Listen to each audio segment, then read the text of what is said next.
stealing in the name of taxation.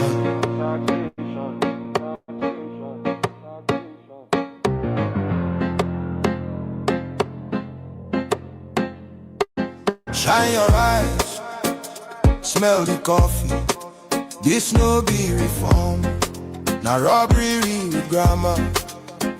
Then call them tax reform, but we see deception. Stealing from the poor under policy protection. Broad daylight robbery, pen instead of gun. Sign paper, drain pocket, tell us of a small endure. People they struggle just to stay alive. Food don't cost, fuel don't climb. Yeah, then still they tax the hungry man. No accountability, no evidence of plan. Tell us where the money where you not don't collect. Roads they cry, hospitals they beg, schools they decay, youths they roam. But tax money vanish, nobody knows the home. When hunger they shout, them add more load. When people they bleed, them still collect toll. Now suffering economy tax to death, and them call them leadership, God I beg. Stealing in the name of taxation. Legal looting of the Nigerian nation. Stealing in the name of taxation. Robbery with suit and documentation. Stealing in the name of taxation. No accounts, no explanation. Stealing in the name of taxation. Wake up Nigeria before them finish us. Why France? Tell us why France? Why attacks guitar they cross border by chance? Other African nations they cut them off, but Nigeria they rush go sign deals non-stop. Now whose interest no be our own? Smell them well, this thing get bone. Foreign hands on our revenue stream. Now siphoning system dressed as regime. We get experts, brilliant minds, economists, tech cheese, world class refined. We no need outsider to count our sweat. We no need Oyinbo to manage our debt. Weeks for France to plan Nigeria fate. Instead of home retreat, now Paris they wait. Every medical trip, now Paris again. After billions pour for clinic maintenance. Alphabet don't show us the pattern before. Public money move private though. Now Paris fit on Alphabet too. Collect our taxes for private few. Another pipeline, another scheme. Another legal looking money machine. Public funds enter private pockets. Foreign address, same old rockets. We still remember the bullion van. We can see your secret plan to steal from our national treasury and leave the people in penury. Something they hidden, something no clean. This closeness they worry, this tie they mean. Nigeria no be pawn, no be sale. Our future no go enter a foreign scale. We no go forget the bullion van. We know the secret plan. It is a gang of looters. They are not real leaders. Nigeria for sale, no. Our future for deal, no. Our economy for surrender, never. Stealing in the name of taxation, never. Stealing in the name of taxation. Legal looting of the Nigerian nation. Stealing in the name of taxation. Shine your eyes, Nigeria now. We no trust in Ubu's alliance with France. We no want another neo-colonial master. Nigeria is not for sale to Macron of France. Nigerians, let's stand together. Speak out now, before it is too late.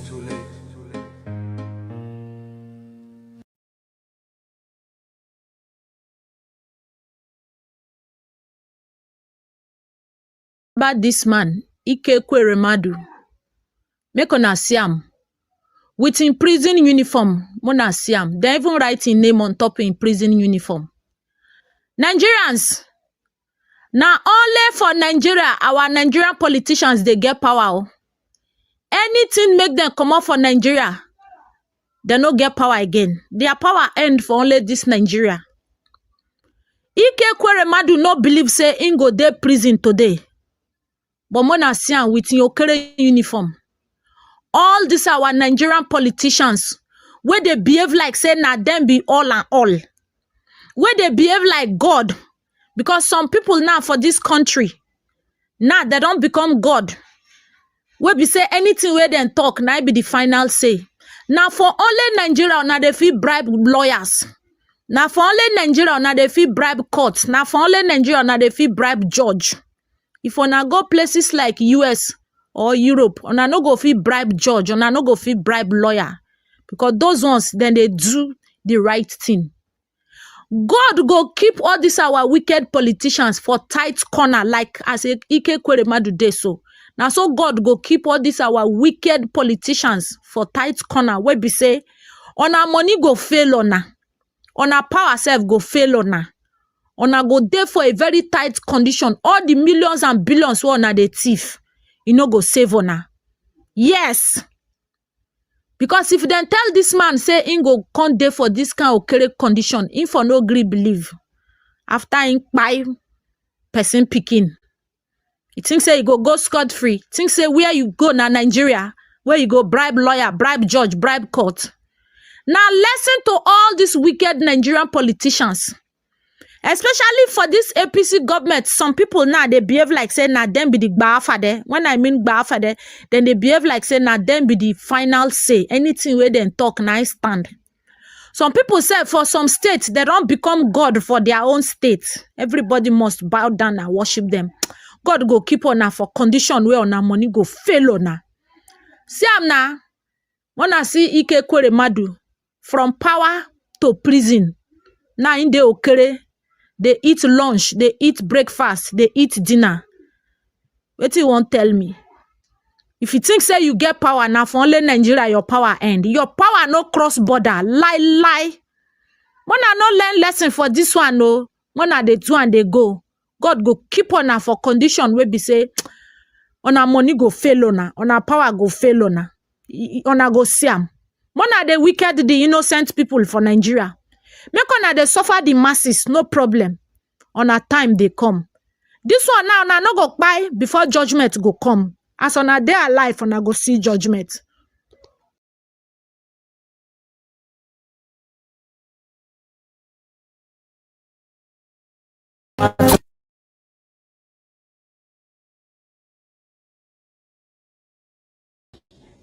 Tinubu is the modern day Afonja in Yoruba land. And he will destroy, because for his sake, the Yoruba race will be in a very serious mess unless they abandon that idiot now. I call him an idiot with every reason in the world. A fool. A certificate forging criminal. Then he went to Toronto University. A drug pusher in Chicago. Go and do your research on Tinubu. A drug pusher. A kleptomaniac extraordinaire. A thief of unimaginable. A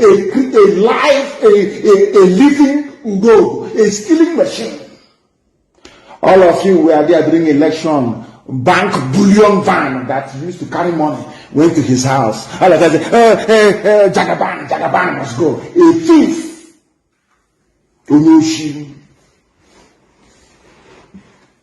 It doesn't even end there. He's also a murderer. He was instrumental in the slaughter of young Nigerian youths at your so-called Lekki toll gate. Have you all forgotten? Black people, have you all forgotten? The same Tinubu. And to make matters worse, I am 53 years of age. I don't hide my age. What for? God created me when he did. This man, before your eyes, all of you so-called Nigerians, lied about his age. He lied about his age. He took 10 years off his age. He is now older than his first daughter by 9 years. And some of you still have the presence of mind to have regard for such a person. And you wonder why you are poor as a black person. You wonder why God has virtually abandoned black Africa. You people, you love and you support evil. You love evil so much. That is why God abandoned you people. Because this same type of nonsense, there is no white country that will tolerate it. Never, ever, it's not done. You have your birth certificate. It's a very simple question. They will say to you, if you can lie about your age, that means you can lie about anything else in life. Do you know that white people started calling black people liars when they discovered that your footballers always lie about their age. From that day, if you're saying anything, they say, no, you people are liars. And then you're racist. No, I don't believe that they are. They're telling you the fact. Before your eyes, Tinubu cut his age to 69. You accepted it. Yoruba people have no reason not to condemn him.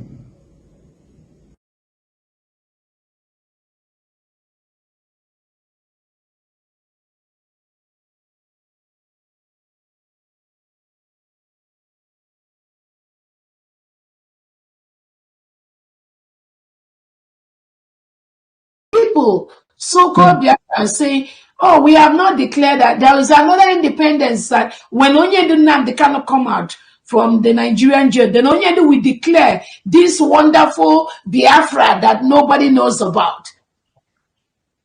And this is being said by, presumably, those you see that have been parading around the Biafran leadership. That's why we need to sweep all of them away. Because without doing that, this Biafra that we restored will never come. Because they know nothing. They've been brainwashed by Ohaneze Ndibo, all these delegitimized governors. That is why somebody whom the whole Biafran, our prime minister, we conducted the election publicly to delegitimize somebody like Soludo and somebody in Biafra. Somebody that pretend they are fighting for Biafra will be telling the delegitimized governor to go and get more army to fight the United States of Biafra defense armies. Didn't that tell you something? Didn't that say something to you? And some of them will be calling on Donald Trump, come and give us our freedom. Donald Trump, we are in homeland. Come and help us bring equipment to remove the Nigerian terrorists in our land. Donald Trump, give us our freedom. No. The people give freedom to their people. America is just going to be one of the allies of Biafra, which they already are. Some African countries are going to be allies of the United States of Biafra, which they already are. Many of them are working towards that. But do not be deceived by the people. I don't know if it's ignorance or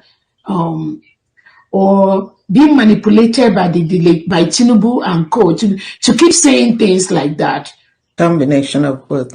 There's a kind of combination of both. When you hear people, if you don't appreciate what you have, what makes you think Trump will trust you to appreciate when he comes and gives you? You must appreciate Dr. Roberza first. You must appreciate Simon Eber. You must appreciate Nnamdi Kanu. And know that these are the genuine people that are in the forefront of the restoration of one of the best countries in the world. If you don't recognize this,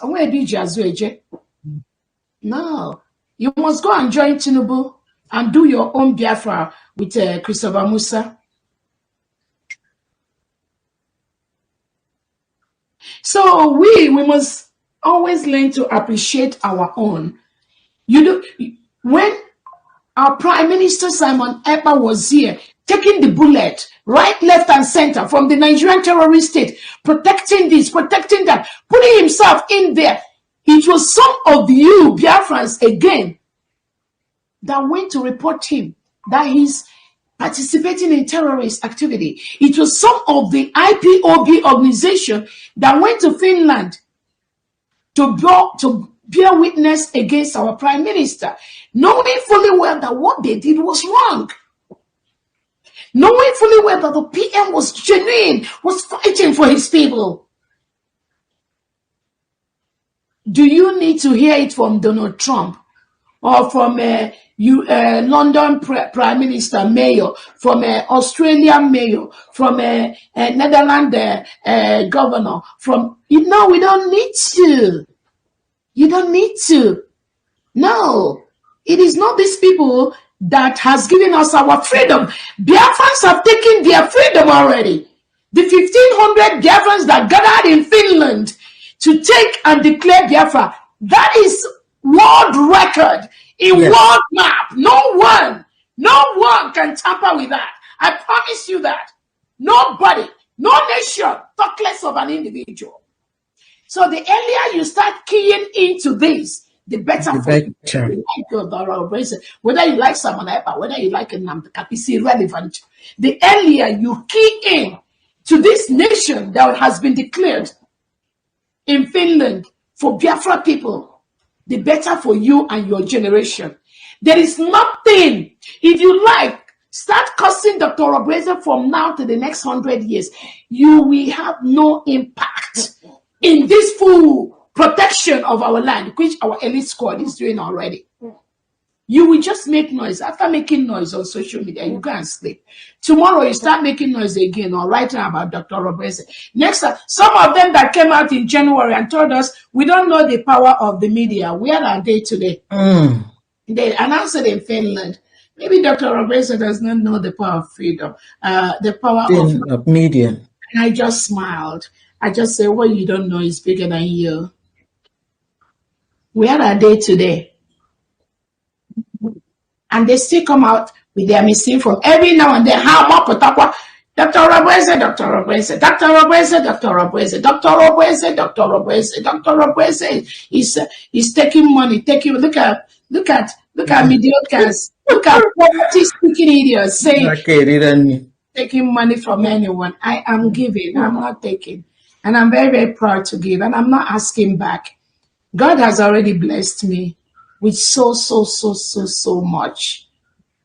Mine is to use that to make sure the full protection of our new nation is sustained. So the earlier you key into that, the better. Better. There's nothing you can do to stop that. I'm telling you.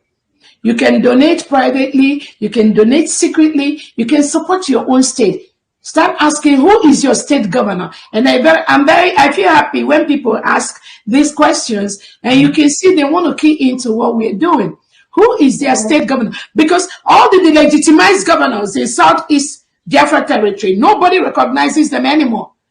I'm telling you, except the people they give positions here and there. The majority, at least over 85 to 90% of Biafrans, they are resonating with the 40 state governors. So what are you waiting for? You think somebody is going to come and build your state, the confederating state for you? The United States of Biafra Constitution is on Amazon. You better go and order that and start reading about your own state and start building your own state and support the United States of Biafra government and the cabinet. There's only one government, only one cabinet that will restore this. I'm telling you, both at home and abroad. There's nothing, there's no mago, there's no juju, there's no manipulation you can do that the United States of Biafra cabinet will not be there to stop you. It's a promise. We will stop you. It's not by making noise. It's not by labeling innocent Biafrans as terrorists, as bandits, because that's what Nigeria said. So Ludo and Musa paid you to do. That's what they pay some of them to do. But genuine Biafrans, genuine world knows that they know who is who. They know who is who. They know who is who. So nobody is telling you to stop your stupidity on social media, but I'm telling you, you're going to regret what you're doing. You cannot fight against a nation that has been declared, a nation that is in the world map. You can't do anything about that. And that is why the United States of Biafra government, we're having so much success in what we do. So much success, more than expected. Thank you so much, Family. Go ahead. Thank you.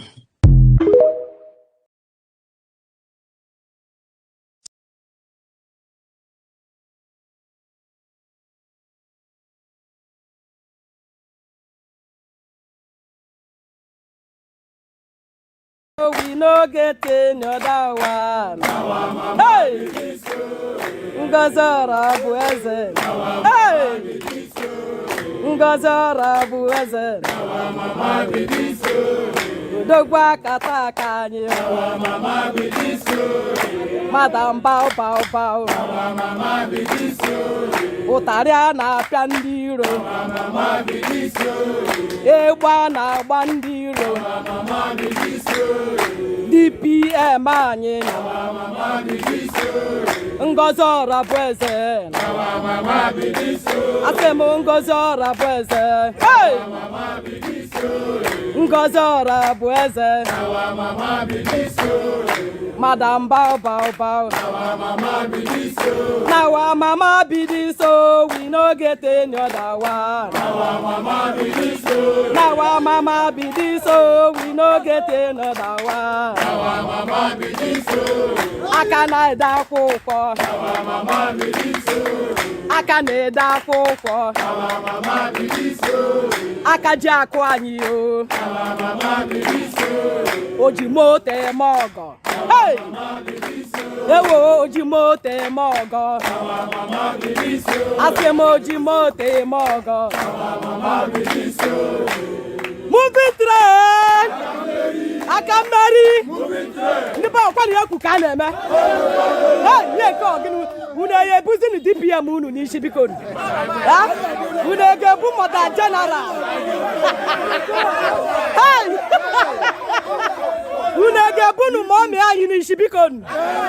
Ewuchi m o. Ihe anyị na-eme anyị na-emechi ihe ike. Ihe anyị na-eme bụ anụ gbaji egbe ya agbakịrị ya aja agba ọjọọ ọsọ agbakịrị aja egbe. Anyị na-agbanyere fuel na moto taa. Ihe ahụ moving train like zen. Anyị na-agbanyere fuel na moto. Yes, otowu na osi otowu na ọra. Ọ jigosi nọ nne ka ọwụ. Maka ọ na-agwụ mmadụ jee ije na-abata. Ogodu na onwe ihe ọ kpatara ogodu isi bread o wetara mmanya ọkwa ya. Ndị ba ya ọkwa na eziokwu. Biko na ego anyị na-enye ewu ọgwụkwa na fundraising ka ọ na-aba o. Anyị si anya were that camera, that latest camera ahụ kpughere kpuchikwa back. Ka anyị si anya were agbere anyị fuel. Ndị ba ya ọkwa na egwu ka a na-eme.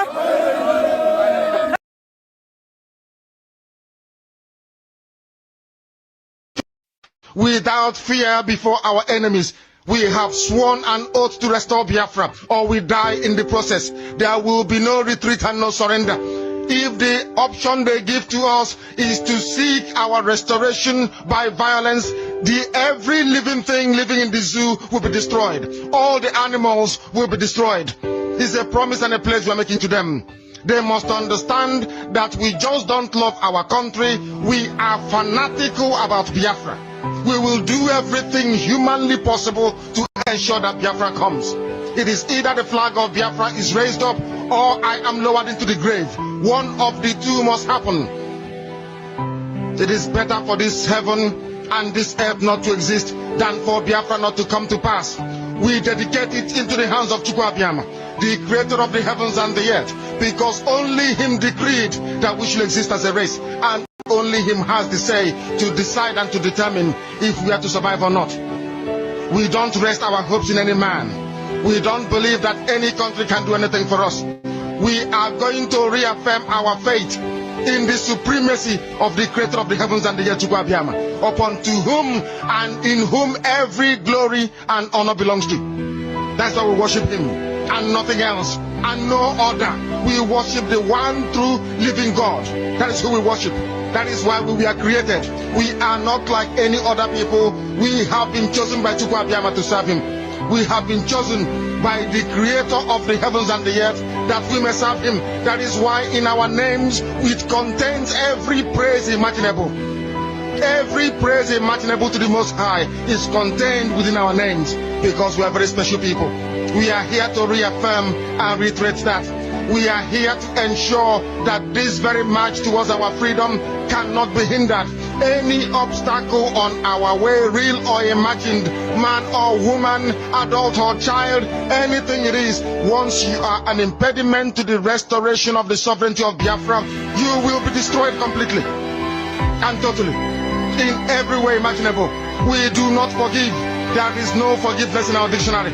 We are here to ensure that the death of 3.5 million people is not forgotten. It is to them that I owe every ounce of loyalty and obligation. They are not here to offer any advice or to ask us to forgive Gowon. They are not here to ask us to forgive Haruna. They are not here to ask us to forgive the Yoruba people and the Awolowo family. The reason why we exist is to ensure that their memory, that they can never ever be forgotten, that their memory will linger on forever, that as long as man walks this earth, this world will remember the 3.5 million people that they killed, men and women that did nothing, children that were innocent. Their only crime is to be blessed by God. That is the only crime they have committed. As those children were being slaughtered, as they were being stabbed to death by a very wicked and cruel world, spearheaded by Awolowo, everybody looked on and did nothing. Instead of them to help us, they ensured that our absolute blockade from land, air, and sea was absolute, that we may die, that the children of God may die. But lo and behold, Chukwuabiama determined that we cannot die, that we cannot perish, because we are his own. Despite all our iniquities, despite all our sins, he made us in his image. He gave us that very edict to worship him, and that is what we do every blessed day on this radio station, without fail and without the fear of any human being. Talk less of an animal in the zoo. We are here to worship Chukwuabiama. There is no room for sabotage. I am not fighting Biafra freedom with a clean eye. The thing I'm telling you people today, if you know you are going to occupy any position in the Biafra de facto government in the homeland, listen and pay attention. I don't have friend. I don't know anybody. I don't know you. You are not my friend. The only thing that we are doing brought us together is that you have volunteered to serve Biafra people in the homeland. If you become a problem, you will regret it.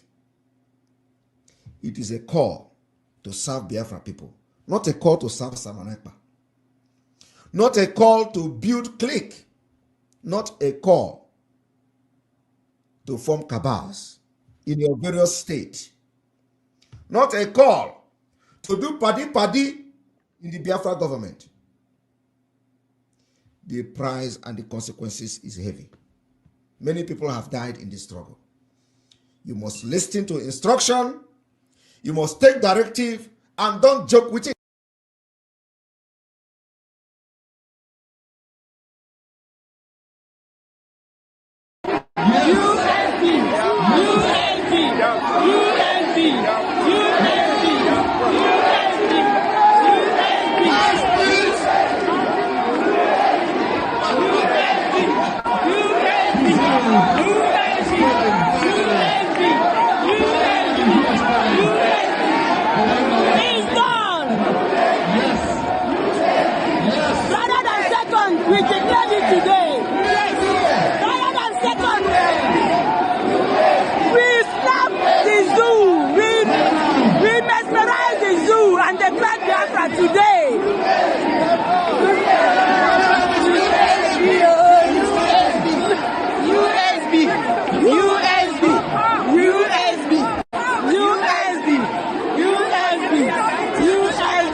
Yes.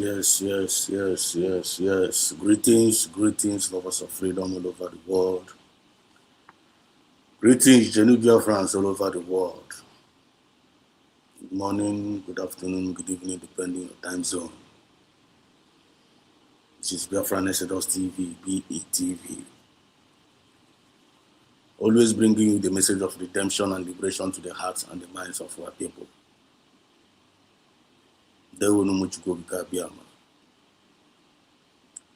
children of light from the rising sun, you all are welcome. I can see you. Beauty for Christ. I greet you, beauty for Christ. I greet you, my sister. I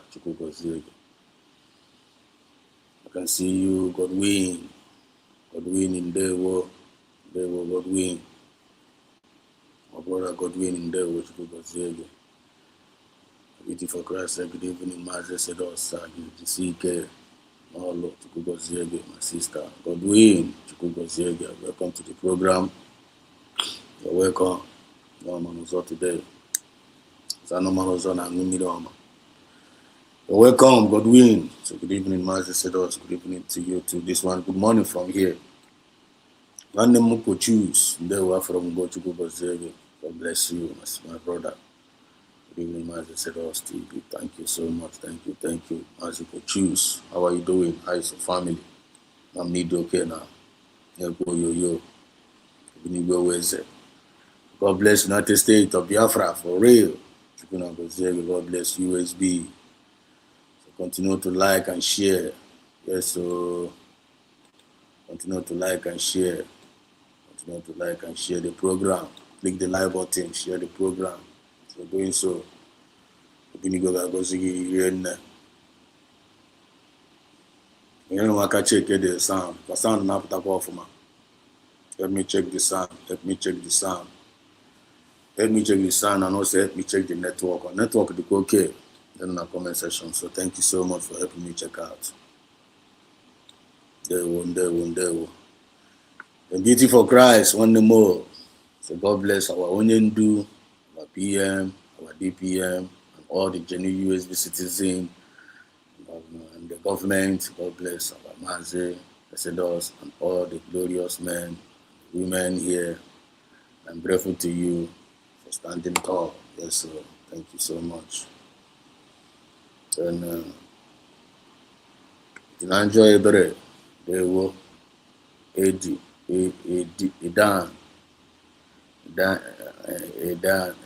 Gio Ebere. They will Mazi Sedos. God, good evening, sir. They will see you. You're welcome to the program. Thank you so much for joining in. Highly welcome. Says they also say greetings to all the genuine Biafrans. You're welcome. You're welcome. Today is another day that Obinigwe has made. God has made, and we are going to rejoice and be glad in it. We thank God for the special grace given to each and every one of us. Thank God for the sister grace who bestowed upon us, for giving us the gift of life. Thank God for His mercy. Thank God for His guidance. Thank God for His leading. Thank God for His preservation. Thank God for His provision, divine provision upon our life. So we give Him all the glory. We bless His name. And actually, we thank God for everything. It's by His grace we are living.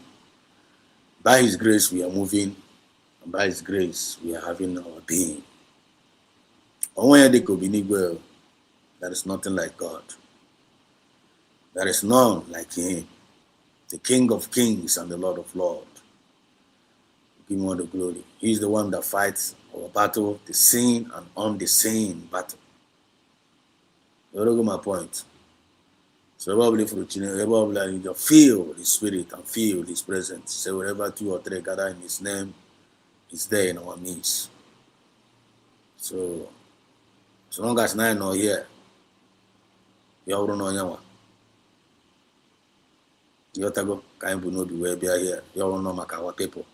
Maka them our people kind of no be where be here. Kodro ni hunamma. Kodro nya sunamma. One organo in our means. As long as the former kind of no be na agada, you always be in our means. Whatever or 2 or 3. I know you want that organo there with us now. So Benigwe not here in our midst tonight.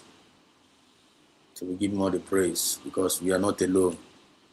Yesterday night, I know divine and the human intervention. I know now divine and the human intervention. So we are not alone. I want the divinity. God the Father, the Son, of the Holy Spirit, divinity, honor with us. I want when I jaga. I know I na bamba na here. I want to makanafa.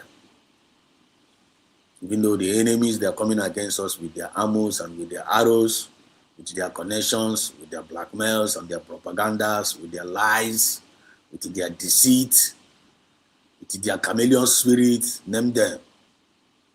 But we are coming against them in the name of Chukwu Kabiam. We are coming against them with the truth.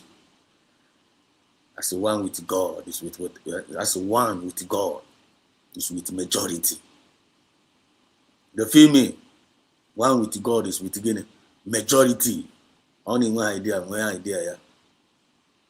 So we are not afraid of what the enemies are doing, but we are only afraid of the Biafran spirit.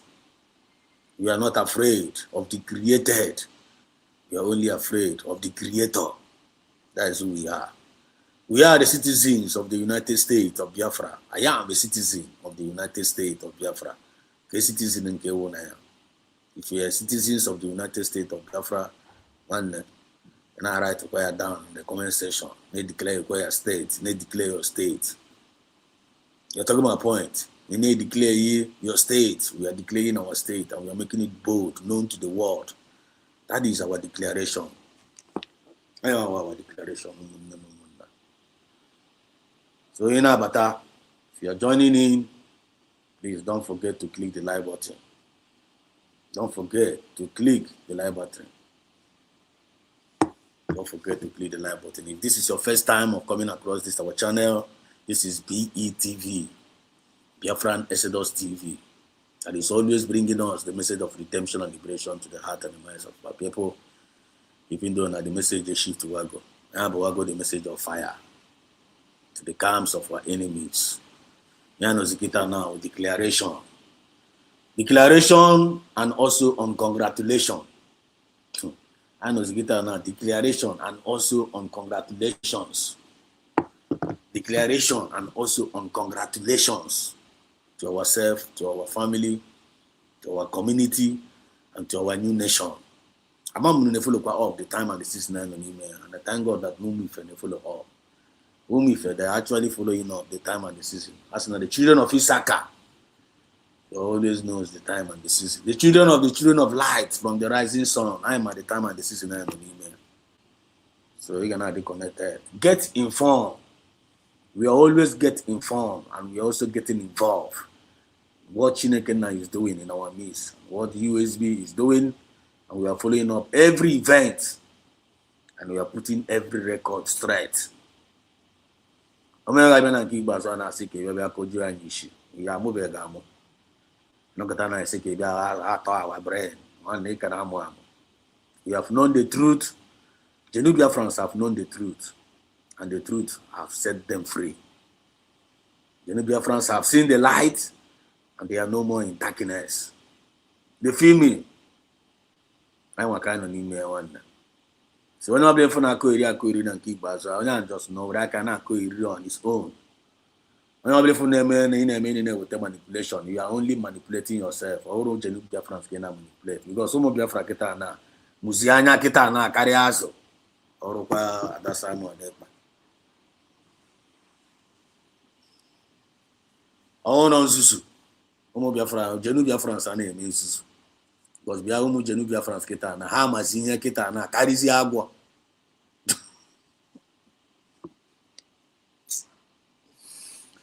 If you feel no lulu ki de gu ki gboro he lulu. Wan ni gucha that lulu ah. Go wan de gu do lulu ah. Ogo agata kuna that lulu ah. Omo Biafra na jump na pass.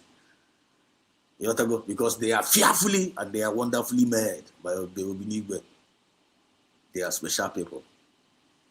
I got USA. Go and verify. You know go. They are the ambassadors of peace. They are the ambassadors of fairness. They are the ambassadors of equity, and they are the ambassadors of justice. They are the ambassadors of progress. That is why you present on the table wherever you see them. Anywhere you met them, when they check them out, where they touch about on the table. Anything outside that, when you say give for naka. Mama, you talk my point. So Hana kowa trage onye hawo, I na kowa trage onye hawo. I name one introduce. But people that say now, hello, how are you? You know, I say yes, this is my name is this. But talk a USB now, now one hello, how are you? Which country are you? Wow, we are United States of Biafra. This is what we are possessed of. And I jog can give you every. Can you imagine every? Many countries they can't tell you in Haji every. Nigerian government have been saying that now one a sovereign nation. It's also in Akahama. Don't the territorial integrity of Nigeria.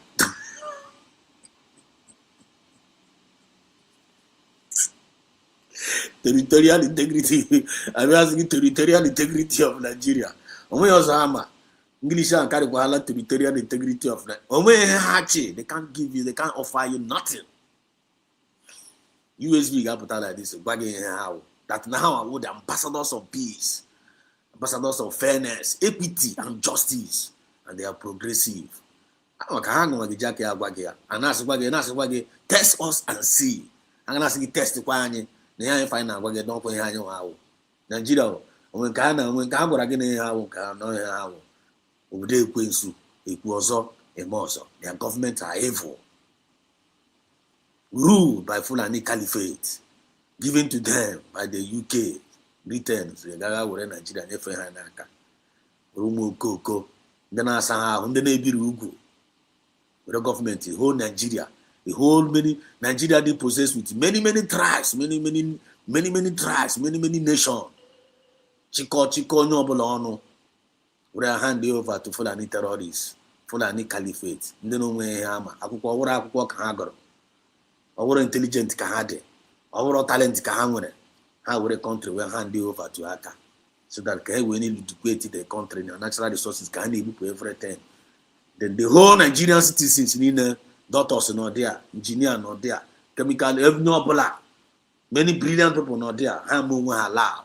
The Fulani will brain and I go pepe soup. And I call your Oraco. Oh, your mother na career. Igbo Chronicle. Man, I have on at the same level. Because we are kings, we are princes, we are prince. We are fearfully and wonderfully made. I am our rights. I am that now one we are being deposited and the Chineke will try and work. I am about possess our possession. And everyone self in the Fulani, they possess their possession. There is time for everything. Season 9 on Kita now, season of war. And Nigeria is being getting destroyed. Because we show them love. They took our love for granted.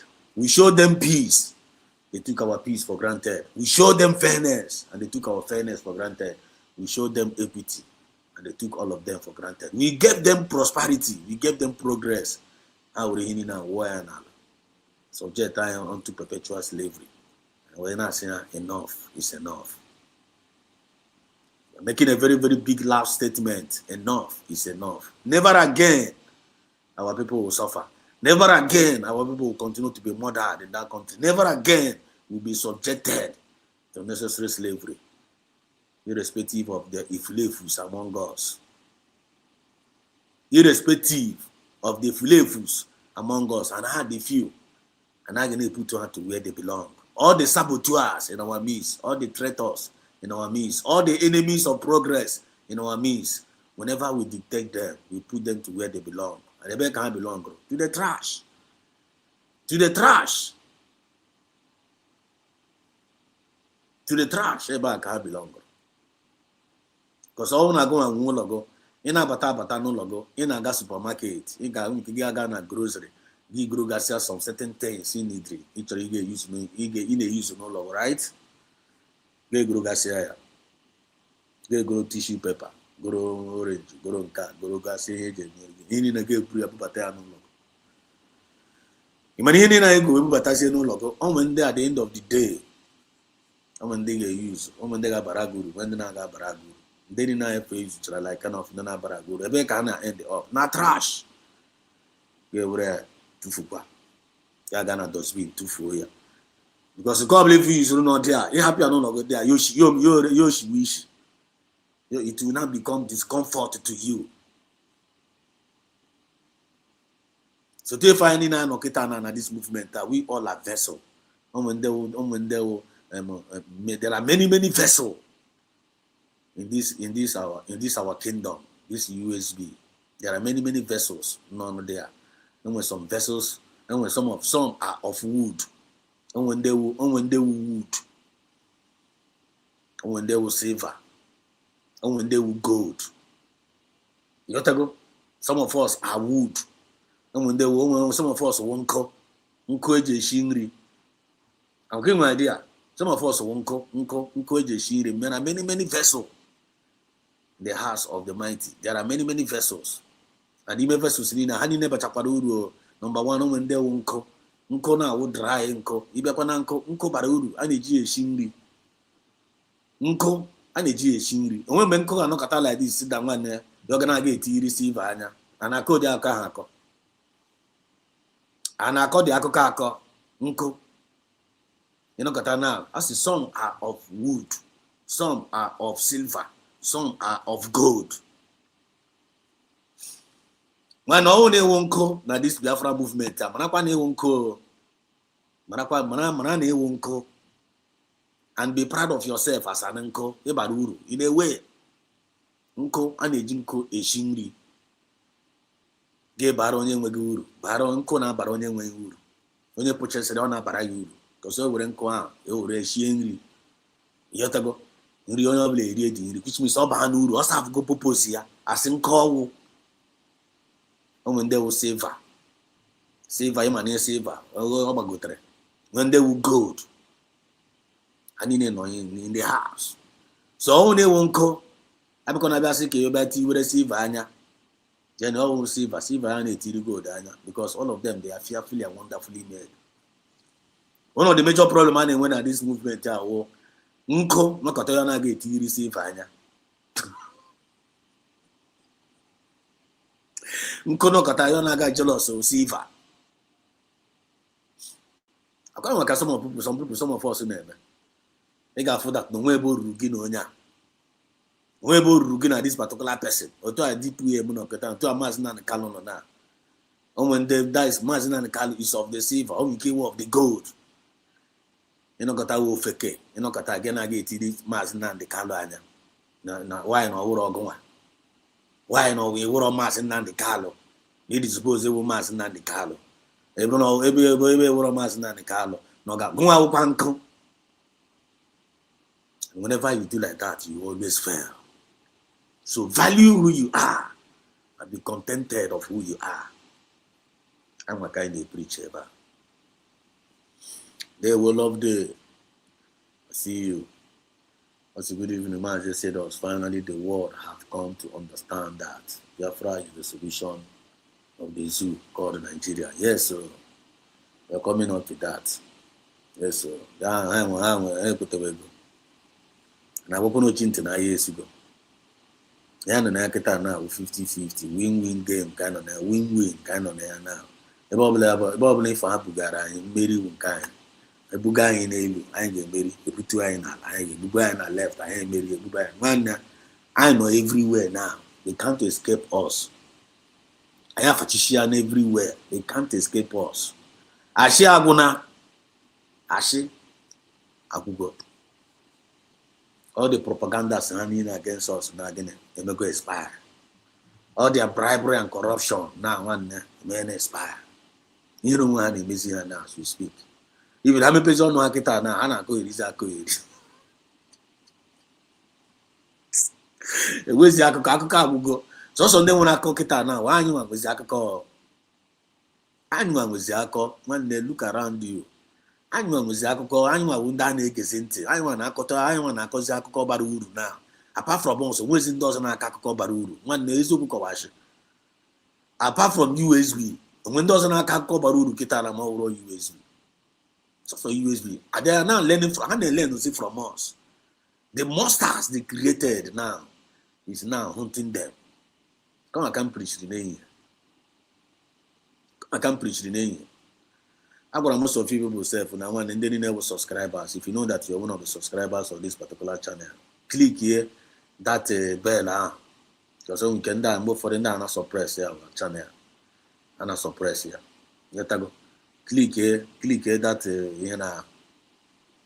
Because if I make a video, and they don't talk people fuse about video, and most of them are not very few in fear. Unless my better life like this, you have to go. People are very even when you come live. If you don't click that button now, that red bell, again with most of us notification, they no more get notification. But when you click that bell, they click the like, you get with the notification. I need no ways. Is your left for on the channel I will put out. On our ways you man, on our ways you man. Again, what is something that is very, very tangible. Engage in Aka. That's what you can inspiration. Biafran split in inspiration and Jesus in his. The way the people which are 4 things, I will times and 4 things. Anya genuine if I would anya genuine if.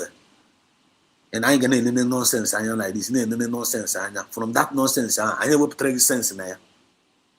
I never trade sense in there. And then in the China, I get confirmed this is true. Now, one there is sense in this. Unless we now go with the or unless my maybe conscience gana no just on the conscience gana no then all time. Because as a carnally minded man don't understand the things of the spirit. But the reason and the emergence of the United States of Biafran government to go down, one they are now learning from us. They are now using our statement. They are now preaching our messages. You know when I'm amazing enthusiastic, I'm enthusiastic amazing here. I swear to God Almighty. How enthusiastic they are now speaking truth to the power.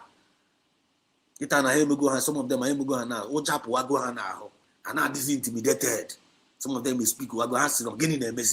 Some of them are now too young. Very, very soon now, when every spirit of fear will disappear from everybody's life. Even in that Nigeria in the land, spirit of fear and again also. People are going to take the bulls by the horn. People are going to possess their possession by fire, by force. People are going to dominate. They got fear. Or USB. Because USB are the kingdom of God here on earth. You know, you were told down with Ezoku. You were told down with sincerity. You were told down with spirit of courage. You were told down with progress. You were told down with justice. But you make mistake. If you go against it, this is one day the thing I call you better not name. And he must be self-disciplined. He get self-discipline. He got quite whether you like it or not. When he got quite whether I'm in a government or he got quite I want to hear see an because whether I'm in a government in Nigeria, you must respect. He got this time around man. When you're like a humble where United States of Biafran God will humble everybody. Go and write it somewhere because always divine mandate. I will divide all got humble no bola. You know, miss you back. You want no rock for USB or for USB can miss you back. I'm a cool down now when we are here. There's some people feeling no way good. Some people feeling that now it is no more use. It's no more business as usual. It is no more business as usual. Now keep as well. If you don't humble yourself, your plan spirit will humble you. So you come you do kita na again na go mo eziokwu. Onye na go mo eziokwu. Then again with again na coordinated. Because when you feel na na music baka. Ma wanda one your France spirit will humble you. Whether I'm in Nigerian government or whether I'm in this Biafran movement or whether I'm in America, whether I'm even if Trump do not do the needful. Or Trump no now. I want to make the needful. What opportunity now we divide all that Nigerian government yeah. Biafran spirit to humble him. All got humble Trump. You guys na Biafran spirit instead of say go na. Yam na go no eziokwu. last time around kwa Trump bịara Chineke na jiri ozi ka ọ ga ya agadi agaga zuzo ya eko photos wee pịa ya ụtalị papịa from office were okoko Joe Biden wee chụpụ ya n'ọfịs ara agba Trump ọ maghị otu o si wee mee sef na-egwuka na-egwu sef na nwanne ya were covid wee pịakashi everywhere chụpụ ya n'ọfịs sef ụwa niile wee taa afụfụ nọ na ya. Then at the end of the day, he now as a prodigal son, he now get back to his senses. He asked him, God, please, if you can give me another opportunity, I will do the needful. And when another opportunity now, another opportunity has been given unto him to make sure that we put this world to balance. And Eli and the man now is trying. And the photos now because in the middle bed, and then there on the put on check now. On the put honey on check. The Jimmy Akitana got home for all of them. And the Jimmy Akitana and Chubuna and Israel when they change in Nigeria. Okay, they by the help of United States of Biafran government also. The kingdom of God here on earth. I want his instruction because also the government of this world shall be upon his shoulder. And not using the foolish things of this world to confirm the wise. The man some fools. No need to hurry. I try to pay attention. And then I say, we are the rejected stone. Now, the rejected stone now is now becoming the chief cornerstone. They will love the world have come to understand that Biafra is the solution to the zoo called Nigeria. It is right. Right. Also says that Nigeria is the evil that covers Africa. And Nigeria who the evil. Today whole Africa will come fire. Because now the power have changed hand. The chain has been broken. That's now the Carlos and show me the law. Show me the law. You are not able to answer that simple question. More than 30 times on that court. Show me the law. Up to now, they don't want to answer that question. So say I'm to wicked humanity. To let you know that Nanda Efunachi in Nigeria, they are human skin, but they are not humans. These people are aliens. They are aliens. Aliens now tormenting humanity. And they only create humanity. Only create humanity. Chineke na create humanity. Chukuna is the owner of humanity. And don't create humanity for that. Humanity will enjoy his glory. Just like in the Moses may enjoy glory and live. Who create humanity? Humanity may enjoy image, may enjoy glory and wow. Aliens. Then if I to live. There's no way turn on humanity to something else. And don't be a Chineke nama. Don't be a Yamma. So normal humanities they live a balanced life. Humanity they live balanced life. Humanity they live on balanced life. And are so contented. And they humanity and they live a simple life. You watch and they humanity. And I want them from for Jabba. And I like it. You live a simple life, just being contented. And I like it, peaceful environment. And I like it, God, you did okay.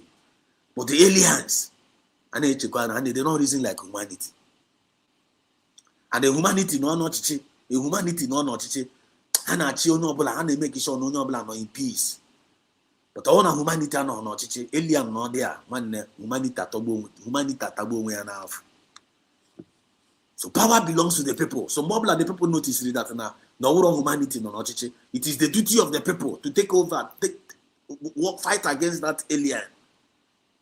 When some American watch one. When some American movie, I watch one sometimes.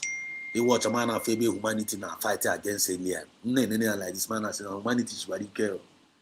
I be humble for her alien as so called wipe humanity away. America had to pagide alien with the technology. I got buggy the war.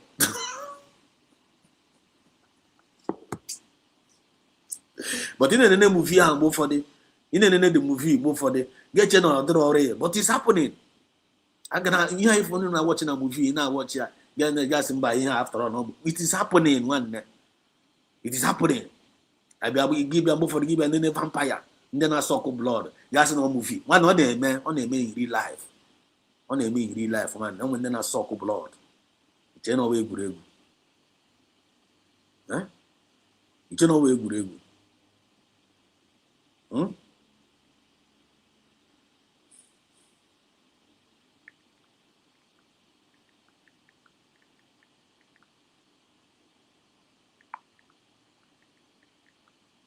iche na ọwa egwuregwu iche na ọwa egwuregwu ihe niile ife anyị na-awọchị o may depend na anyị ji wee na-enene ya. I mean, you preach yesterday night. I talked about divine and human intervention. Divine, but I only know more like kind of in spirit as a normal humanity. You can look at our message. Message I'm gonna bag a message I'm gonna bag it too far. But we don't send you. We don't send you. If you don't understand our message, we don't send you. Because what they call the bossa, what they call the ego. When we happen my good intention now. Maybe not be that good intention now. But now I can make nation. Maybe happen that good day. Basi can be please go and nature more nature. Ta before there. Guy meet in the nature quote is nature. Got meet with the nature quote is gonna have an call and all this supposed to waste a moku. Aliens, go and work with your aliens. Leave humanity alone. Humanity go and work with humanity. Leave you got to go, but I want humanity not like you know where. Or when humanity don't katranaga losa, you watch most of those movies. I have never seen humanity no katranaga losa alien or and humanity are no one no hang alien is from nowhere to down. They are just chowa. Go for them behind an alien and Nigeria. What is your problem? What are you doing here?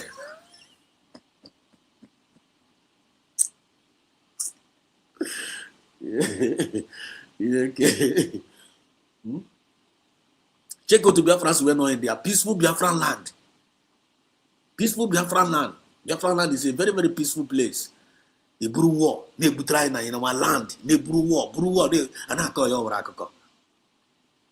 They brew war. They in our land in Biafran land.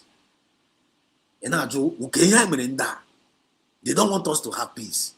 All aliens in the air now. So we the people, it is the duty of we the people to fight against that alien. You're not going to fold our hands. You're not going to fold our hands, both spiritually and physically. I am not Lord. I am Lord. The classic Kubuega, and I consult to our creator. And I consult to our creator and the creator now. I want unique and I want to cook my alien. I want the best one that fighting the alien now. But human being, humanity, power belongs to the people. Power belongs to the people. You're not going to fold the hands. Then only part of those people are. You must work with the people. Don't work against the people. With humanity. Only know with the people. You work with the people. Don't work against the people in the claiming of with. Wonyara. With the people. But you not sabotage the people. One if the people they will put you in the trash. Because you are working against them. So we that lovers of freedom, we Biafrans all over the world, we the children of light from the rising sun, the citizens of the United States of Biafra, I know no bubuara,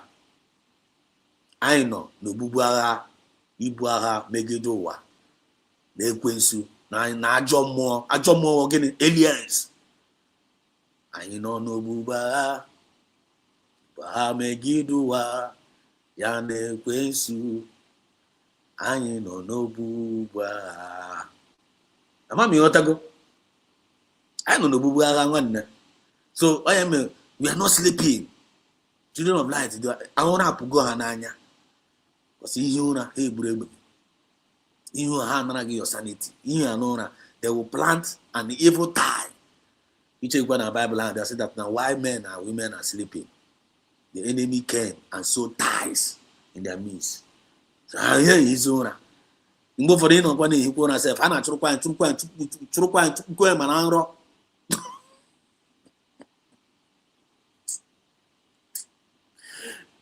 Bo for the wrong self gain on a mama ne rogo so we no ro bo for na ge ro re ba na chuare ge na ro. You na ko na jam ya.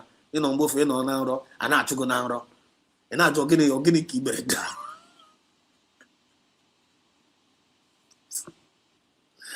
Well, if you know, you know. Forget about that not church in this thing. You know, you know. I thank God don't not confirm me now because I know the practical here. If I in there will find you. Taloma as I said, also find your welcome to go to Fresh KD. Greetings, Biafrans. There will Fresh KD, you're welcome. You find you. Chimereze. Nigeria leaders are vampires indeed. I confirm one the message. I preach about 1 + 1, 2. Obi is a boy, and Ada is a girl. I preach theory, all practical. You read again, you compare, not contry. Then go on, where baby belong, bro. Go and check on Manama, a William among us, the will humanity. Because someone didn't kill them on how human among us, but how they behave with aliens. We need to find them out. And then when the politics say you are humanity, when the politics say you are aliens. So nobody for no among us, check among them and check my family members again. Or Monday now they claim one family member. When they will aliens know in your family, detect them out, put them to where they belong. Once I notice the name, then you will go your way. Once I notice the name, they will begin to give you your way. I am the secret. But I don't know in your midst, you can't define them. Man, I'm charging her, they will suck you dry. They will suck you, put it on them. So once Hammer, Abraham say, hey, you, hey. When the line about there, when the whole human being, you alien. How? He buara say the quality. He define no say he define Halea. Oga Araga boy, Oga chat no they got too much. Only hang your way. But if you don't define them, they will infiltrate you and they will finish you. They will infiltrate you and they will finish you. Can't you see the way USB government is defining them?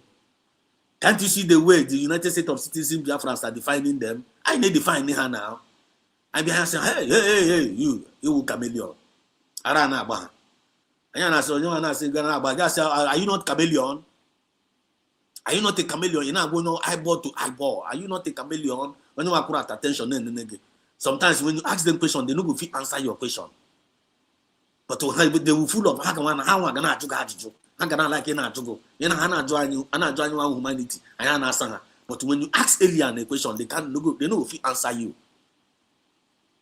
How can we not connect the dots? Let go. Define them. When you define them, they'll run away from you.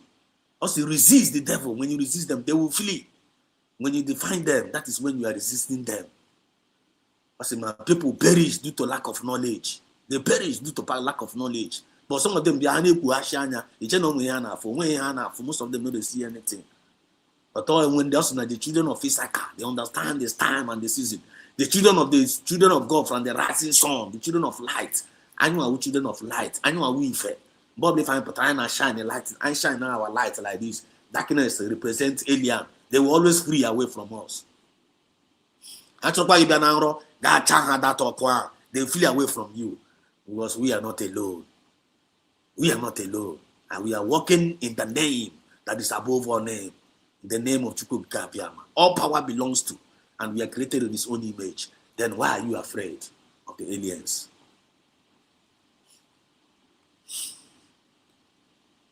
And we declare, oh my boy, spirit gathering, agree full with it.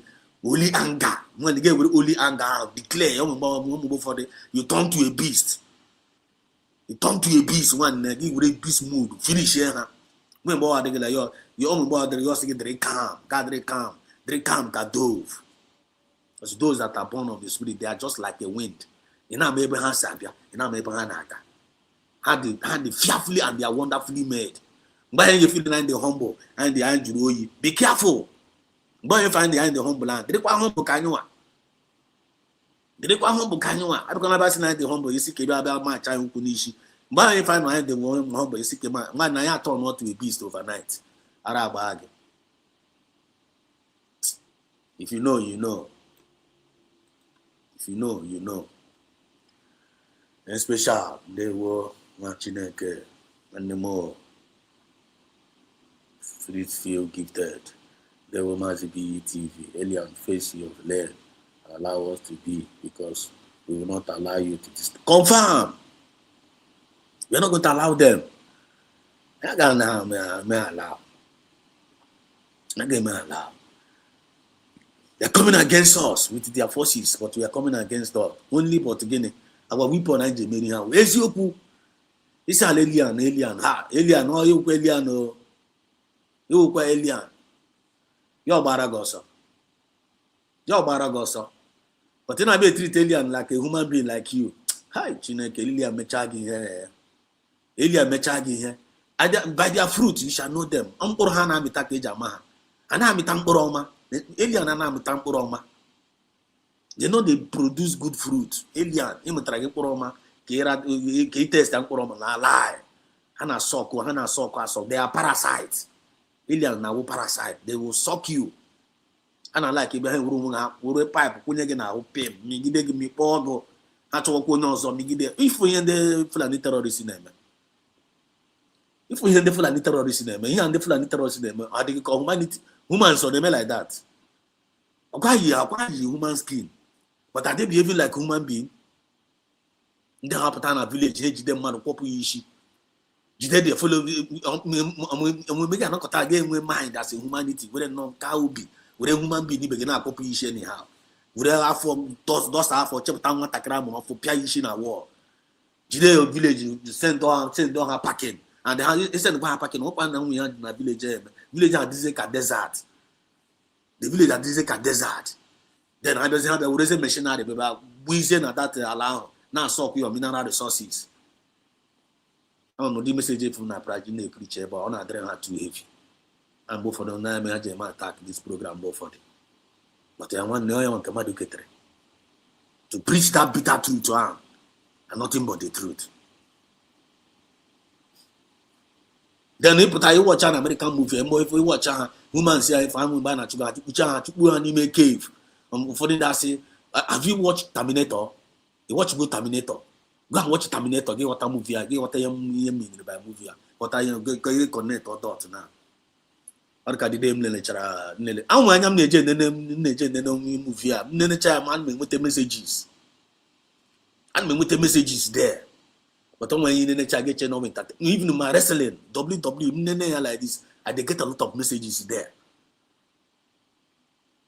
as of every nonsense I dey take out not sense there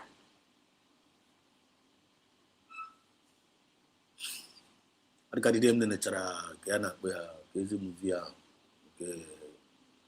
Wakanda. Nenecha Wakanda. Si chai. Mso kwa Biafra ka atiri ya. Okwa Biafra. Nenecha ya. Spirit muslim na okwa Biafra. Okwa the coming of Biafra dey here. No kwa be coming of Biafra kanda atiri ya. Otedi haka sef. That guy atiri movie ha agbuo the guy. Ha agbuo ya. The men ato. Omozi ya na ha agbugo ndoche egbugo ya. But the guy gonna reveal the coming of Biafra. Because at the end of the day, no chametra bow to Wakanda. Technology, all Biafra where? Technology. I am with the king of technology. Azuru and Zuru technology is Zuru. With technology Biafra, when it's not Chiwa. I am with the owner of technology. Gaga Juese. But Lesoto, if Chineke na mepe ganya, bage indi Igbo Chronicle, Araga bage. After God, now we.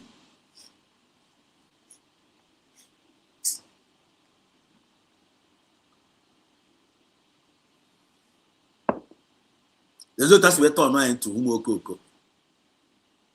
I thought this is the world is waiting for the earnest manifestations of the sons of God. But I have to now. The forces are now, they can't hold us down again. Just like with Jesus, that's that the grave can no longer hold him down.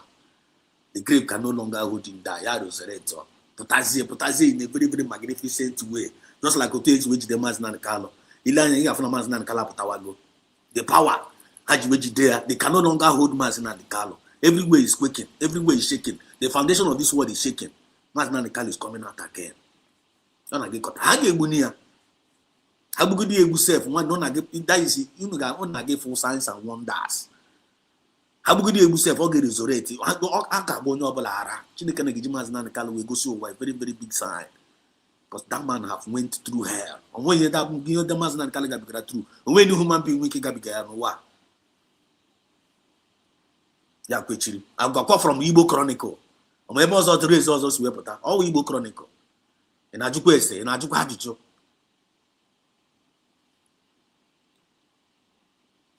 The topic I na balia. Inviting a problem that could divide this country. Inviting a problem that could divide this country. Arewa source, I want to appear the number. In America, they may invite a problem that could divide. And when you're saying can't divide on Nigeria, I have the permanent solution. I want to appear as a number, as as warning. Now, one this problem with no we can divide in Nigeria under warning level. If you want to bring Hana or this people they got aliens to fear quack. Just see how man really good matter. The only thing happens to render humanity useless. That is the only glory hammer. Render humanity useless. So we are not talking about parasites, Jebusites. What China Babas and there? Parasite, Jebusites, Sadducees, Pharisees, aliens. And human beings, you need to figure them out. You need to identify them. Okay, my name is say we are the citizens of the United States of Biafra. Humans. We are the ambassadors of peace. Humanity. We are the ambassadors of equity, justice, all humanity. Aliens of make that have ambassadors of peace.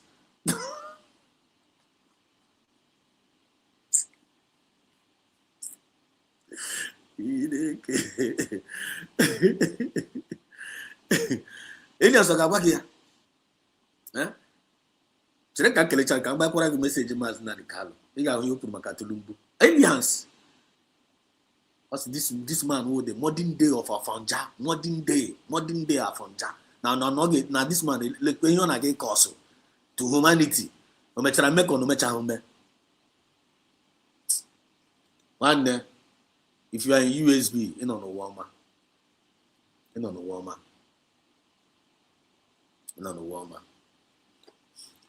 As your description is exactly John Wodo. They were. Welcome to the program. Come on, thank God on not confirm the message because all of the money preacher not confirm. And also they call the bossa or they call the guru. They dependent reason why come not confirm the message. So they were aliens. And how about here? Message mo na ba kepe. On the Indian aliens and the Mahatana promo. If I cannot call, is but tell us what your government is doing. Aliens na Joe. Tell us what they're doing.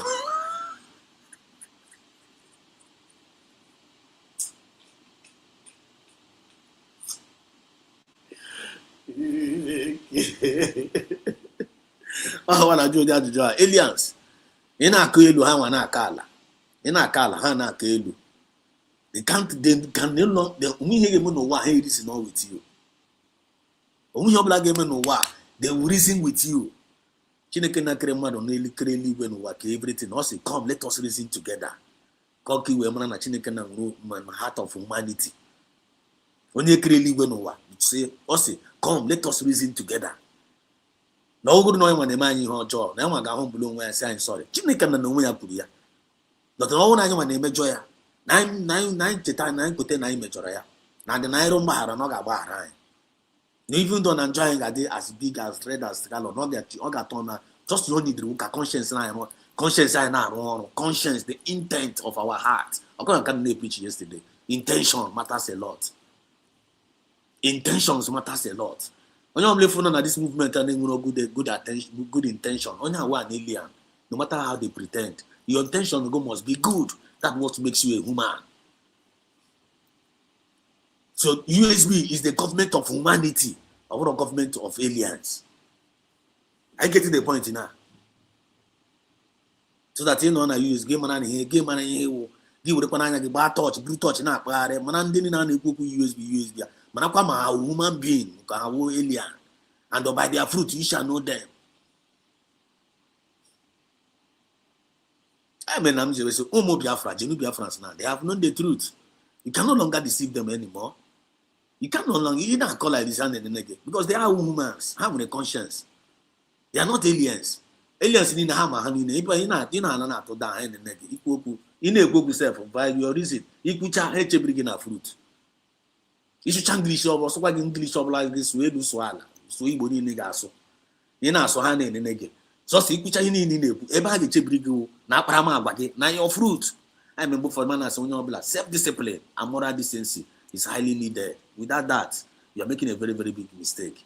You are not part of the system. Some people are not fishy baka. No, for fishy baka. For fishy baka because the more in the fishy baka, the more in the proof I'm going to be an alien, and that can confirm. I get to get $10. My brother John Wodo, or politicians class audience. Go. I mean, in the Nigerian politics. Then when you know Katagina against Nigerian politics, you are following aliens. You are following aliens. You don't need to follow them. Mas na call for their area. Now, say leave these people. No, you to vote or la usa. Them people are now what are the adage, and now what are the proverb. Because never is no believe for to look aware. Man, they get you along, mama, and if you are here. And I told you, they don't get it. And they push 2027, 2027. Go and get your VCD. Mokoko. Go and get your VDC because no VCD. We are going to vote out aliens. Go to say vote out alien.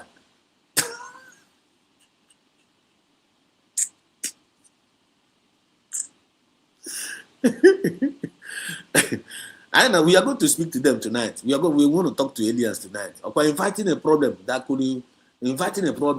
divide the country. Now, because we are fighting to defend humanity, or to defend the mandate. Defend the mandate. Defend humanity. Defend the mandate. I'm asking, defend the mandate or defend the humanity. I mean, a referendum to defend the mandate. Mazen and Kalu will say that it's the people that is going to give the Babylon government. All people, the people will need the approval for us to have the government. At the end of the day, Samanekpa followed it up. Samanekpa followed that disfine distortion up.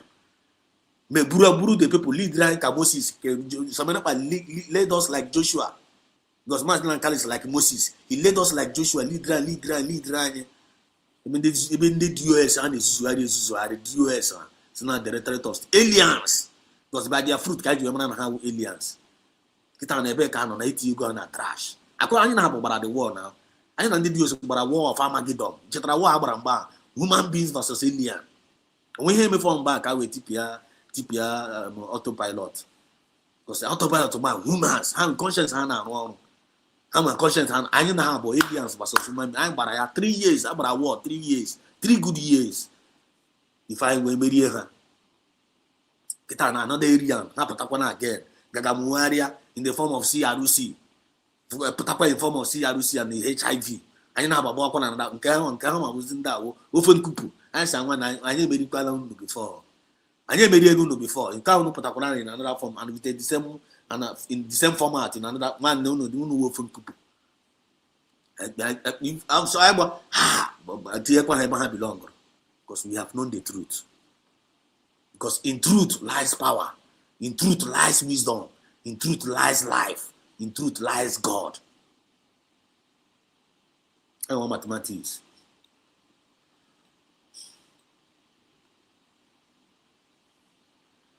Yes, so if you refuse to fight back, they will chase to even the dream. The devil even never give up. If you refuse to fight back, the violent take it by force. Iotra. Especially you know the story. You know the story one day. It's a truth. Witches and wizards never operate on their enemies' space because they knew their fate there. That is their position. Yes, so. You know about any click the like button. Share this program. God bless United States of Biafran government. anyị na-eji okwu ọnụ anyị na-eji okwu ọnụ anyị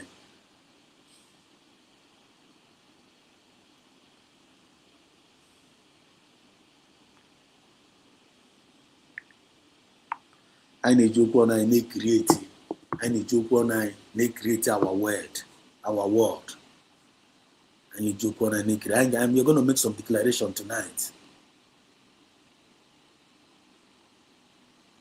We're going to make, because you watch how we divine and human intervention. Divine and human intervention. Chineke na got our back, but when can you name as a human? When can Chineke na name? Yotago, real nobi, get it at the back of your mind. The lovers of freedom all over the world, Jimmy Biafrans all over the world. Umi fair. Divine and human intervention. Aliens, all the aliens in this movement. Divine and human intervention. When I go with the human intervention, yeah, if we name now human intervention, and not which is divine. God the Father, the Son, and the Holy Spirit. We can't do without you. I'm happy to buy a books or weary on. Siana when I have Japana. I have Oku Afa, New Tito. Because when you was on a region, I am not going to reach Neka. I am my own area. Where is you not near? Where are you? Don't starve God. I starve one here. How would I give you on area? No area praises. So I starve one at Chukuna. All the like is no law now. They're no wine. Like we can't wine, kind of men practical example here. Like no one when wine, you know wine. You have to go. You go. Which means why which means okay with the way you know got the yellow wine we can and then you something. You know that is Yaragana about the can walk it. You take okay dear Kabana me agro. Otako Seboka Chineke only Chineke no to only way you were because us knew on the what you can walk along wine, you only near Oko or on near Oko near the Oko. And now the Oko Ubiana de Yamma. Isi ka ị na-ege enye ọkụ ahụ nwa nara ga-agbakwa ya onye nkiji maka ya ofepụ ya osi n'ụlọ ofepụ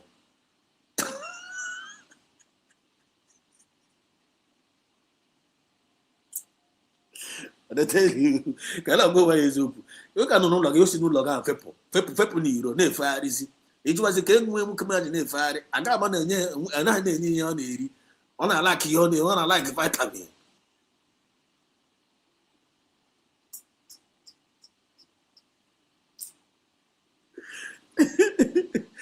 Chineke. Vice versa. So Chineke knows to give to God what belongs to God and Caesar to what belongs to Caesar. So if you are not getting that, you get kele chukuna. Put one more ya siya chukuna. We need ekele. We rekwe ekele go. Because no man should share his glory. We rekwe ekele ge. Inye hangi ya nyecha ekele. You say hey, kaya is no ya we are problem. Geba gozi ya we are problem. You also varogen kege. Divine and human intervention. The aliens in only high when a hang or only high one aliens name or aliens say one chuku. Aliens say one chuku, but I'm with chuku. You now connecting the dot now. Are you getting the point now? So I give making some declarations now, Balia. I never goes on Kelena chuku. Yetago. The aliens, they are raising up their ugly heads again. I try kind way, and I try to jeopardize our declaration, and to jeopardize our recognition. And I to mess it up. I couldn't afford to answer that. I create a government, I create a government, I create a parallel government. I quo one, he quo two, I quo Hana Moko. All aliens they are. Yeah? I'm a poor hanch, I notch it, Nezuare. But you watch and keep as a kif in Ikabuagohan. Ikabuagohan, how do I go weak? Because of getting IGSOku and Nachupagidana, which is the greatest weapon. Truth. Only IGSOku, how we Zoku. Yaji Washi, Haji Chineken, how we Chinekena, Yaji Wogene. Fake God. Their stomach with their God. Stomach. You might hear God, their stomach with their God. Stomach with it. Could you imagine? Stomach with their God. Their stomach is their God. Alpha, Nyafogeri with their God. Okay, we man and that way from couple. You declare for her please people in the name of Chuku Kabiama. In a poor name. Let's be more of faith. Also, even if you say your faith as little as the monster seed, know who you are and operate on who you are. And when some of us know this movement, how win the Bible, then he want us to come and be afraid of you.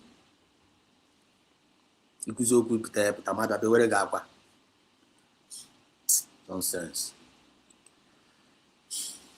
Correct, my brother. You are preaching here for real. This is gospel indeed. There were, my sister. Because yes, so the message in everything I can see in every experience of life. Yes, so thank you, my sister. Ahmed, there were. God bless you, USB donors. There were. Good evening, brother. Good evening, brother John Okemwa. There were. And special say we are the light. We own and give the technology. Do you know, my people, that the creator of the Google map and everything, GPS is black woman from the slave family. Kifria. This OG, owner of technology. And from Wakanda, Arab, this is Lesenia, Ndocha. After that movie, if not Wakanda, we'll go another one. How good the person? Because you know the coming of Biafra. Why one with the technology? Go and watch Wakanda. Go and watch. You got war about there. You know war. Human beings versus alien. No China in any about no Lubanyo.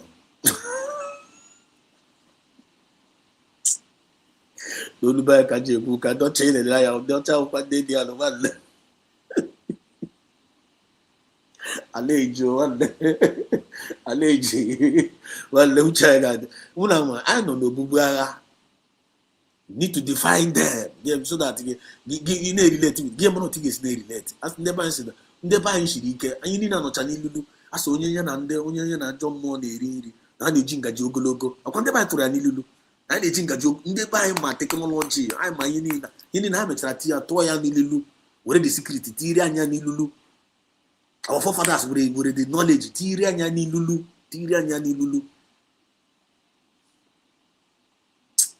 Respectable Chronicle one. Respectable. A person no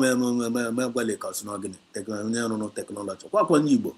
But if you have with China, Zoya, then we have another glory. Because I know the original creator. Chinekena Kerani, Lugia. Plant I know why. Ilian Bezana have Nabia Bazi the image because I know the image of God. Now Bazi the image Jamba. Chinikana say you people have what it takes to destroy the image now. May God give us God give us the bodiness. But if they preach, but I am preaching it to myself too. Yanya mind power. Can we take this thing to the full in fullness? Can we power? And very soon I again power. We are going to explode to this world. I nagi may explode with knowledge, with science. I nagi may explode. One in again bow. But I say, Madam Bow. Am I not prophecy kind of again? They must bow, all of them. Chichine can be paying. Now I can't Kachuna be paying. Can we take this revelation? God is sick in. When sink in. I may say, this is BETV. Biafran said us. Always bring you the message of redemption and liberation to the hearts and the minds of our people. To the hearts and the minds, intention of our people. I would say about you say, one, on here we have more, buying your spirit, buying even more, buying a DNA again, on the no money. You know, me yourself, you know, not getting out, but I'm more myself, you want to prove the DNA, but I'm in that natural name, I infiltrate. In the full name, Esma, not talk Hana, now, one, can't infiltrate, can't wait to jeopardize that DNA. I'm a drama, then one Patano, Patonaga, Uru, Naga, and the Fulani. Naga, Uru, in the alien and I don't know. Indian, no matter how tempted, go, one Nippona alien Baganao. Alien Baganao. Oh, that's one of the problem I name. to allow alien again. Some of them move allow alien and I'm trying half human being, half alien. I have a problem anyone at this movement here.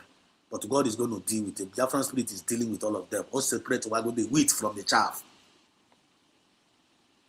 That their fruit you shall know them. Some of them are being pretend. I'm not message here. And I pretend what the message said also. No one they can't do equity and justice here. I can't pretend it though. You can't pretend it. I'm not going to pretend there. Now when they can't pretend us and then when self-discipline, can't pretend us and then when moral decency, can't pretend us and then when and they pretend it no go last. It can't last long. Alien cannot pretend. He pretend they pretend on every day. Your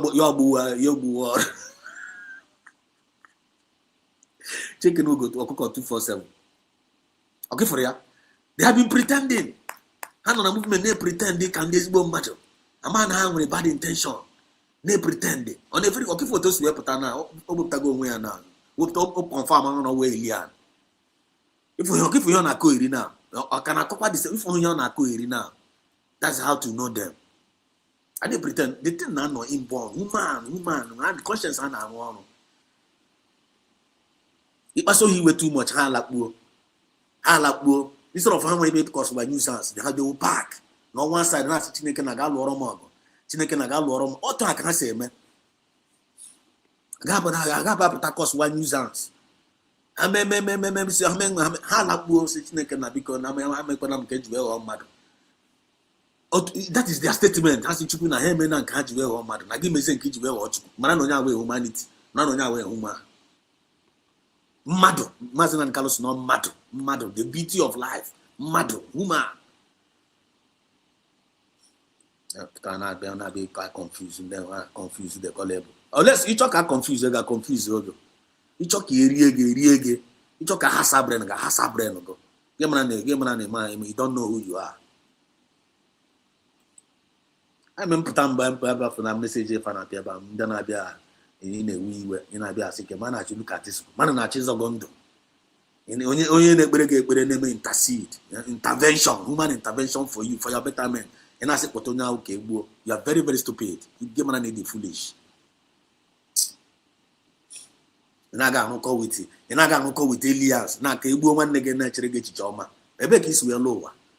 Why can't you use your common sense for once? But the law for woman, they hate it. Mother Bagazoko doesn't mean only I hate it. The answer is no. When I Bagazoko law for go. When I Bagazoko represent to humanity. But I get happy humanity now against you. Now they full alien. Because I Diego. Aliens, oh, their God, oh, their stomach. Check alien, quick for transfer, vampires. You know, for transfer, now movie. You know, for transfer, to transfer do display. That is aliens for you. They will do it again. The devil came to steal, to kill, and to destroy. On in Armenia. But to humans, they come to give you life and life more abundantly. The choice is ours to make. Indeed, John says, indeed, exactly, Mazi, Fanny, they were understanding your messages. At the age of 70, she got her doctorate degree and became doctor. Gladys West died at the 95, January 17, 2026. None of them celebrated her. My people, we are in a big aha. We are in a big aha because of our gift. Give prayer. So that's why there is a need for us to wake up. Wake up. Join this battle. As little as you can. Join. But there is something you must offer. Man, you're talking my point. Use it. Wake up, engage, get informed, get involved. PM Samana, Dr. Muzora, N Special, many people now be a Google motion master, get involved, one. Get involved. There must something you must do. Get involved. Get informed and get involved. onwe onyinye Chukwu na nyere gị ịgbara aka even say before gị pụta n'ụwa you were a winner already. ịmara dị bịa krom enwere spam nwere millions, that's not millions of spam, millions of ịgba nwoke gbapụ ya pam millions na-apụ mana ha niile na-achụ one egg. Ha niile na-achụ one egg. Gụnwa anyị nwaanyị nọ na you were a winner. So gụnwa onye the only person jisiri ike out of that millions of spam, ọ gụnwa onye penetrated banye na the egg, which means from the birth you were a winner. Also before you are born, I have ordained thee. Look at what start confirm where they all confirm on spiritual, confirm on physical. Yeah. So just in my house there are many vessels. Some are of wood, some of clay, some are of wood, some are of clay. When they will clay, when they will wood. So you wood, you were vessel, ibaruru. And education, she tell you not be really ibaruru. This have go purpose again. Because I have never forever. When they will clear energy at pot. The potter everywhere na when you point it ku ya mini mara na ọ ba n'uru. So you will it. You can't be very wood anya. You go remain wood ahụ be happy. Neighbor na wood. All you guys see na wood can get diamond and I get gold anya. You will good behave like a gold. You will diamond behave like diamond and to the benefit of the people. Kafu ebe ndị Igbo na-elu ego, and na-elu ego. Msilekwa kwa ndị Igbo dị ha. Na-elu ego na street, na-elu ya ba na-ememe. Were na-ega nga lube ya na USB government and they are chapa. Were onye amana Chineke na nyere ha. Were ya na-asa ndị one Nigeria. Wrong purposes at wrong time. At the end of the day, you see them coming back in shame. Ikudi ihu n'ala. Lekwa ike kwere mmadụ ọ nọ na UK na onye Igbo ọ nọ na UK na asa afọ ele ndị tụrụ ya nga na ọkwa dị same ndị gọọmenti ahụ sa afụkwara ọ na ike kwere na nọ with the people ebe ọ nọ ga ya. The answer is no, because that's a good name is better than silver and gold. So there's a gift onye amara Chukwu na nyere anyị na this movement. Bring it on to the table. All no blessing with millions of ego. Onye nyere gị that millions ahụ ka i were bara USB uru. You know blessing with amamihe onye na amamihe ka i were para USB uru. You know onye na okwukwu onye imo tese ekwu okwu convince people I believe onye na mma ka i were para uru. Don't use it against the people. When you use it against the people, which means you are an alien, you're serving the purpose of the alien, and then Chineke na ga-akpọ up. Us no Bobera ka ihe kwuru that master Bobera just gave some, he gave them 5 talents, some he gave them 4, some he gave them 3. Now Gagabia. Onye konyere 1. Onye konyere 1 onye nke of a wood, onye nke wood nko. Onye nke ga-were nkọ a ga-lie n'ala. Si na nwanne ka otu esi wee nye ndị a diamond, onye nke gold, ya bịa were nkọ ya. Ya nwa chọrọ ewu nkọ, ya nwa chọrọ ewu diamond.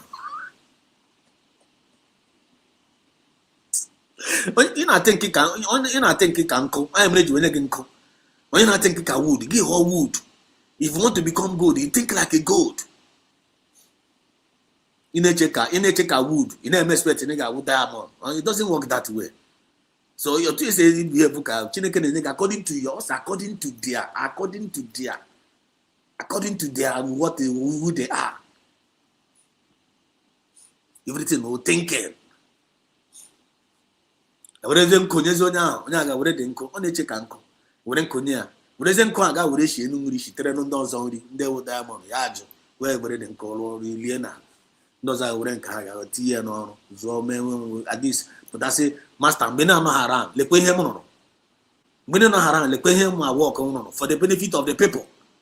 Nke a na-amasị na nkara na-anọ haram na what are you doing? Masị na nkara nọ haram na you are master, what are you doing? With onye amara Chineke na nyere gị ijike gị lie n'ala na-achọ ụmụ ndị nke ha nyere ha na-eche ka masị na nkala pụtakwa mmadụ na nkala pụta if na man state ha if go the man state as a man thinking is hard so easy. Then anyị nwa anụkwa around na some of us na afụ some of ihe anyị na-arụ some of us marakwa nke gị nwa na-arụ by their fruit you shall know them. Can be one way. What are you sacrificing when your master is not around? For the people. Can sacrifice. There must something must sacrifice. Don't tell me that you don't have anything to sacrifice. You are sacrificing something. Only one intercessor. We all know you spiritual, under spiritual way. You want them a spiritual gift. And you have no week, God, please help Master Nanikalo to come out today. You are doing something one. God help PM to come out today. We need to talk your child. God protect the channel of Master us. When you are doing something. You click the like button. It's on your name. You not shy. It's on your name. Or you not just did not totally useless. It did not totally useless now the movement. Then you never expect a reward. You won yara. You man always go to yara. I swear to God Almighty. All no money make man more yara. So you got very useful positively or not quite useful in a negative way. You got the useful positively. So I give me that peace. Say if I go here. I said there is no peace for the wicked. Yes, so John, good evening, Geneva, France. Yes, there we go. Some probably find a piece of Geneva, France. God, get there. Geneva, France, that's how, hey. I want to see Geneva, France. We begin about Rabat against Rene per year. Yemen in Abu gone.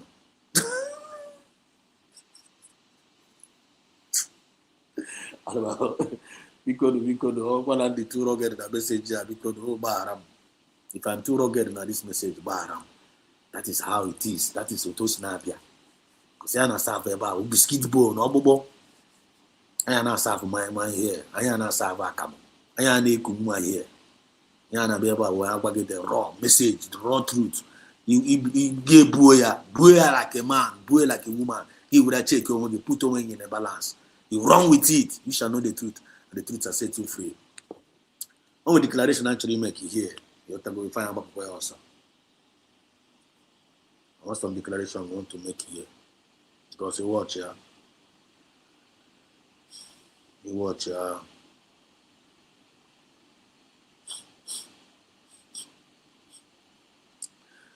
Declaration on congratulations.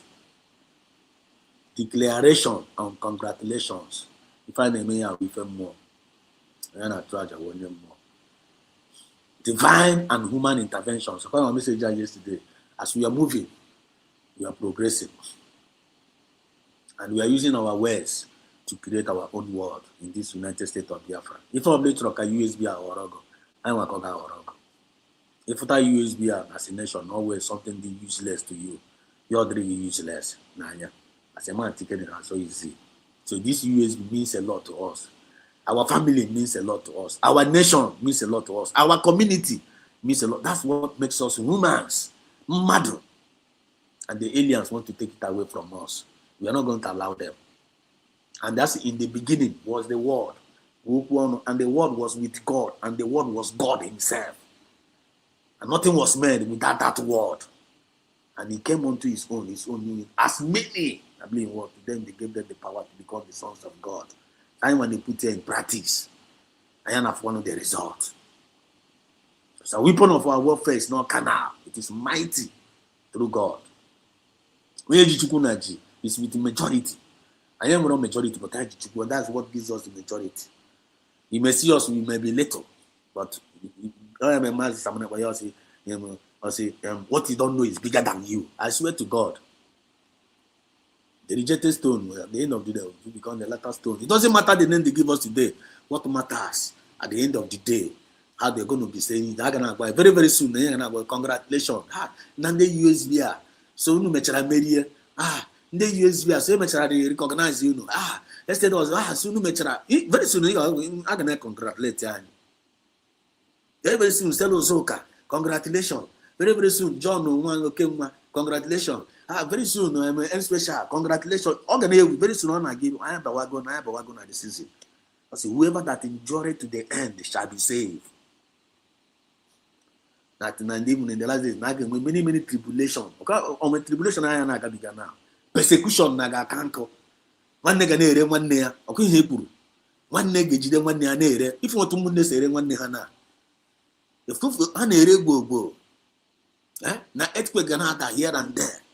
This, that, and nation gonna rise above nation. Village can arise against village. Is it not happening? Is it not happening in the comment section? It's all happening. But also, but whoever that endureth to the end shall be saved. Don't understand now, can't you now conquer now push we are not giving up. Endurance, you're under declaration. So we're going to declare tonight. We're going to declare tonight to move. When you're going to say, hey, but I anyone, but I actually in a cabin, but for the Kaiba Saga. I am a Basaga here. I am a Basaga here. I am a Quasari here. I am a Quasari here. And on the real deal. And about matured men and women. Now they want critical thinking. When they future, when they propose. So even a channel la, you got them matured in the memoir. You got you know what I give me. Yeah, about you man and they draw me. You got to go Abapana. Or see me and one. You got disappointed. You got any memoir with us. You have to go my point. Declaration. And congratulations. And I give declare.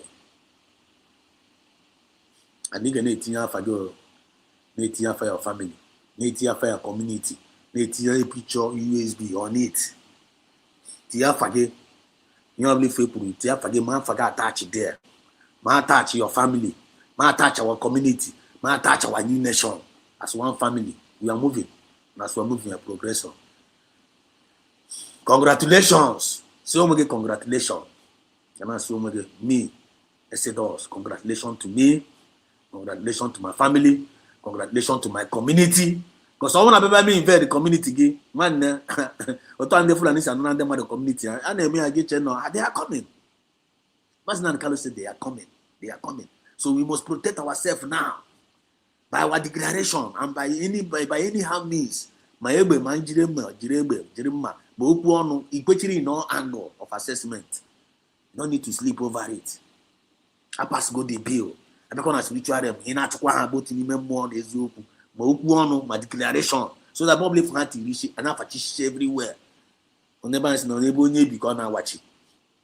I get to the point. So congratulations. How kind tipia. I am gonna need more. I am not congratulate on my Snail Matuo. When you we are doing a great job. We are trying our best, and God is doing the rest for us. We have not been saying congratulate. Congratulations. We are free and we are victorious. He said, our call. Correct. This thing be very, very tiny, so I will need to take it step by step. You have to go. Our call will be overflowing. Everything I pray. Everything will be fine. Everything will be fine in regards to this our freedom. All of them will surely come to pass. Now, for you go, he said, and now the practical. Everything we pray for, all of them will come to pass. Maznan kalo ane kwem ka maznan kale puta. Maznan kale puta. Maznan kalo na gaputa. Na for you go, he said, PM Samrepa gaputa. Na for you go, he said. The Tongo Sarabese will be protected. All the genuine cabinet members will be protected. He said, all the lovers of freedom all over the world will be protected in this perilous time, in this tribulation time, in this persecution time. He said, no sickness shall come near our dwelling. No sickness will come near our family. No sickness will come near our community. The Fulani herdsmen can never invade us. When they come, I know they may invade. He said, I believe you anymore because you need more. They are physically strong. Now one not village, can come village. But I don't know Bubua. Then I try and they are not sleeping. So why no I get here? Then I try and make incantation. All I know I got bank I gonna make incantation on Kanywa. I get to the point now. As now violence, the kingdom of God suffered violence, and violence ticketed by force. I need preacher and I wear my Ramagua. I see it away. I see Muranya, one. I see Bua, I see Brog. You cannot play giant. Many kind of equipment and many kind of whistle. Only equal acquire like this when they get an arm on offer. Onwe ko akọ like this, akọ ya like this. Game na onwe ndị na-abịa abịa, onwe ndị chọrọ ebe ime ya overtake. Akọ ya like this, when onye ọbụla eburu ọgụ buru mma. Men na ekulie. So onye ọka nọkwa n'ime ya now. Abịakwa na-abịa sị ka ebe a na onye pụta ebe a na-abịa akwụgharị from channel to channel, na-achọ ebe a na-akụ asịrị, na-achọ ebe a na nwanne onye ọbụla ga-agbachara onwe ya anya this time around na nke ikpeazụ ahụ. Swear to God Almighty.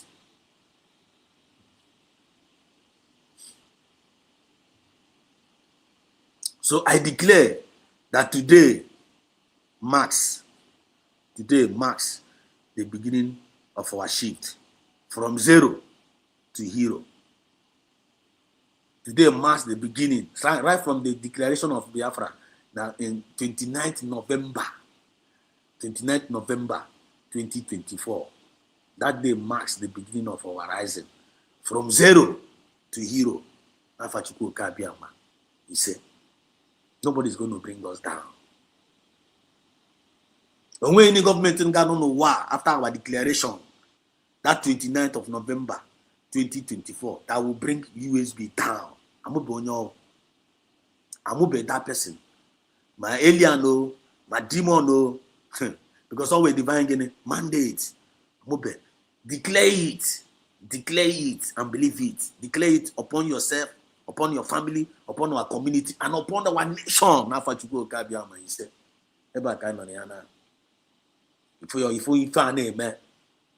If you find a name, you know for the result. As a man thinking in his heart, so you see.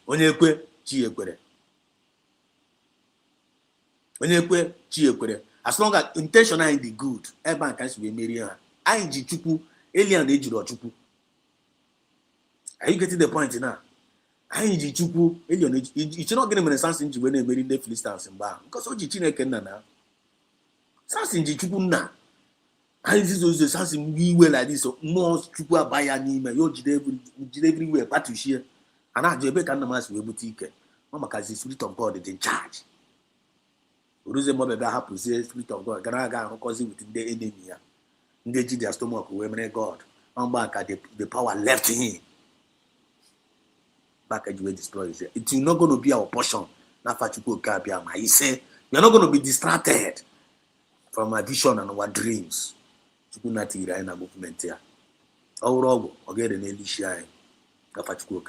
said, are you with me?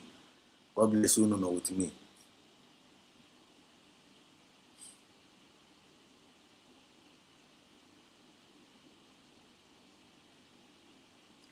We shall laugh throughout this season.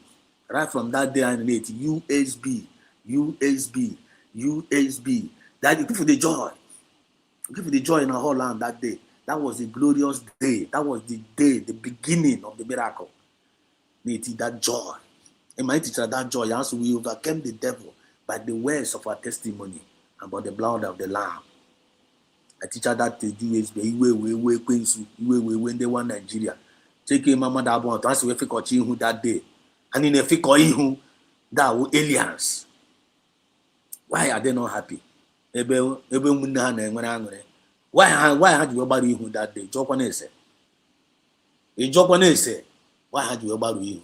Because how aliens, how they possessed by the spirit of aliens, not in the midst of humanity, pretended as an angel of light, but as how we make things. I get to the point now.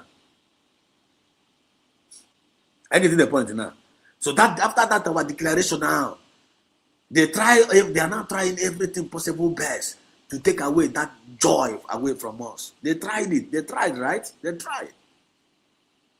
And then mental toughness. When they want when they bunny here, how when they say child, I bet you rise up. Because the righteous falleth 7 times and rises 7 times. I'm going to go to the history book. Now we are now seeing the manifestation in our own time. When then joy and bad, they were able here. I'm a Muslim preacher. I am not preaching to you for you to be discouraged. Now a lot of you are going to be brought over. But also when there are people that are meant for this, now baga to down on what in the gaba. Nandanga the unshakable, unbribable, unmovable, and unstoppable. I give me mental toughness. Ya me high pitchy. Ndanga with the Joshuas and the Caleb. Ndanga with the Esthers of our time. Ndanga with the Deborahs of our time. Are you not seeing them now? I want to know for her. By their fruit, you will know them. Oh, baby, I hope I hear them pretend though. I hope I hear them pretend. How are they well convinced within themselves? Anything had they were convinced within themselves. Man, the time this is not an email. Email mistake go area routine on their territory. How many people are you? I need distraction. They don't need it. They don't entertain distraction, and they don't entertain bad energy. They don't entertain even gossip. And they may entertain. You know, I be like this. I truck and on the go, and then I try red.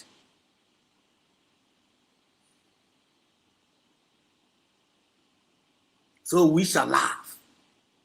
They want to take away our joy. They can't take away our joy. He said, but the joy of that Biafran spirit, our strength. And I check is no, and I talk about me infiltrate your heart. Check him in and I talk about me infiltrate your heart. Man, I infiltrate and I get sanity. I'm a infiltrate heart. I get that sanity. And I get sanity. They got no ziko kakurishinana. Otaki ganozi. I'm not going to sanity. I'm not going to joy. Only he get many. Only he get many. Only one in the Kuzeoku before he get Kunizioku. I get to the point now. So, based on our declaration, on our congratulation, and you need to declare here. Now, fight towards it. The kingdom of God suffered violence and violent, take it by force. One day. What that? What tata na movement ya? What tata na movement ya? Only what tata na this movement ya? Game na get go pampas. Game na get go pam. Only what tata na movement ya? Give we ya kelu here. One for you, I need to make. But I don't believe no one what tata na movement ya now. By this time, when you can what tata na movement ya? When tata na among us here because we ya kelu here, kaima. I don't think so. I don't think so. I swear to God. That's why we are talking the way we are talking. That's why we are sounding the way we are sounding. And then I got war. Came on foot and he said, on under command. Yes, sir. Yes, sir. I know about dream me.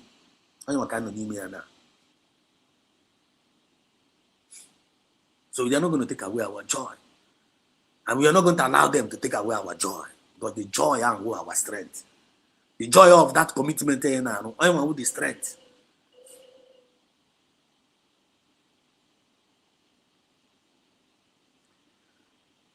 Throughout this season, you're not going to take it away.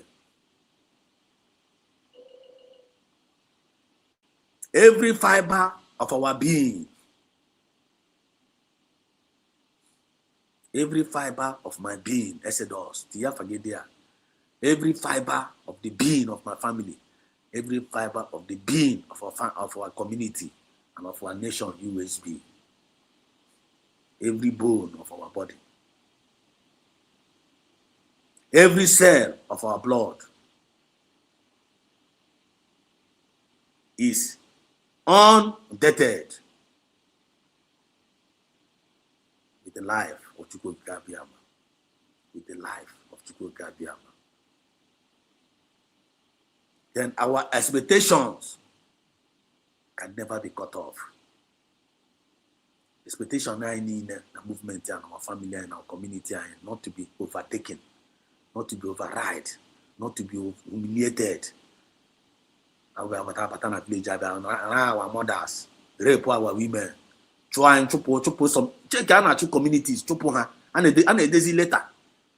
And a daisy letter. You know, Katana, no, not a community letter, and the Fulani yes man, Gabia. When you're get fighting for you. And then I know Papa and Mama about Bagos village. Now, Jebek, my Mazin, how are you going to feel? Nobody you been on there. Maybe you're gonna talk about I put an equal can not together. Some people are not coiri. Some people are not coiri. But tell us what your government is doing. Some people are not called Kande Buharishi. You don't want to team up with your government to make sure you protect your community. You don't want to team up with your government to make sure that we promote your community, promote our nation, to fight against our main region, our main enemy, in Marudas, who the major enemy now. The whole Nigeria no, they find a book the whole Nigeria no to mess up brain of everybody. And I call your turn all your Southeast governors to slave, and I call your Southeast governors disposing as serve your interest. I got no idea. Go check everywhere, every community now. And please, government, come and help us. Please, government, come and are you not hearing it? We beg the government, come on. But God have given you a government in a USB. You don't want to pay attention to it. The same thing happened in the wilderness. Moses was there leading them. Still yet. And they spoke Egypt. They spoke Egypt. Moses na pop time from. And na kako Egypt. In the midst of na pop time. But I don't Egypt. Na ebe. Chineke na pop time from Egypt. Na had to go tired from Egypt. Chineke na tired from Egypt. Egypt na egbu anya egbu. Chineke na say okay nsogbu adro. Let me bring you out of Egypt now. How do we go see Chineke na watch going back to Egypt?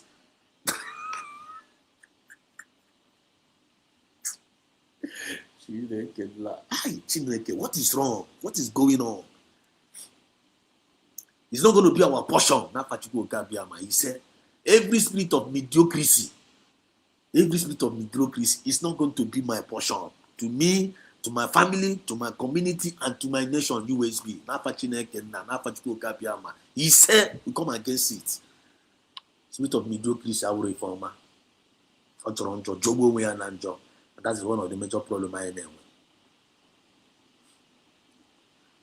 Tell yourself congratulations. Tell your family congratulations. Tell your community congratulations. Tell them to wake up to the rising sun. Tell them to wake up to the information coming out from the United States of Biafran government. Tell them to wake up from the divine instruction coming out from the Biafran spirit. Bible says, go and mark your doors red. Now the angel of death gave you Ipiabu, all the enemies of our freedom. They survive. Don't mind him. Man, that angel of death have wiped away together with Egypt.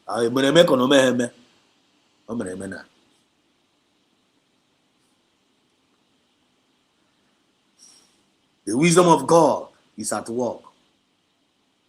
The wisdom of God not at work now. Tell us the wisdom of God is at work in me, in you, in our family, in our community, and in our new nation. The wisdom of God not at work. Are you not seeing it? You never in Nigeria now, maybe before. But what can I got air of fire? I got almighty air of fire. I'm not getting 18 over and I buy under 2 days. You can't believe here. But the corner of Kitana, HDMA na Nicano, Tiena, for 5 years. Tiena 5 years. Mazna Nicano Buoya, no idea. DSS Ebony here. I'm young Abanelli Lumia Branana, Mazna Nicano Cano Wando. Just like they did to Daniel. They conspired against Daniel. Daniel Tia no Ludo. Don't Olo Odomo Daniel, Odobuni, but don't conspire against Daniel. Basically, they are on our air. They lie on Dokashian and air. I call my name of fire now.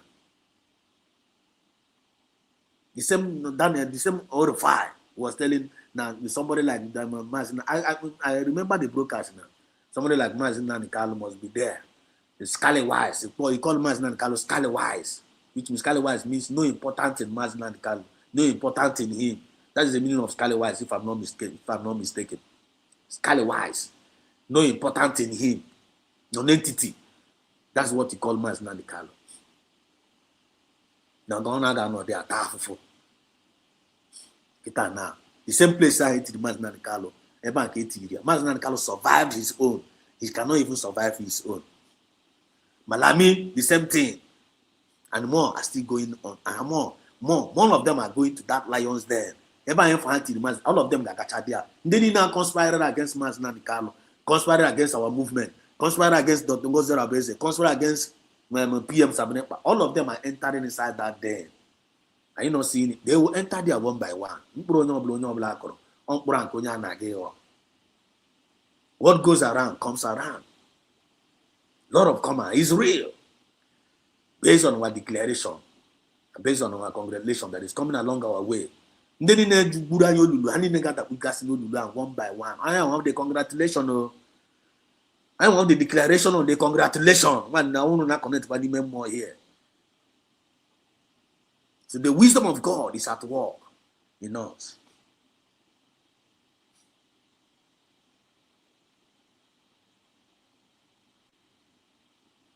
Yes, so one. Yes, so congratulations, we have won the war on time. Yes, so one and special to go watching Minister Ijoma. God bless you. You are an inspiration indeed. Stella Ozoka, you say, divine precious. They will good to see you again. You're welcome. Mazi Biafran TV. They were my sister. And special. Dalo Mife. They were in special. You say. Yes, so divine precious. Divine precious, honestly, what is going on now is beyond us, but you could Gabiama have taken over, confirmed, before of man. Tell those people to go ask their father. Basically choose one Chineke, they will my brother. Basically choose one them, they will. Yes, so any tata. Yes, so any tata here. So that we will see your purpose. But I can't do. When Tata don't hear one like you your purpose one. When Tata on a movement here, will you again do here? I try to pampas. I don't think so. Don't think so. So don't behave like one. Don't behave like one. I know a declaration no. So that he will marake kaja ke papo ke baranya no ni me. So the wisdom of God is at work in us. It's at work in us. Mightily. I know what to do. We know what to do. We know what to say. We know what to do, and we know what to say. Am I right? Are you cannot cooperate? Now connect now. Are you connecting the dots? The only no here, you don't know what to say at any given time, and you don't know what to do. Only no here, in our midst here, with us here. You only be confused among us here. Don't be shy. Go for all man and no katamaji chineke na when it go na them confused now. Our time. I they do them sometimes, to be honest. And they do them sometimes. They can have them confused. One, or my papa. So only the confused among us here. Don't be shy. We are why the area is very confused. We are here for you, and you are there for us. This is the movement of we, the people. By we, the people, and for we, the people. Don't need to be shy. I don't know football. And when the weak among us, also let the weak say, I am strong. Every week, you see this, the weak. But for every week, I can add 1 week now. Actually, I need your strength now. I need your strength. I'm telling you. Get all your money now, go when you Chineke na adịkwa weak now. Biafran spirit na adịkwa weak now. Now I need your strength. Biafran spirit to win and papa mo now. You need to ego. Tell yourself the truth. Be honest. I want the sincerity. Oh, you again now, hold on, guy. The man start to water. A whip high. We put every spirit of fire in you. At this movement here. Because all we spirit of fire, we put this in me.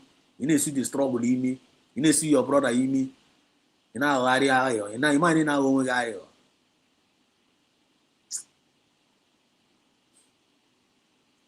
So if you don't know what to do, be honest to yourself. You will here. Only the confused among us here. You need a link. I need to read a link now. But I get one inside a bit where they confused. I can't say go. If I don't know it, somebody among us, if I am my enemy, get the power organized. Because I know in a movement. I am about to buy and I know tell about there. But our destination. Only of the put is here. Visit our man on a village. I want him to be in a village. I want to buy my gaga brunco. Hi, now one village life. Village life, what now man, village life now total. And it's only meant for the strong go. You don't be farming season. Farming season there. Bahana cultivate here. Hi! On one hour the toughest time. Cultivation time now the toughest time. Cultivation time. I've tested it now. My parents in Toronto be on your you about retirement, Banana secondary school.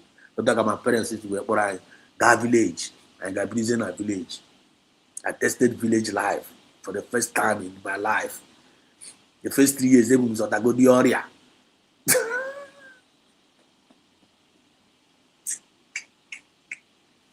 It was really easy for township. It was on go the care with Motoria go the first. My father said, my parents are okay. Bura like this, I got village. My mother asked my father, man, I like one village, gone on a town. Go continue. My father said, now I'm on a village. Yawa to Kayaga village. Not to give my family sister. My mother go look at my father go chiri. The father's dollar, la no yola. My mother no choice. Uta kaso. Imana no you and buy no mas na. I put me na na money onto na Kayaga village. You like at least Kayaga. I tell you what, I like village life. Oh my boy. When I got a village life, one day for full of village life, why young? Get to go. First 3 years. Yeah? Everywhere. I'm to go to area. But we did before my head and one home they are poor. They are measure that. I mean, Basil cultivate was here. That month and that cultivator time and I was the toughest time. Iba burunko. You want to give a position, no one give a position your man said. You don't call like this naga. You don't like a friend by and I say, Kele, and Ekele, had shike. I don't tell him on one, no nagafe, had no shike, or Ika Nekele, and Yobra Nekele, and Aging Jagge, don't give Brukua. Always had a boy, you got drop on the inco. Gabia Zuike, so breathe here, Zuike is your nana fresh air. The ginger qua, the Bruga Dinqua, the move qua, until the gay Buru na Gabia Kutuo. That is how this movement is all about. That's how the movement. Because when we get Brunka Gassina, we check for the Gassi Brunka, Bulaya, no, he can make mind the game might go to go, he get Bunqua, and the woman will be got a Chagaria mountain. Hi, Chineke. That is what this movement is all about. So this movement overall the movement of the soft, overall the movement of pampas. We are movement, men and women. That's men and women. Women more is you. So you can go sometimes. God say, "Children can need it per week. Your France spirit need it per week. You need your strength. Divine and human intervention, activation, in activation." Without my say it, yeah. Thank God, no move if I connected the dot. The wisdom of God is on us. You don't know what to say, let us be, or what to meet. Who to meet? Have a godly heritage. Have a godly heritage. We also have the Biafran spirit heritage in us, increasing in our life. So we are increasing in grace, which produces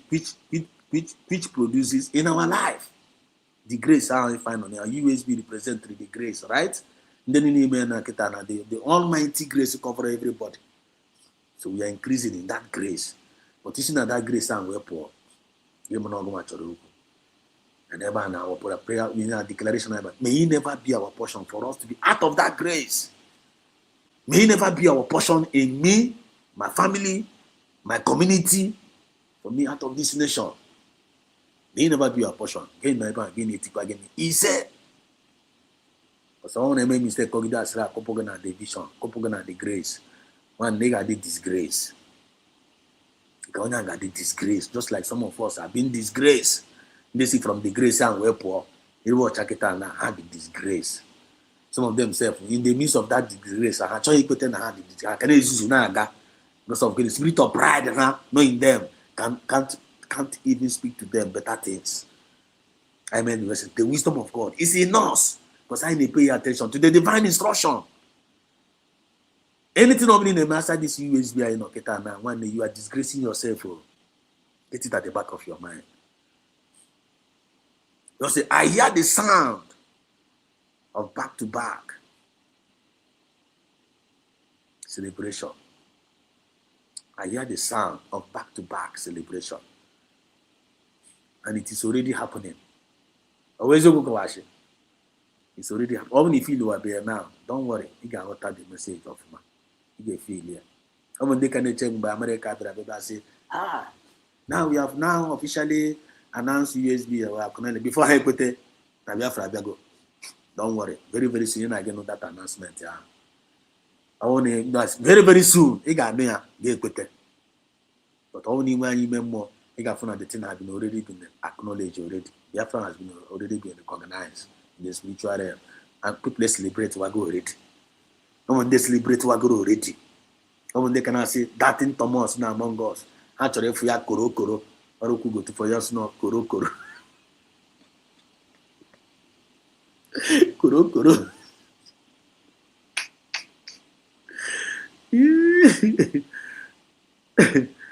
Sorry.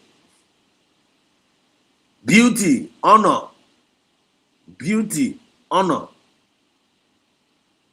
acceptability, beauty, honor, acceptability, lovingness, goodwill, benefit, promotion, elegance, glory, and favor with a portion of whom we all over the world. With a portion of our family all over the world. With a portion of our community all over the world.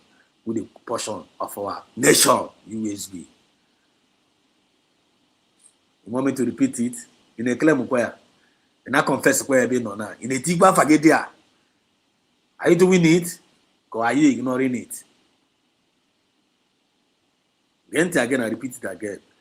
Beauty in our life. That is beauty. Giving us honor, acceptability, lovingness, goodwill, benefits, promotions, elegance, glory, and favor. For you, for your name, for your family, for our community, and for our new nation, USB. That is our declaration under congratulation in activation.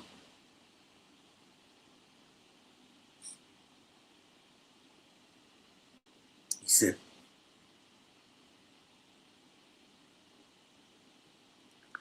I hear the sound of the back to back of celebration. Now, what you go, Biafra. He said, I only put them on a deep. I said, you check it out. You see that now, you have proper by this time tomorrow. When it comes out, we say, no, not possible. One of the kingmaker. Just say, no, not possible. When you say, but no, but you are not going to be a partaker. So don't behave like those people are not argument. This is one under argument. This is one under an aquarium. Kufu their destiny. This is one under an swimmy. Subu hanimi. Rimi subu ha. This is one under an age. Under an age. She one no need. This is one ha. Make sure your eyes is on the goal. Make sure you be positive. But don't not be in rudo. Not be in rudo. Just need in your drama. Even in this movement, you will do that here na bagashike. You don't know what's going on. Before you are not sure, you feel my point.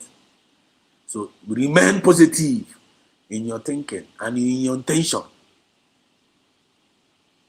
You say on the table. You say on the table.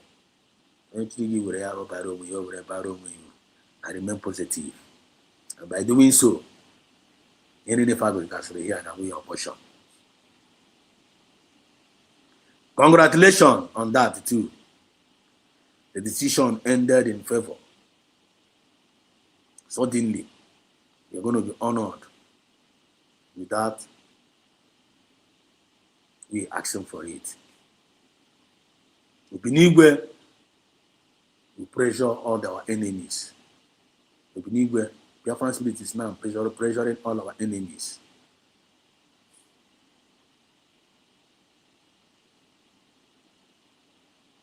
You pressure them to say yes for our rising. If not, like a pharaoh, allow Mazina and Kalu to go. Finland allow President PM Samanapa to go. Leave the Tongos Arabese road, come with peace.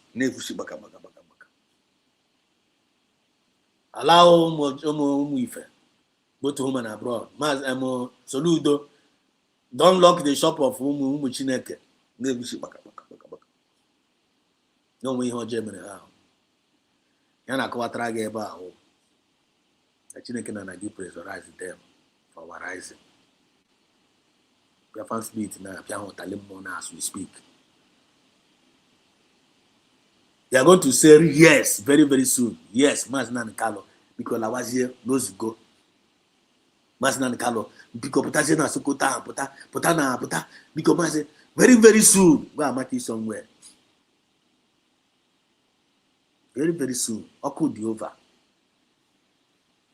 Elijah got a mama, Elijah got a servant. May pay this my servant, Tanya, awful, near name any more. Now, those that are with me are greater than those that are in down there.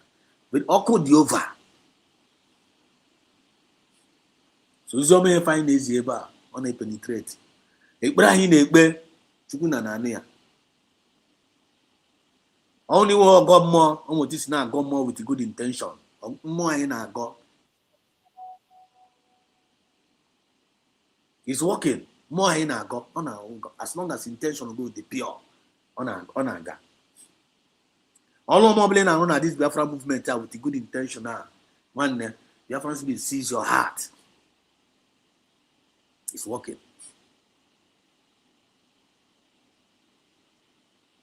Excuse me.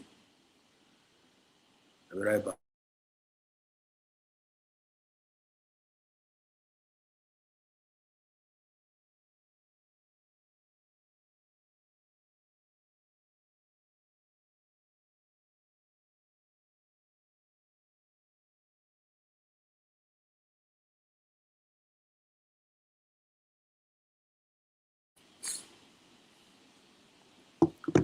You other go?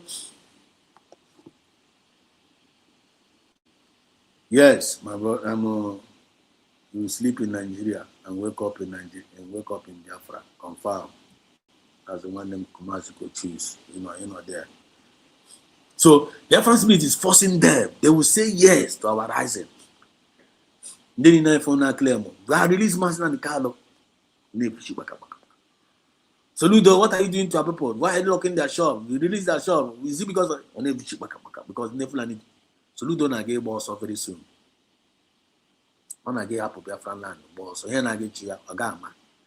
I got papia from that office. Because the order has been given.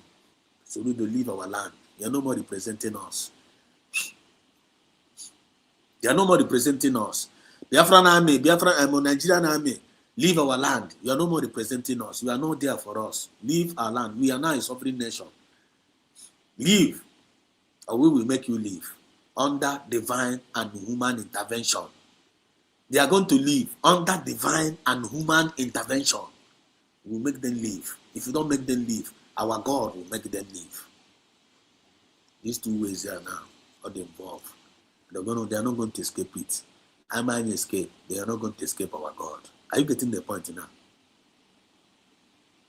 Because we know who we are. We know where we're coming from. And you know where we are going. I am the well defined. I am the well informed. And I am the well involved in what we are pursuing.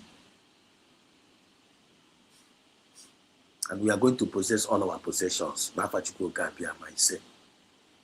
All the years the canker worms have taken away from us, the wasted years, Biafran spirit is going to restore them back. in 100-fold. Ndị niile kpọrọ anya asị, ndị niile chere anya ọchị, all of them very soon they will be saying congratulations. I will say congratulations, divine precious, congratulations, magical choose, congratulations, Ensposha, congratulations, Mazesedos, congratulations, Samunepa, congratulations, yes, very, very soon they will be saying congratulations to this movement.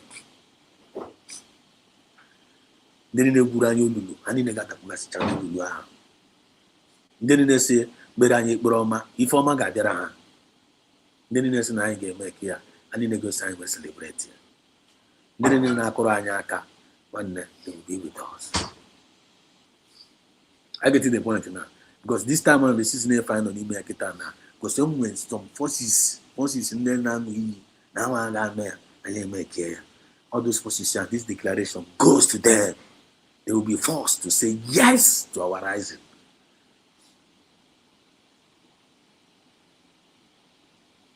Telling you, ndị niile na-achụ anyị ga-ada. Anyị na-ga-eda. Da brakata. We know ourselves. Anyị nwere Chukwu nna. Anyị nwere Chukwu. Anyị nwere faith. Anyị nwere faith. Just ihe nwere evil. Ihe nwere manipulation. But ike niile dị n'aka Chineke nna. Adọghị onwe ya n'aka. And we are declaring n'abalị a. Not only n'abalị a, anyị na-declare ya every day. And for the manifestation. So onye ọbụla ifu na-abịa na program anyị na-abịa asị na nda ọta ihe ndị a na-eme ma ejikwa agbalụ na-efe woto enyi woto na nwanne a chịrị na-afụ woto Soludo have locked Soludo have already locked the Onitsha main market. Tell us what your government is doing. You are a very, very big fool. For me to answer that your question first, go on Arewa and tell us what your government is. Can you tell me what you are doing? Can you tell me? Go on Arewa and tell us what your government is. Bami hineme, bamunki neme na movement here. Because all aliens na Arewa. Ijo ha they no answer you, but I don't like Ijo Ajuju. Ijo ha ke nka neme na movement get for ha like you. Abamu no to sugar. Now you tell us what your government. You go there ha, go and draw ha just one draw ha ke ha neme. Agbaga go dey nke ha neme na movement. They no go answer you. Before neme ha like you. But ya njo alaga je baba ke na baba ha go take ke na baba akọwazi ọnụ. Asị na ha gara na channel ha na ha ji ha n'ọrụ na nkwa na ejoro ha ju na and it's Suare. You don't have time for them.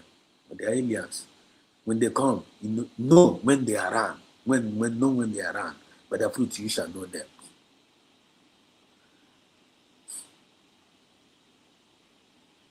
So they're going to pressure them. I get pressure. I say yes to our rising. Congratulations also. I hear the sound of back to back. It's already happening. Protocol are broken for us. We are bypassed on our behalf. King became our errand boys. Kings gawo our errand boys. If you Trump na gara news. And Trump is not a king. Donald Trump is not a king. The king of the world. On a gara news. Kings shall become our errand boys. On the American on the American. I can't abandon Fulani Caliphate. And only they would be Biafra. And they use Biafra. What is gay? These people are made. Honey, be not asking anyone the TPM. I don't imagine how Balikalika can really declare. They were working against our declaration. Chicken this now a present number. Now when this our sit at home and no referendum to them, no referendum. And then the prime minister need to open ourselves now a map on out all these states in this country and then do and the Nigeria were part of them. Now they are going to descend on them heavily. Or they not here. That were kings. That were king. And they were going for our errand. Because when your way pleases the Lord, when your way pleases, it will make your enemies to become at peace with you. Very, very soon. If you are not for them here, definitely I give up on again very soon. Go and back it somewhere. I got like this yesterday. Very soon, definitely by the time Mazinan Carlos, as much taken a Mazinan Carlo, Pope, then Nigerian Tiana Chong. I could remember minimum 3 months ago. Pope had Tiana Chong in Jiwana, we here. By him, I move a bow. By him, I bound back. I got a call on. I got caught. Chicken and Jimas and the Carlo, Pope, then Nigerian tea. Niti, not Chong Jiwana. Very, very soon, definitely I get mature. Now, I will be go. I get because he will bow. I got bow. Bow or a Muslim Carlo. I got worship you, I got God. I got say, you are God. You are God. You are God. Who are you? Okay, man, very soon. And the Muslim Carlo, Oma, off go you need. Oma, on a that date. Wait on a wait patiently to that day. Chineke reveal Sharia in. And the one I know one more. No pass side. The setting on the review of Mazna, or get revealed for a go on. Oh, if I get outside, maybe I get now momo. Now complain, Harry. Then outside, now movement, and now momo. So saying, and now momo. Now complain. Without no solution. When the solution in there with them, now the movement, which means only the useless, now the movement. So don't be useless in this movement. Be useful. Bring it on. Don't underrate yourself. Don't underrate yourself. Bring it on. Be contented of that.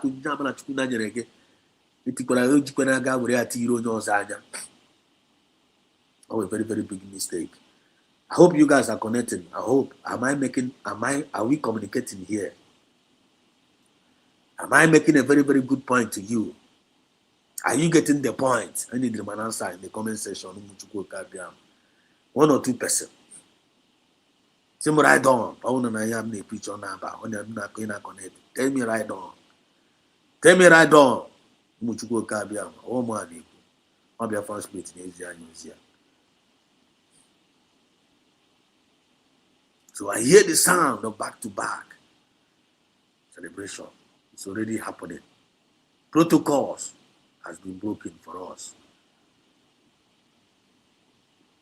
Possessing your bypass on my behalf. Kings become our errand boys. The favor of God. The favor of God was falling like rain. And the favor of God will fall like rain. Fall like rain. Just like the days of the past. Manna. On a follow like rain. As in a very soon, the Fulani Nagiwa, the Fulani Nagiwa upon again, and I gave Robico, and they will bow. Because they may go, you won't be here that they may be. Thank you. They are concurring coaches, and they will ride on my brother. My name is Sammy, ride on. They will know my spirit. I am a man who go another. Because you can come on and go where you people are listening, and I make sense. Won't be here that they may be to bring us down. Won't be done maybe to break Masina and Kalu spirit down. Masina and Kalu Kwechi. It's not to sacrifice land are going there. Akachuku Diana. The same word on the spirit and a Persia number now. That's the one declaration of congratulation in activation to us. If you know, you know. If you don't know, forget about it. If you don't get it, forget about it. When you're not going keep as well, you get involved and you will get informed and you make yourself available. Biafran spirit use you go. If you don't make yourself available, Biafran spirit no go use you. It can be useless. Just like that prodigal son, just like when you can in the Italian. So don't be. It's all about choice and it's all about intention. Hebrew spirit of fire or Batana movement, you end up as an eye. You all your money. In fighting a problem that could divide the country. Come on, can the Fulani Nako? The Fulani. And I want America that now. Now only for na one. Now here for only book. Na man in the Haga process Sharia. Na Nigeria. Na Trump na Chime invite a problem that can divide the country. You know, Kakoko. Excuse me.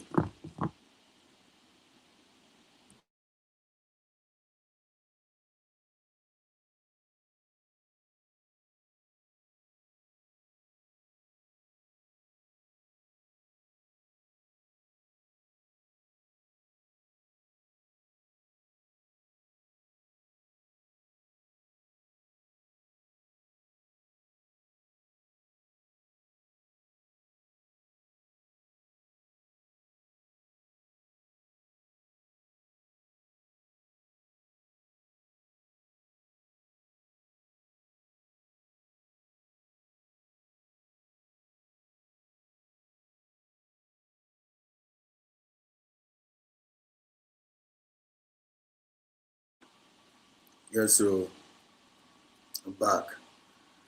As we shall say, you say, brother and brother. You must go choose one more, special one more. There were. Amy Sammy, how far? Amy Sammy, it's been a while. Amy Sammy, go team man. There were my brother. Where have you been, Amy Sammy? Because Simonania, what the quote and I'm going to forget. But choose if you don't know.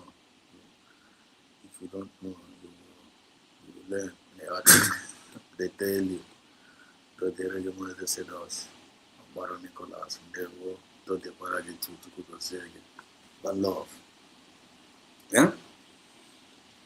They say now, asking that now when all of them kita na keep as well. Arab all of them. The monsters they created. All those monsters are created. And because of Biafra, because of the coming of Biafra, can they fulani jihadis? Uttering bandit all over the world. Uttering the bandit. Chirihani in Chibatana, Nigeria.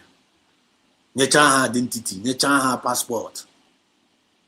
Because of we, the people, because of we, the lovers of freedom, because of the coming of Biafra, I got Chiba trying aliens. From everywhere, Sahel, all of them. Say, oh no, one. Now one I got no quiet Biafra Bia. Now I got no quiet here, Biafra Bia. Erufai was part of them, or was part of the deal. Manami was part of them. Vice President, and I play again. Is it the name of Vice President? Yeah. Eh? Is it the name of this Vice President? Kezafa remind me. Kezafa Vice President, yeah. Muslim ticket. Shetima was part of them. And in the Puju, Hani, Mabuare, Chiriha.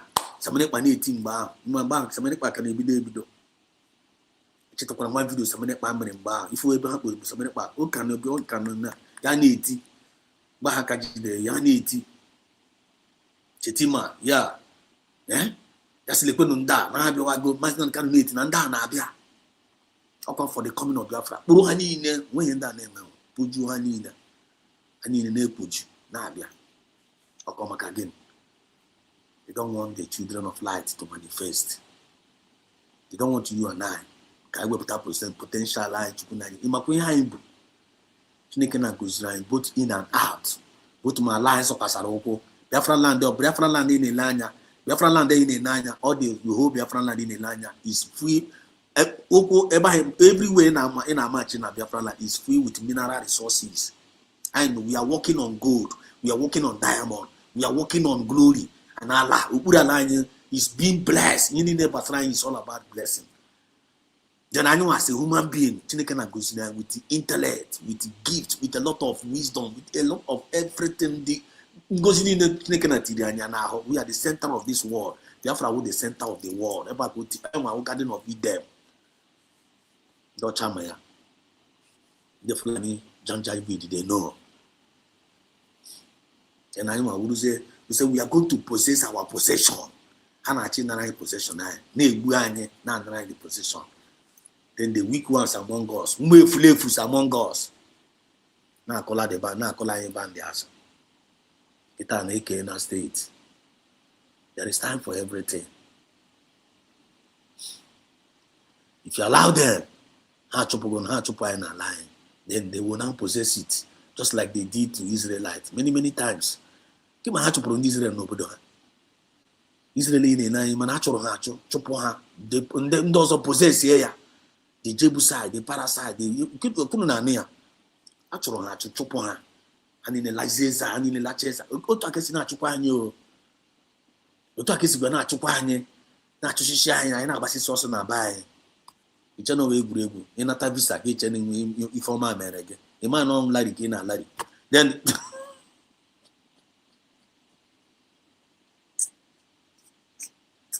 ịma na generation gị na-efu efu. Some of us mgbe gara obodo oyibo na lagotam nọ kịta na nwunye m onye obodo. Amụtara nwa ụmụ half caste ụmụazị abụọ. Ejima anya bịa obodo a most of us eji anya ọma. Ịma na generation anyị na-efu. Inwe idea. Anyị nwa dị suppose na-alụ ndị ebe anyị na-alụzi ndị obodo. Some people efucha na ụmụ ndị na-aga alaghachitakwa back. Teach me say I was a lost generation. But Chineke na no mama wee mee ya like that. Because of akparamagwa ọjọọ anyị. That's scatter all over the world. For us to go and gather knowledge. For us to go and gather knowledge. Can we put it? Then I know Chineke na when there's going to be a time. Also, he's going to gather us back. But us scatter chapter anyị niile. Ọ nọ na amụma now. Ọ nọ na history book. They are go and check it, go and verify. Connect all the dots. Not give it gather wakwa anyị back. Not only no gather anyị back, no ga connect anyị back. You check in this Biafra movement and I find them. Chineke na go this Biafra na connect time. Some of us are manawa go wine. Some of us now are relating. Some of us like kind of cooperating. Some of us now is blessing to one another. I now connect as children of light. Now connect, not connect to buy back. Not give bit the trust back. Or give bit the love back. Or give bit the unity back. Then not connect to himself first. I can now Biafra. Then it's going to take us back to our native land.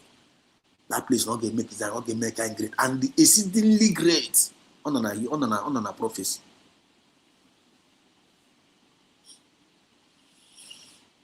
Thank you, my brother. I'm glad to know that you are good. You are good. Thank you, Amy Sammy. Not going to make it exceedingly great. I want to see now kind of email now. Is it not connecting us back now? Are you not seeing the fulfillment of that prophecy? Is it not happening? It's happening. It's happening. I know it. And you know it. I'm going to go on years old. Are we not connecting back? We are connecting back. Are we not connecting back to God? Are you not seeing it? Is it not connectivity with our Creator? But before, our people was running away from it. Now Baba's in our politics. Now Baba na ga down happy.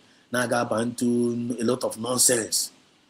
Some of them now query. Many people now need deceive. Was a deceiver? You was a umelala. That righteousness is being restored back. That self-discipline I restore upon her back. That moral decency restore upon her back. That dignity is being restored back. But I won't ever get informed. I won't ever get involved. How are you going to be connected to the reality?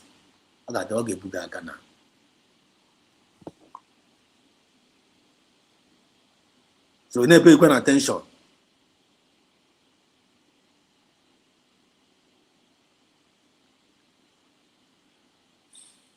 Also, what they don't do for others, they will do it for us. Help came from everywhere, and our enemies volunteered to help us. Our enemies now, volunteer. Our enemies will now become our helper. Go and write it down somewhere. Our enemies will now become our helper. So when your way pleases the Lord, it will make your enemy. It will make your enemy to be at peace with you. Our enemies will be our helper. When we begin to behave well, when we begin to know that self-respect, position our mindset positively towards this movement, towards this our family, towards our community, and towards our nation, our enemies will not become our helper. That did to you. So if we don't behave well, if we don't be self-disciplined, our enemies get giant and go pursue. Just like us when I go and go pursue. You don't get is an ago. But we're going to go one year. It will be me, no will be you. Then you mean say where I now go pursue. Because united we stand, and divided all the enemies of freedom will fall. So then we try division. And in the gada. Now for Chuku Kabiama, he said, because then we try division. That's how can progress here. That is why we need to fight against those that are bringing division among us. They are our enemies. They are our enemies. I'm not going to go to the message.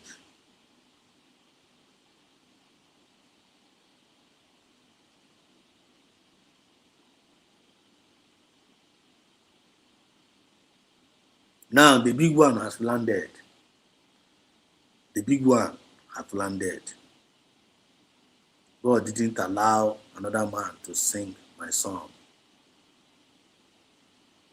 Another man to dance our dance. God will not allow another person to sing our song or to dance our dance. God will not allow our enemies to sing our song and to dance our dance. Now for Chuku Gabiama, he said, God will not allow it. And we, the people, we are not going to allow it. When I talk about this freedom, I am going to allow. When I talk about the declaration, I am going to allow. When I talk about our USB as a nation, we are not going to allow that person. We are going to allow. After to travel to referendum, to declare, our certificate, our newness. Man, and I talk about more. We are going to allow. Me, I'm not going to allow that person. We, as people, we are not going to allow that person. We must defend the mandate. Continue to defend it until Mazinani Kalu is out. Continue to defend it until Prime Minister Samanekpa is out.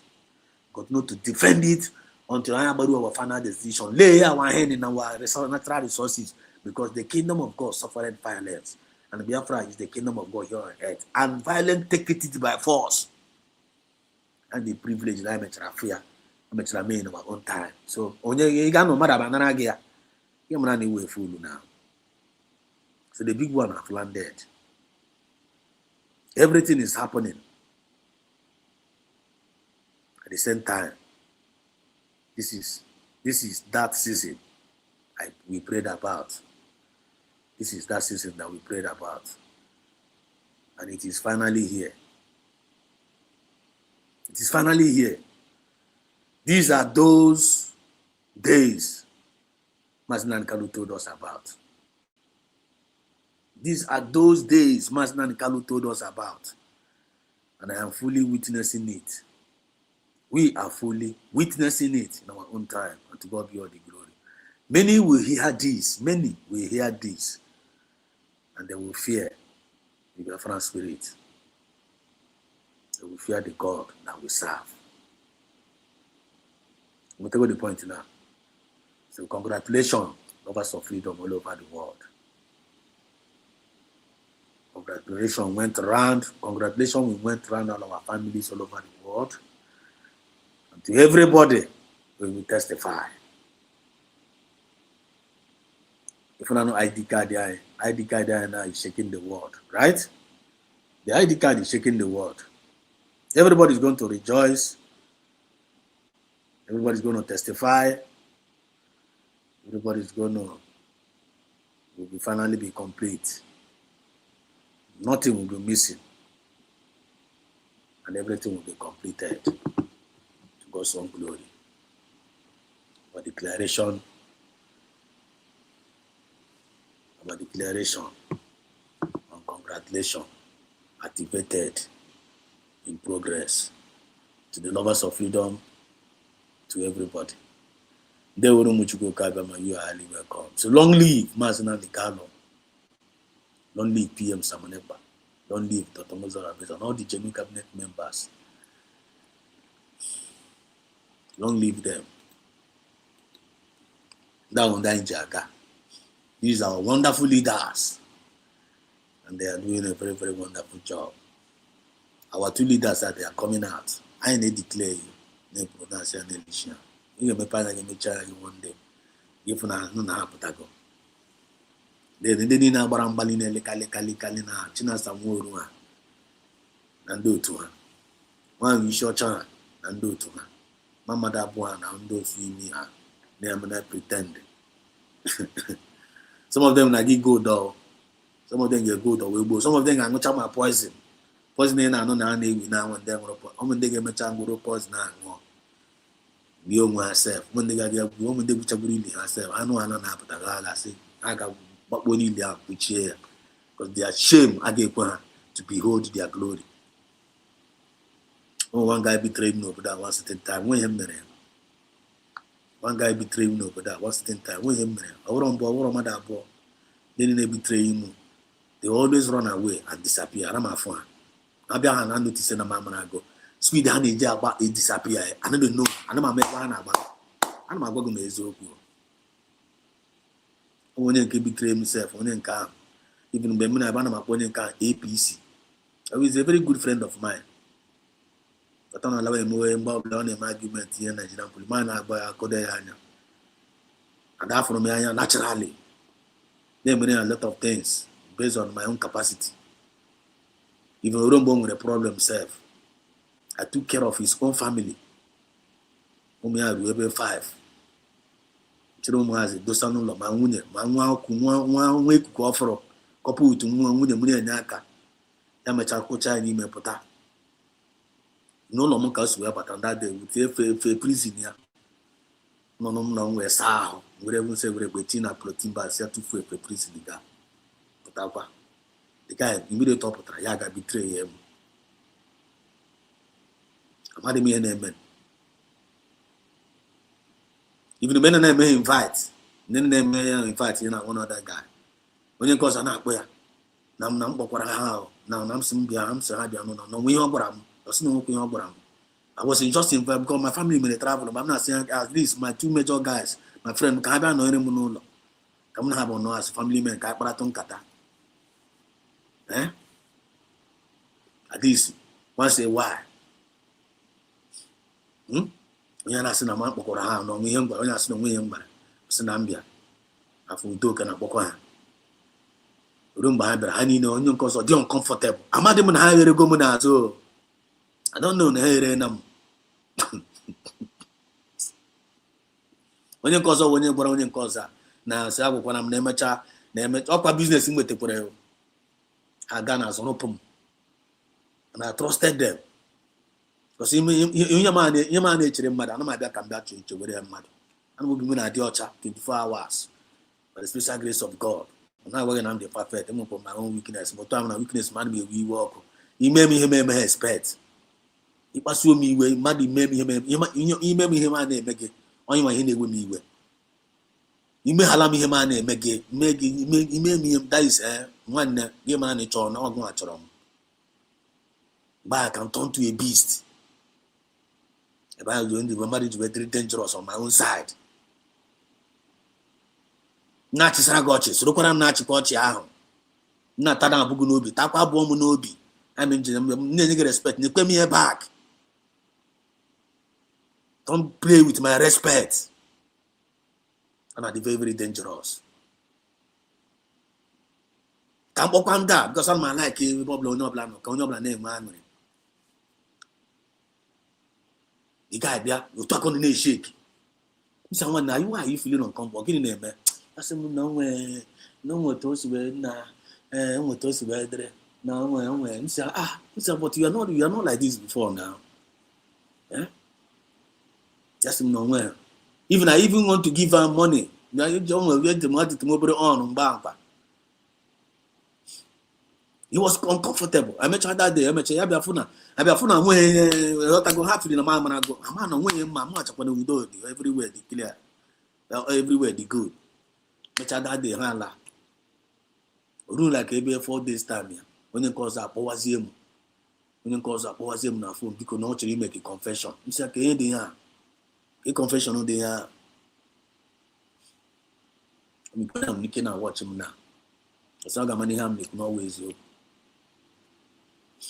Must be going at TV. Talk with your pro family and lady, but before I come to that, when you concern oppose him, now when you not really make confession. It's a confession on the just him now and I betray for a more. You say how? Or give me money. Just in a business safe from with the other guy can't afford APC, no, but I can't up him. I call my own contact. Can't up him.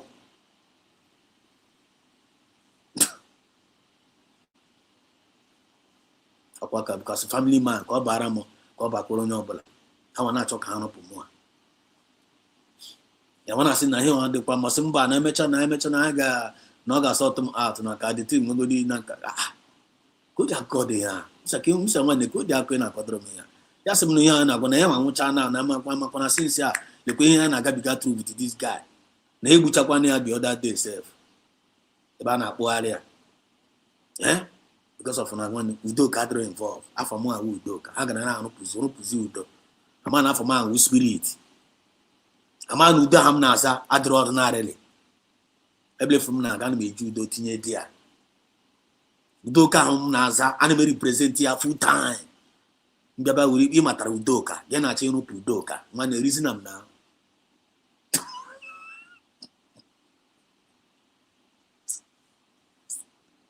Some people they make mistake. When you play Bumoy and Abare, and when you carry money deep, na movement I mean to be like a child USB because I tend to realize what I believe in is what I saw in this United States of Biafran government. Simba, this is where I belong. Bam, yeah, Baba can belong. How much in my spirit? How much in my spirit? United States of Biafran spirit, match in my spirit. So I want to match in your spirit. Wapa now. Wapa. Because I believe in equity. I believe in justice. I believe in fairness. I believe in peace. And I believe in progress. From my government in United up my hand at the center. You see, oh, this is my life. This is my country. This is my family. This is my nation. This is what I believe in. So I only believe somebody believe on fairness, he believe on equity, he believe on justice. What are you doing in United States of Biafran government? What are you doing there? Can you not hear him? And if I believe you get where you're not where you're supposed to be. I mean, are you getting the point? So this guy, the guy now someone that one, you want to ask him now, the kind of spirit in possess him. Say, Bamo, or what is going on? Bamo, yes, him now, China, because number area, not that guy. If me on a bum and this guy, Mata, and the guy said, no, Araga, now you want to young myself to read show where we cannot hide it anymore. Someone there, Cockman Jordan, Ogma, I go my own after. Everyone may confess or more about a go. So soon make this kind of thing. When you no long the other day, the idea more. Or some that day, no notice for an had you're comfortable that day. You say, I want to notice what I'm about to now borrow now. It's a game on confesses in that day, also mba, now had you support a hatchukuna, Muama, now mention up one. Someone the way for anything. If you're not telling me now, me, I don't know. I was just waiting for a result. Because I've already laid the foundation. It's about why. You said when it comes to that traffic, when a problem, our people, some of our people.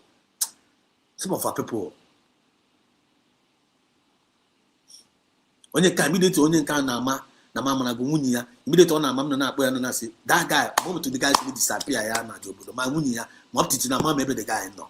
It has to be disappear, I don't know. So much in face of the jar from. All the sentinel here I give me never mas than Calon.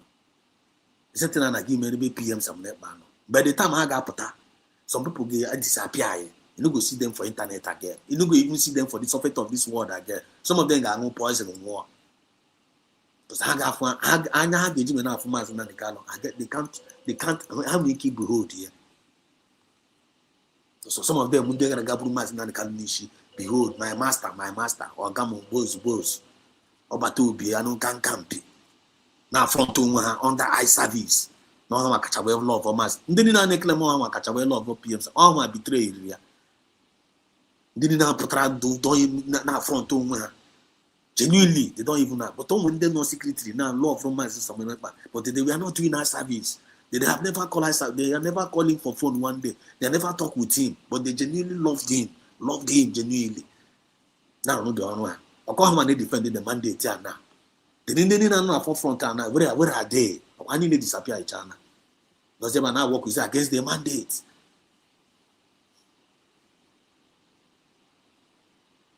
Yeah. Thank you, divine precious. Yeah. So that is what is going to happen. I'm a kind of anemia. Check in now. In fighting a problem that could divide the country. Let us now go there. I got never. I'm a kind of Jewish quarter and a program and a ballet.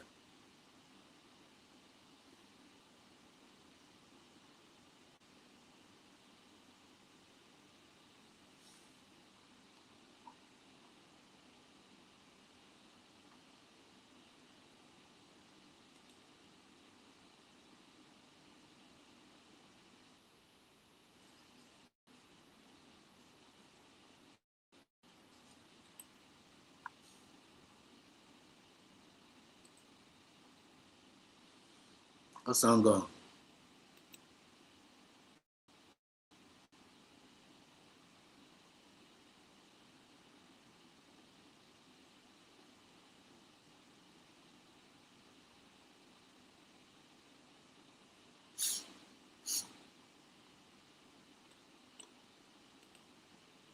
What's going on here? You cannot sing for Sharia law. Supporting this must.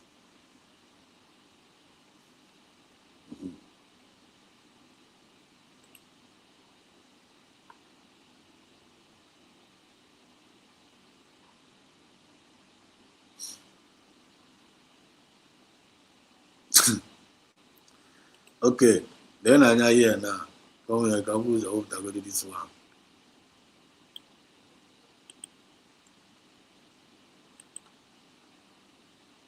Please click the like button on it on now. This network and share like button like that the program. Share this program, it's very, very important. Chineke na gozie as we do so. Okono for ya. Ewuru na anya here now. Yeah, Oriental Times. There's no new book. Onye ugwu na challenge Trump.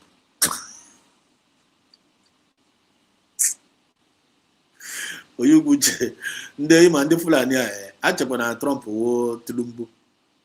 Ache na Trump wo Tulumbu. Check in ebe ndị America na challenge Trump. Who is Tulumbu? Are you getting the point now?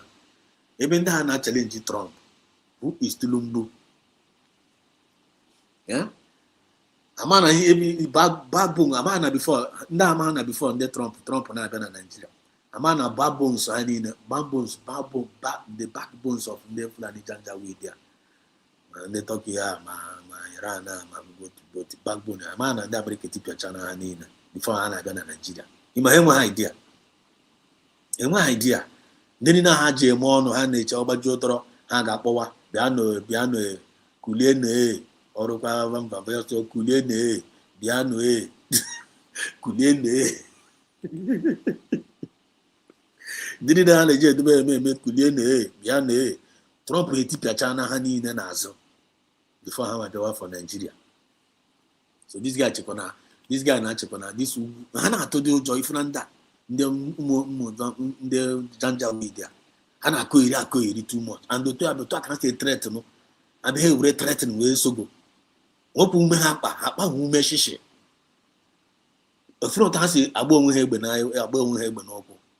Ọ sị America asking for the removal of Sharia in Nigeria and Nigerian Christians supporting this must know that they are inviting a problem that could divide this country.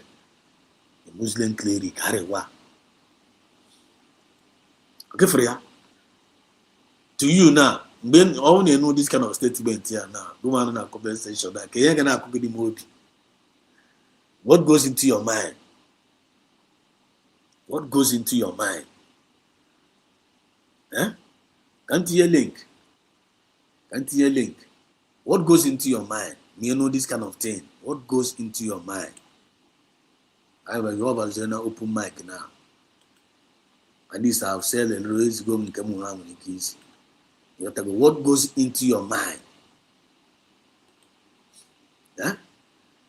Right. Amen. I'm going to make us the link. I'm going to make us the link. Link about. Link ekwurekwa na abụ ụmụ Chukwu okike abịa ama.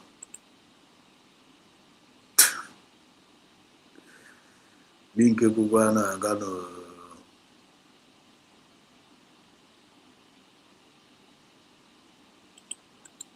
link ekwukwa aga.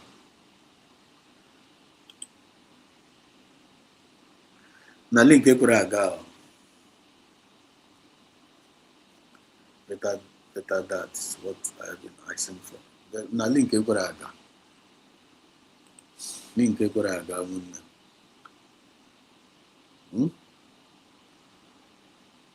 Link ekwere aga.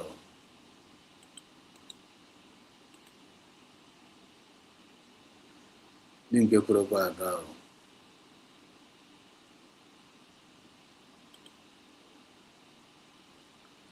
Link ekwere aga.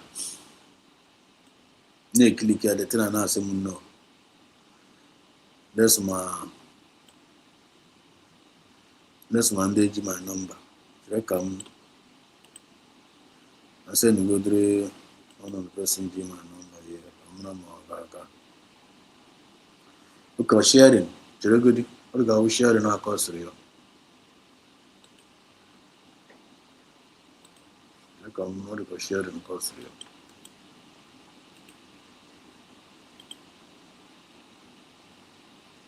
Okuraga. The thing Okuraga. Maybe there is a technical fault. Technical fault. There's a technicality or something like that. Yotago. So there's any yana. There's no number on your opera. Check out what Takoya. Check out what Tago in car first. After two things here.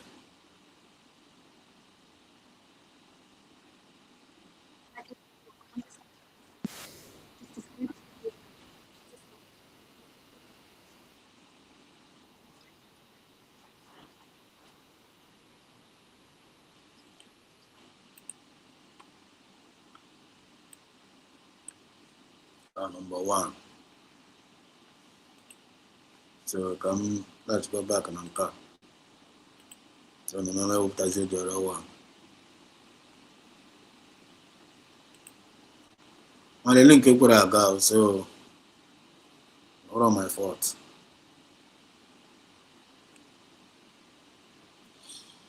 Where I go?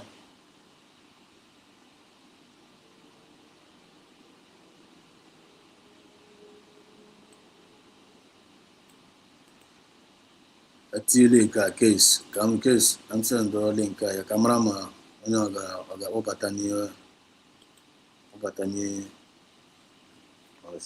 then EJ Minister, only if you are listening to me, only know that EJ Minister, send the link. Marama, I get through this thing. First, cameraman, I got through your side because I'm gonna be clicking in the comment section on the thing I never got. So I'm personal on don't know what is the cause of it.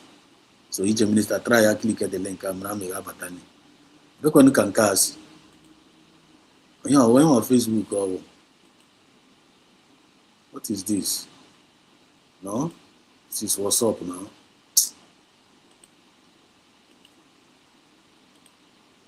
On Facebook. Yeah? This one now. Okay. Good for the guy who could hear. Was not inviting a problem that could divide the country. Could you imagine? which means on this man open idea actually ka country divide on now. So which means okay to Yama Sharia na go ku na ga me Nigeria no one. Actually the Sharia we jide onye obula one. Okay, now we destroy your agwepo Sharia na ga no see one. Okay. I am imagining see warning. Okay. There is any one go in a comment section. When I say, did I hear you say divide Nigeria? Are we together before?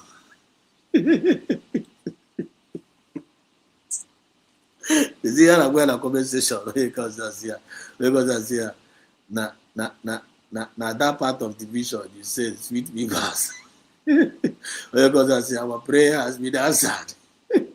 Because I say, what if R5 comes out now? Yeah?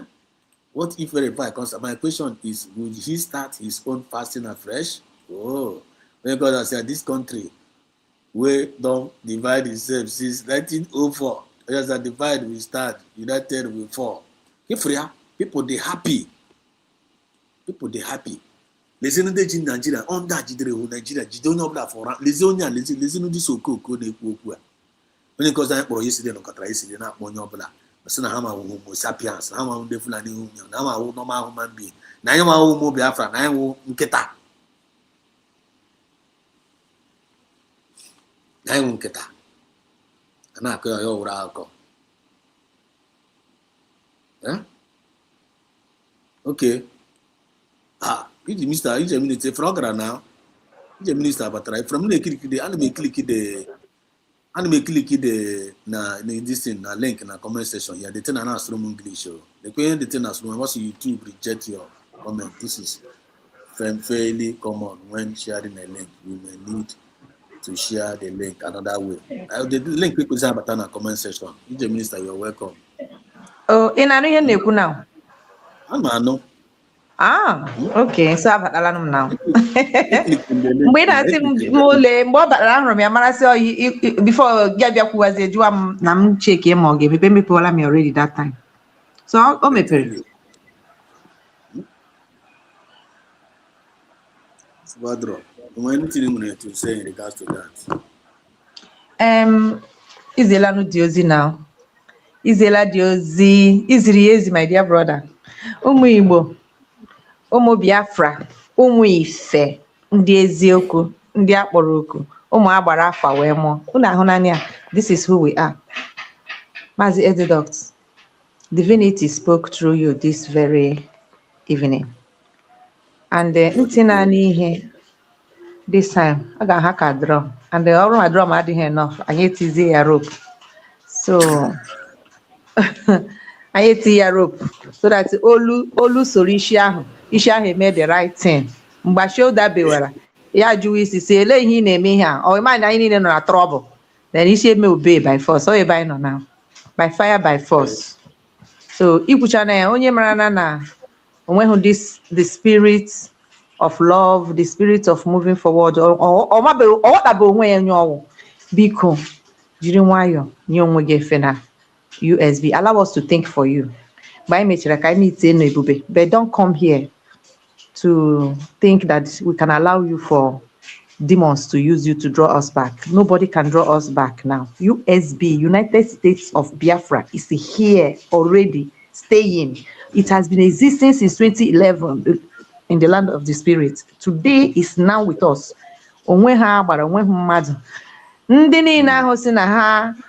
Now, how we hear they have understood. Ya for zigwa gwa no wegi we shiake. Gwa no wega na azazo. Onye si na wata be. Ga haprai kai watara gi. Jeje no rotu akuku. You cannot waste our time anymore. God is in a hurry to finish what he has started. We will not stop disturbing him until he finishes it. Actually, this year, one woman ku Easter no one. Opinion on Easter already, but one woman ku Easter. It must stop. It must come to an end. We must live our life. So congratulations to you, my dear brother, for this wonderful message, and congratulations to everyone whom we feel what are here for Nabalia. Do not allow enemy to steal your congratulations. Guard it jealously with everything in you. That's what I'm doing. be very watchful. Muranya karazu. Ada Simon gwara anyị. Muranya karazu. Onye ga-evu egbe anyị. Onye ọbụla ede gị ka ọ chọwala a na-ọhụ anya gị ya efefuo because ọ ma ihe ga-eme. Ndị na-ata amụsụ a na-aga na nke ndị iro ha. Ọ ndị na-achịrị ha ọchị ka ha na-aga. So we must fight on the demons until they completely flee from us. We must understand who we are because this earth is giving it to us. All one with the first breed. A professor also the Igbos existed before Adam. Oji ada akwụkwọ. Onye ọbụla kwuru eziokwu ha chọtụ ha ga-eshi penye ọkụ ya because ndị ama anyị karụta ishi mara ha. All these inventions many of them woge. I'm gonna give them music. But their time is up and we are here to say the truth because it is the moment of truth. Yes. Yes. Thank you so much. Thank you so much, Your Minister.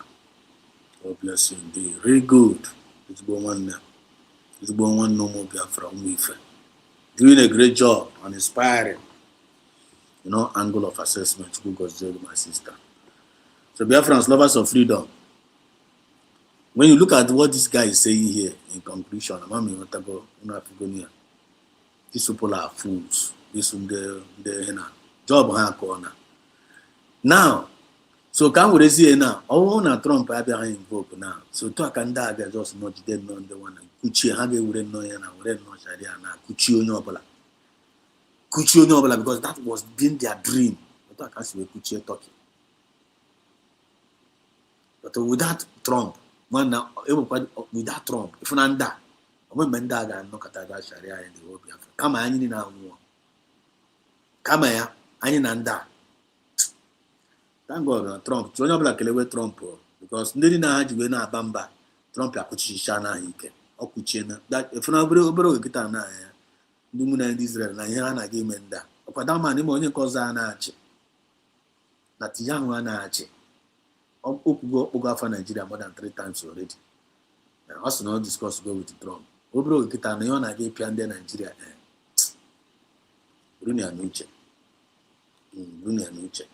So now I want to play this. So me play this now. Go no get nothing now. This. I already have women analyze. We got from here down here. Let's listen to this. This Marcelo Kocha. This guy is actually doing a very, very good analysis. So just picture in knowing but do go around every day update here now about. The guy can know a very good part. Name his post 247. The guy is doing a great job actually. Then I here.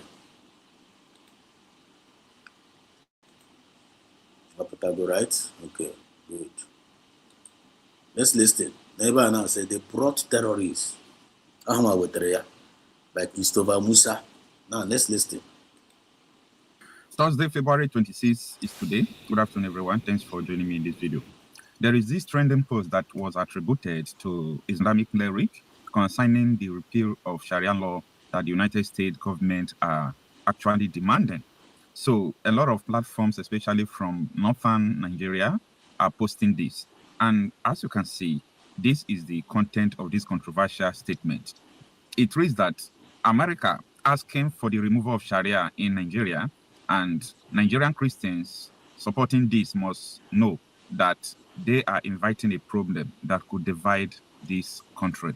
Yes, we actually know that the end game of everything is the division, which is the permanent solution to the crisis that is going on in Nigeria. And I am aware that that is the reason why the massive infiltration is currently going on. Even as I talk to you, the border of Benin Republic with Kwara going to Niger State, all those borders have been occupied by Al-Qaeda, terrorists. But I'm happy that this is not one source intel.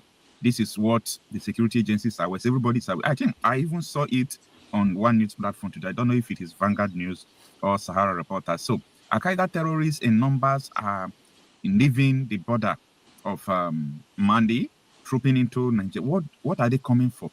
It's all about Sharia. These people want to lay offensive. What you are seeing in the Southwest now is nothing to be compared to what you're about to see in the nearest months or weeks to come.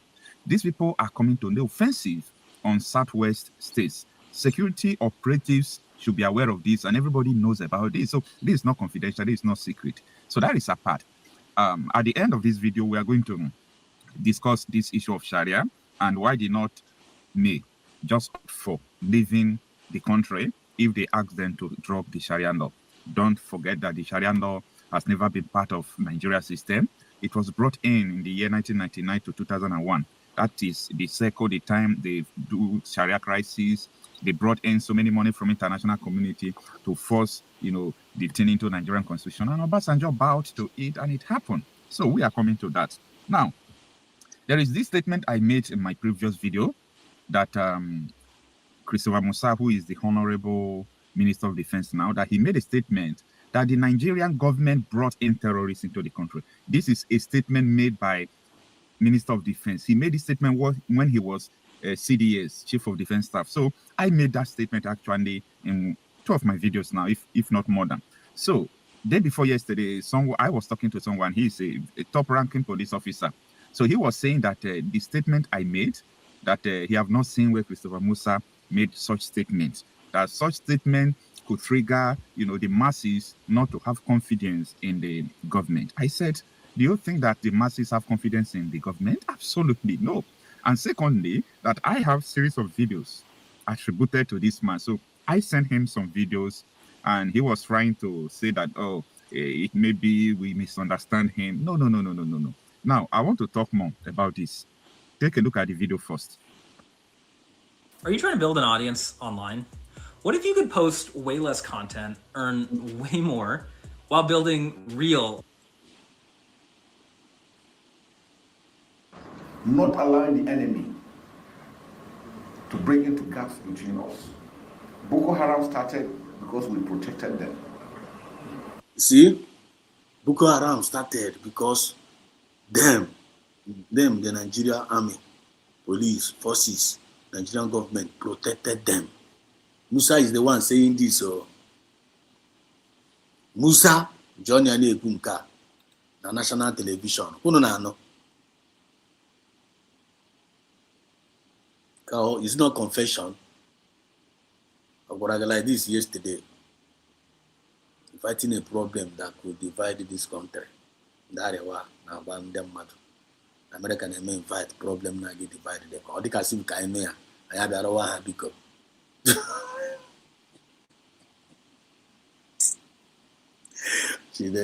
I just don't know the reason why that's a reason. Or the civic I know if that inviting a problem that can divide the country. Anyone who Biafra, I have Arewa because, or America Arewa Zion because, or because so you're taking away Arewa, not get the Nigeria break.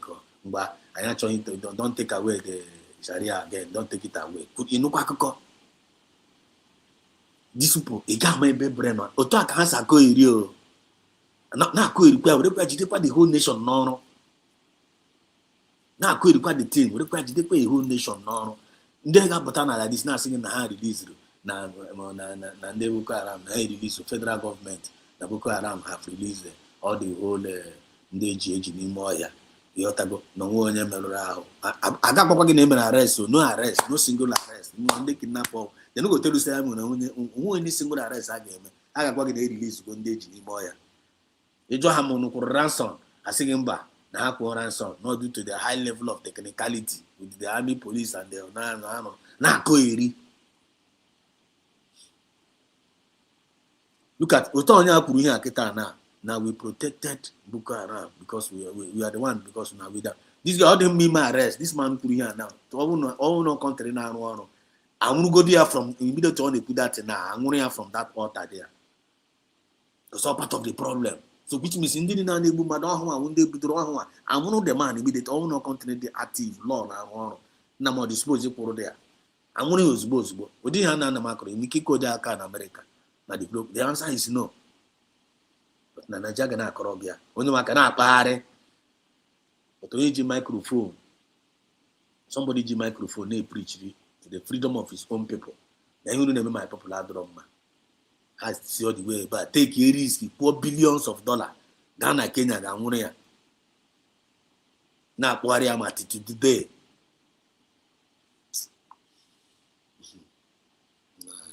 It's unbelievable. Let's continue to listen. They started as a small group, and if it had been nipped in the bud, we probably wouldn't have gotten to where we are today. See? The Lakrawas came in, we brought them in, and we said they are our friends and their families until they started. Imagine.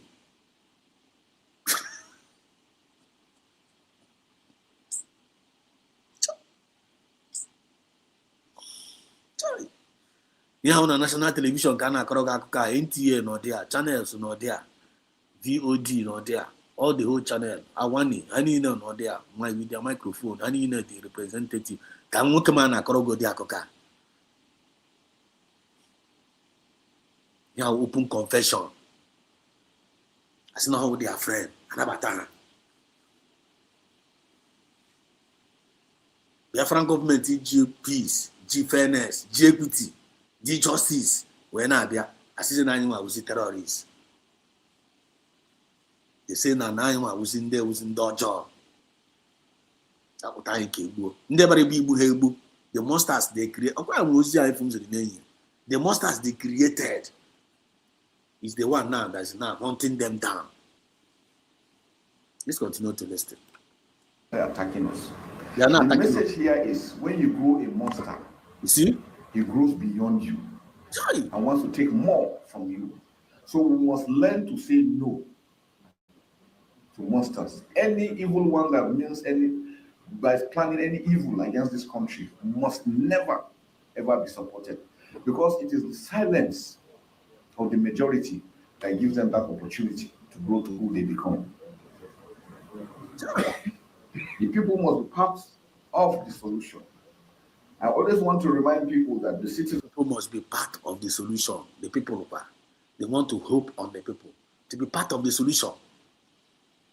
Then when the people don't want to be part of the solution, they will be buying the people, unaliving the people who are part of the solution. Only then what the people are. USB government is not the people now have made themselves available to become the part of the solution to save Nigerians, innocent ones. So. I want to hear the thing now they are about one whole day. The thing now they break their hearts. Why USB were torn down? That's because the Tongos rebels refuse to be bought over. The Tongos rebels refuse to be bought over, just like they bought over the wife of Ojukwu, Leto Ojukwu. They bought over the wife of ex-wife of Mazinandi Carlo. But the Tongos rebels, the same woman, a woman over. I say, can I buy her over? The Tongos rebels a joke. Check your own document, USB government now on account Genkere. They already bought over Genkere. They bought over Genkere now, near some millions. Genkere, we are now met to Gaga. They are already millions, and we grow men on the ground. See, I'm on the drop. Yeah, we remove some of the money in here. We grow the media, national media power. Without them, now USB on they are going nowhere. And in a Soreagawa. Yeah, we're part of the money. We grow in the CRC. Yeah? This year, this is Sorea Jewera. But he was not able to buy over the Tongos Arabes. He was not able to buy over the genuine cabinet members. He was not able to buy over the lovers of freedom, Mumife. Samba. Our soul is not meant for sale. The thing we could do here and there. The federal government now, John, how manage? Why people don't want to? Opponents no one with power. You people are in charge. DOS, I thought you would say you are in charge. Why people cannot destroy Samuneba? And now by Lika. 3 years, they were not able to. I don't want to get the Tongos Arabes. And now by Lika. I mean, 1 year going plus now, they were not able to destroy USB government.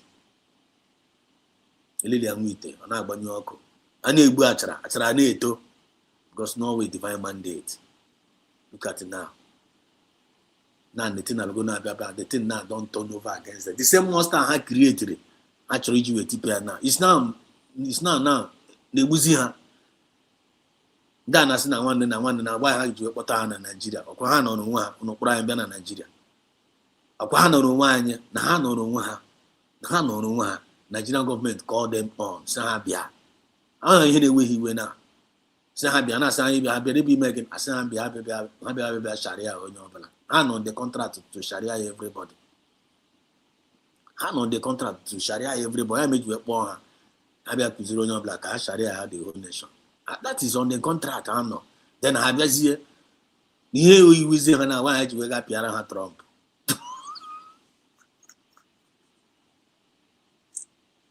Nwaanyị ji ga pịara ha Trump na ha bitreri ha. Eti na na-ebu mara ngizi. Iwe na-ewezi ha na ndị afọ ncha ha so wee bụ tinye aka na trupu asị Tinubu made a deal with the terrorists. Tinubu made a deal with them. Now one, I just want to be only president. Make una buruje, unu buruje. Sharia everybody. Amen. Then as I said, na Tinubu garaga president America. Na Tinubu betray her. I'm not going to go that fonja now. I'm not going to kidnap their kings na muna fonja. Ana know there now. Ana know there. If you people are following now. Now look at here now. This man is now telling them the bitter truth. About the ministry of listen. That the terrorists survive within the communities. If we allow them, they will thrive. If we disallow them, they will never survive. First and Second World War are very clear. When citizens stood up against the enemy, they didn't give them food, they didn't give them fuel. Because sometimes you sit down and think, 16 years we'll be fighting Boko Haram. How have they been surviving? Who has been funding them? These are questions we should ask ourselves. Where are they getting the fuel they're getting? They're getting from us. Now, if you watch this video, can you tell me that I am wrong to my statement when I said Christopher Musa said Nigeria brought in terrorists? He said we brought in terrorists. We see them as families, as friends. At the time they started killing us. And I also told you people about how Nakurawa came into this country. You know, sometimes it is important you people do research. Don't just come out to oppose what someone is saying. I'm the last person that we come to internet, come to online to talk about what I don't know. What am I going to gain, from it? So I should just set my camera and start talking what does not exist. No, I'm not the kind of person like that. No. So when I'm talking from what I know. I'm not talking from what I hear. Now, after the statement Christopher Musa made then, I did my findings. I discovered that government brought in these Nakurawa terrorists. So they brought them, we are asking them to teach people the tenets of Sharia, like how to dress, how to do this.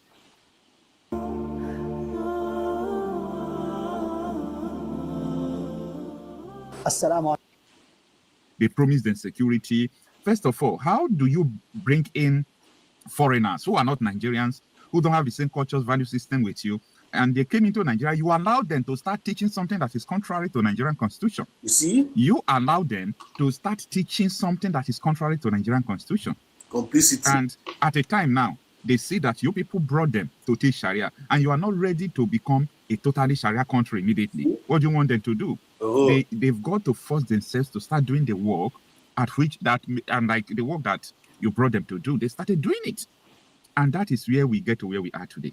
Someone, also a governor, appointed Boko Haram a commission of religious affairs for the implementation of Sharia. So they are doing that because they have promised this terrorist group that you will help us to do the issue of Sharia. So don't blame Boko Haram, don't blame all these swap for what they are doing. They were contracted to do what they are doing. Look at what DSS is saying, that the ISWAP that went to St. Francis Xavier Catholic Church in Owo to kill people, that they were paid, they were contracted to do this. So these people are not doing this because they want to do this or they want to do any other thing. These people are contracted. They are telling them what to do. They use helicopters. They use all sort of things to carry out their attacks, and they are being sponsored by the people in government. No, just look at what the CDS said. You know, many times, if I come to tell people about Nigeria, they look surprised. Some of them are shocked to hear what is going on. But this has nothing to do with shock. This is not a shocking matter, okay? Because I really want you to digest it. I want you to think about this. I want you to know what is going on. This has nothing to do with religion. It has nothing to do with bias or political interest. It's all about talking reality out of issues, okay? I do not belong to any political party. Before you start thinking that it's all about, to do opposition. No, at all. I'm just trying to tell the people, know something about where you are, so that you will not be taken by surprise, because so many Nigerians are surprised because of what they are seeing, what they are hearing, what they are feeling. Nigeria is full of surprises. But if you know the country, it will not be a surprise thing to you. No, it will never be a surprise thing to you, because the level at which we are going now, these terrorists are going so offensive. They are moving fast and fast, occupying the southern part. They are doing everything they could. They took over the country. And I have used so many times, I use, sometimes I use AI to see people's interest in comment section. Sometimes I go to the media platform of people who are in the southern Nigeria. Sometimes I go to the west. Sometimes I go to the east. Sometimes I visit Hausa, what is it called? BBC Hausa. If they publish something, I want to know the interest of these people. So when they publish that the US want to repeal Sharia law, how they meant Google, we trying to know the intention of these people. Intention matters a lot. Intention matters a lot. You only find a man and very intention. Once you had the intention of the intention of him, probably find him. On a nyaka where. On a nyaka. Okay, if you go now, I'm gonna go. Biafra, I'm gonna go. I'm gonna go already. Take. Mas than kind of my intention of this. Yeah, be doing we are earlier. The pay intention on that. Now I don't be Sharia on your blood. Some people say you go and sit down. Go and sit down. You don't go whatever an idea but leave us alone. Therefore, university don't mind this man. How manage? How possible? Yeah, you just want more Igbo. Kitana, what is going on? Our intention are visible now. What is our own intention of USB? Intention I am and Apoya every day. Ambassadors of peace, fairness, equity, and justice and progress. Why are we intention I need we and I ezo. I need Guchamupi. See yet. I would have name undermine. Get an Okawago and Elushi. Then how myself the intention how I have shadow novel. Which is a kitana, intentional now the go shattered. And you have now about kitty kata. Because now one intention had their pure. As now they will gather. They will gather against us. As long as their intention had their pure neighbor, not chicken as long as scatter. So every evil intention gathering against us is being shattered by the Biafran spirit. Are you not seeing it? When you have intentional movement, only I succeed. The person no go succeed, whether it be me or it be you or anybody or any spirit, they no go succeed. How come money be lokita put your intention of go in order? Make sure not they rhyme with the Biafran spirit intention. I want that you will succeed. That is the message. Let's continue to listen. So I copied the link of the content they publish. So I put it into my application to vet the interest and translate the content of the comments. Exactly, to give you percentage of people who are saying this, give you percentage of. So I do my research, I verify what I say. I can go to Sahara Reporters, for example, copy the link. If Sahara Reporter just published, for example, that Tinubu said that he's going to win 2027 election, for example. If I copy the link, I want to know what 2,000 people are saying there. I will just get the percentage of people who really want Tinubu to be president, who don't want Tinubu to be president. So to get these data is very easy and simple, but this is social media-based data, okay? It is social media-based data. Then, if you also want to get data that is not from social media, we still know how to get those data. So this is not the time for people to be ignorant of what is going on in Nigeria. So that is the issue of, what the police officer was then trying to tell me that what I said wasn't true. That Christopher Musa did not make that statement. That is the reason why I have to come again to re-emphasize it. And if Christopher Musa want to clarify this issue, he should come out and tell us who brought in these terrorists. They will not talk. In order to remove Jonathan again, more than 12 videos, I still have the documentaries of more than 12 videos. Politicians, they told us that they brought in terrorists to remove Jonathan again. So which terrorists are you people fighting? You are bringing terrorists, you are fighting terrorists here and there. Anyway. The minister, are you there? EJ. Okay, the other side. I will Biafrans, I hope you guys are listening. Complicity, very, very dangerous. Hypocrisy at the highest level. Oh, what you can't put up a terrorist. Oh, what you can't put up the terrorists. But I can't if you there. But I know no corner. I know about nothing and I fight against insecurity. And so now, I'm telling you all I hear you and again. You're listening, my dear brother. Oh, what you put up the terrorists. But I can't put up against the terrorists and I fight against insecurity. Duplicity. Ezo now. When they have people like Ojo Zokalu, Hope Uzodimba, and Sebi Igboha. Ezo, my dear brother. But they because they have now confirmed that those individuals are not the whole Biafrans. I'm telling you.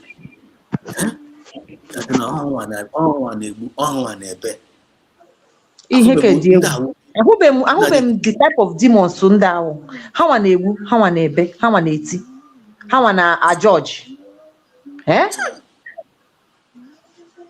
oh God isi ka imepe ọnụ ha bụ ụzọ bee ebe akwa bekarịa gụnwa mma gị ikpe before were ihe ha mere bo gị n'isi baa n'ime ụlọ celebrate n'ebe a tiwe na-eti mkpu na-egbu ụmụ egbu ọkụ ahụ nwa na-egbukwa ndị bịara abịa ọgwụ ka ha gwọdere elebe ha si gwọda ya but anyway ha gwọrọ ya ndị dịka ha ọjị ụzọ kalụ criminals ibe ha because they must flock together ha ekwetego na ọ na-eme because 99.9% of citizens of Biafra know who they are and where they belong. Ọ ya obi ụtọ m and ọkwa ya wike anyị ji merie ha onye maka Soludo chiri wetere ndị Anambra wetere anyị na Anambra ndị Anambra gbara ya nkịtị na ndị Anambra gbara ya nkịtị Soludo ọha ka onye ndị Anambra gbara ya nkịtị ma ha all those big men ọ zụrụ the whole people rise there even against them ha ga-agbalaga na lee ihe mere na Benin president ji isi ụtụtụ fegawebe plan a na-azọ plane ka fere the power of the people only when the people understood who they are, understand themselves and the power they have. Once the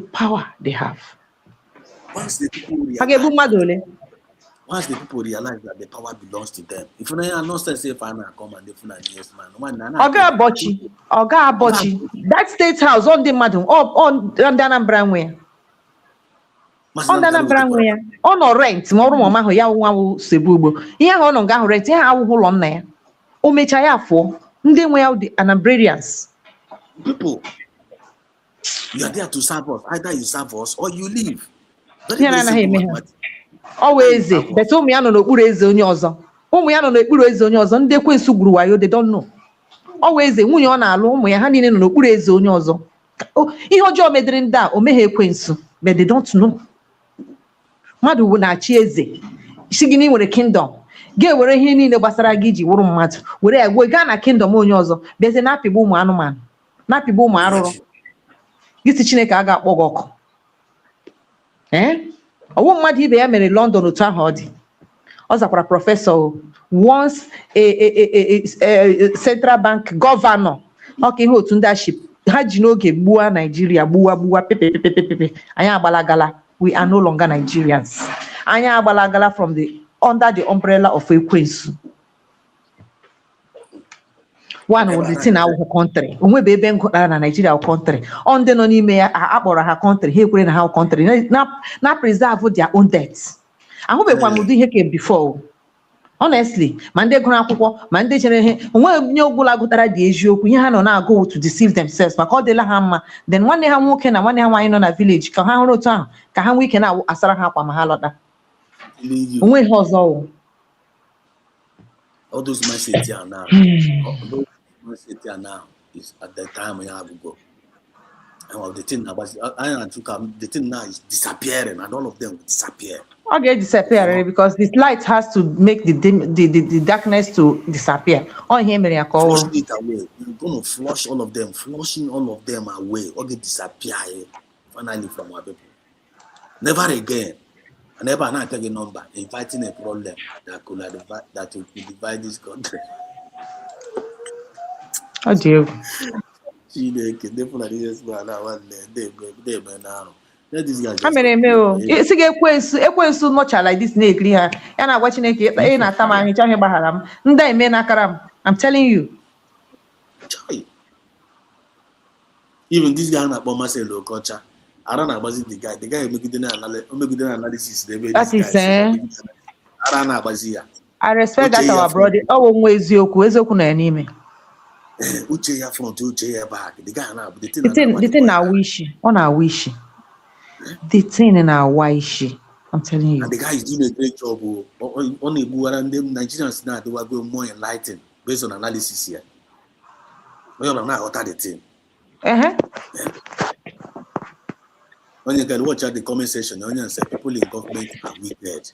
Nigeria must be they are wicked. Mwambere obodo Igbo ka mma si ndị niile nwere opportunity na Nigeria ma ha wu ndị minister ma ha wu ya bịara ala bekee maka mara si demons not in charge. I'm telling you. Mom, the first time I'm at Charles de Gaulle airport with demon landry, ihe ọgbara m wanya mmiri. The man is confused. Yeah. No me expected this excited. Man is excited. See, so ihe we Baba Sanjo na-abịa. Ihe we ba gwara anyị na nwunye Babangida nwere store. Dị otu a, ha bịacha ha ala. Ebe ha shi bịa. Then ha na-eme ndị mba invite n'ebe ke ha. Chai, si ludum de we ihe a. Si ludum de we ihe a. Isi na-ekwe hụ m nghọta o. Ukwe m nghọta my dear. Because ọ na-awụnụ ịga na nke enyi gị ọrụ n'ụlọ ọhụrụ ma ọhịa ndị nwere ego n'ụlọ ha ga-abịa rụọ ọrụ nke ka nke ya ọ otu human being si chakpa agwa. Sikwana ya bịa lee nke gị. But these demons ekwensu were dowa na supermarket Britain because gịnị how managers onye ha gwara ha mee ka ha mega they are not onye na-achị bụ onwe ya achịwa mmadụ ọ ya the problem Africa nwere now go Lenu Traore 2 years later ebe ahụ niile she dey transformed 2 years ha na create ihe niile ha na-eme export mango na-eme export many things 2 years enwegwo ha ji akwụcha na billion niile ego ha ga-akwụcha ebi ihe na-aba ndị ọcha ya sekpugara ha ala na-arịọ ha biko 2 years my dear brother 2 ihe nọ n'okpuru ụlọ mụ na gị okpuru backyard anyị ahụ ihe aruo anyị n'aka 6 months ka a ga-eji transform the whole country akpọrọ United States of Biafra. Ihe o neediri just sense. Cheguru ha beautiful Europe no ọkwa African wealth ọkwa African wealth ngwa chekizie mgbe ndị nozi ana Nigeria anyị fa na-ele anya that or even actually turn ya to like ya na-akpọ glitters like ihe a na-akpọ glittering onye ọbụla na-adị ka mirror we can do it. My dear, ndị Saudi Arabia, nwonye Saudi Arabia na-arụ ọrụ. The citizens of Saudi Arabia na-arụ ọrụ. Ndị na-arụ ọrụ ndị Oman. Ha na-akpọkwa ndị terrorists niile ha hụrụ ha na-egroup. Ha na-akpọ ha na-ekwe ha bịa onwe onye Algeria Saudi Arabia ga-enye visa bịa n'obodo ha o. Anaghị aga ebe ahụ, anaghị enye ha all these terrorists ha ji terrorize ndị mmadụ ha na-akpọkwa ha ụgwọ ka ha ga terrorize ndị mmadụ. Ha na-ekwe ha bata n'obodo ha. Ndị na-agbara ha boy na ndị na-asara ha efere na ndị Oman. I need the akụkọ now. Akọghị maka Musa na-akọwa ya Musa said that na when we are the one that brought these people. Na ndị a na-awụzi monster na ha karigo ha. And you cannot deal with them. Saudi Arabia nyere ha ego na ha bịara igbu ndị ka ha. Bịara igbu ma ogbugbu onwe ya. Bịara igbu m ga-egburiri onwe ya na. Thank God. Now look at the comment section now. This guy now people. Because against 1 hour ago. So good. You cannot come to Enugu.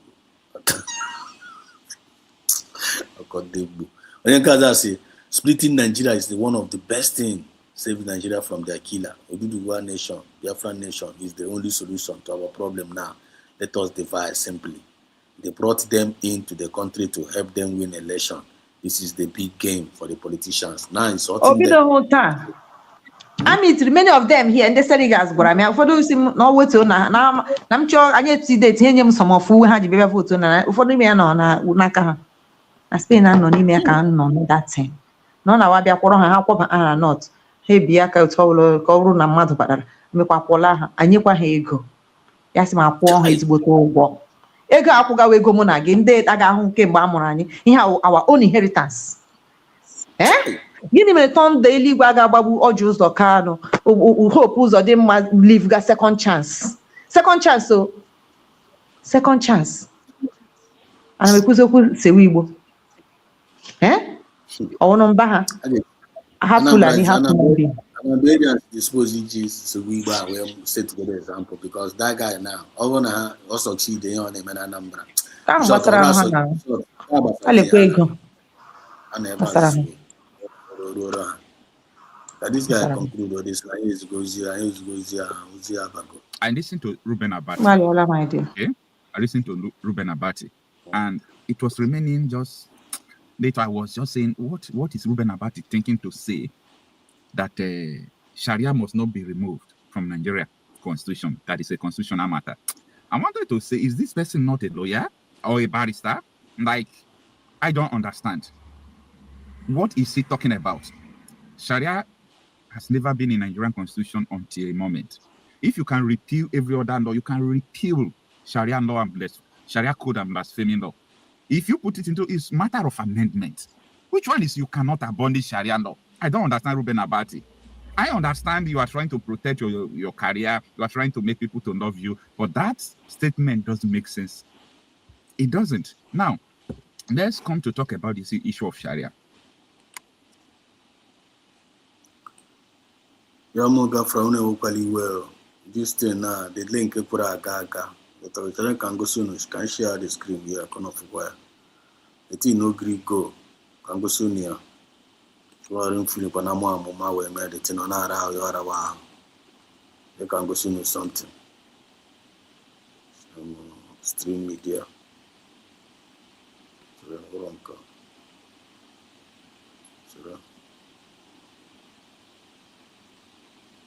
The thing no.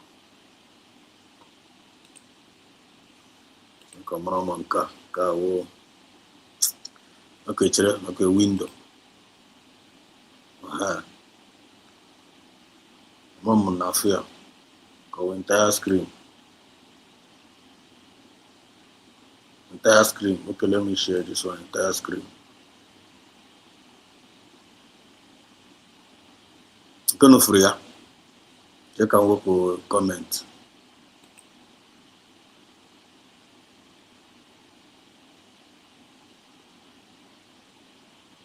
To comment. Okay, for ya. Couldn't for the thing. YouTube reject your comment. This is finally common. Okay, for ya. The thing you can click the link. You click the okay, check and click the link now. On the fear. You click here. You can send all the link. You have the thing as for ya. For ya. The thing you can. So let's man. The amount for ya and they like this. But let's man maybe when you do my personal contact maybe. Send the link in here before anyway season a link but I mean that was the reason why the minister was able to enter. So we could never buy reason why now maybe now kuna figure here. You click the thing and the thing and back. So on there my personal link but so because me gonna be with me tonight. So after the program I'm going to ratify it. But we my and never and go my is up here can kuna refill maybe now mama we made the thing. The boys now call we get. So that's it. Let me continue and play this thing. Divine Precious, thanks for your understanding. See, Dodi. Okay. Good. So,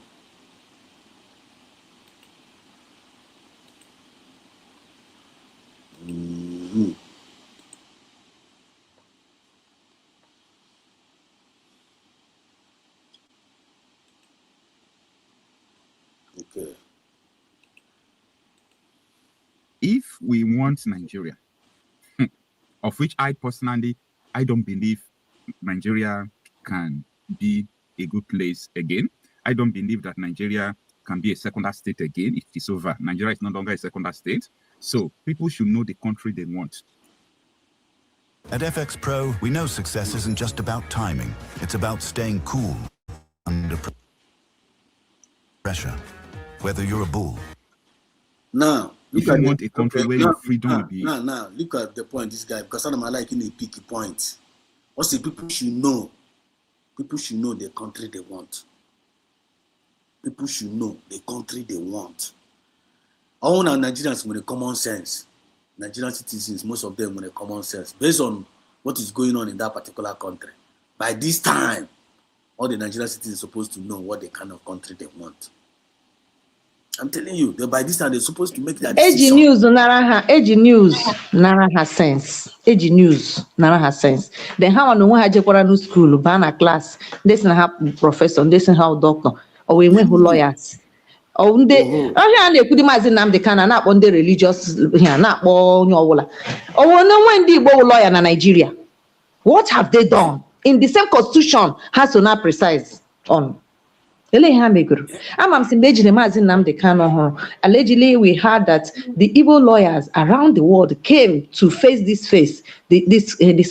same evil DOS. They didn't allow them to penetrate because how would they go?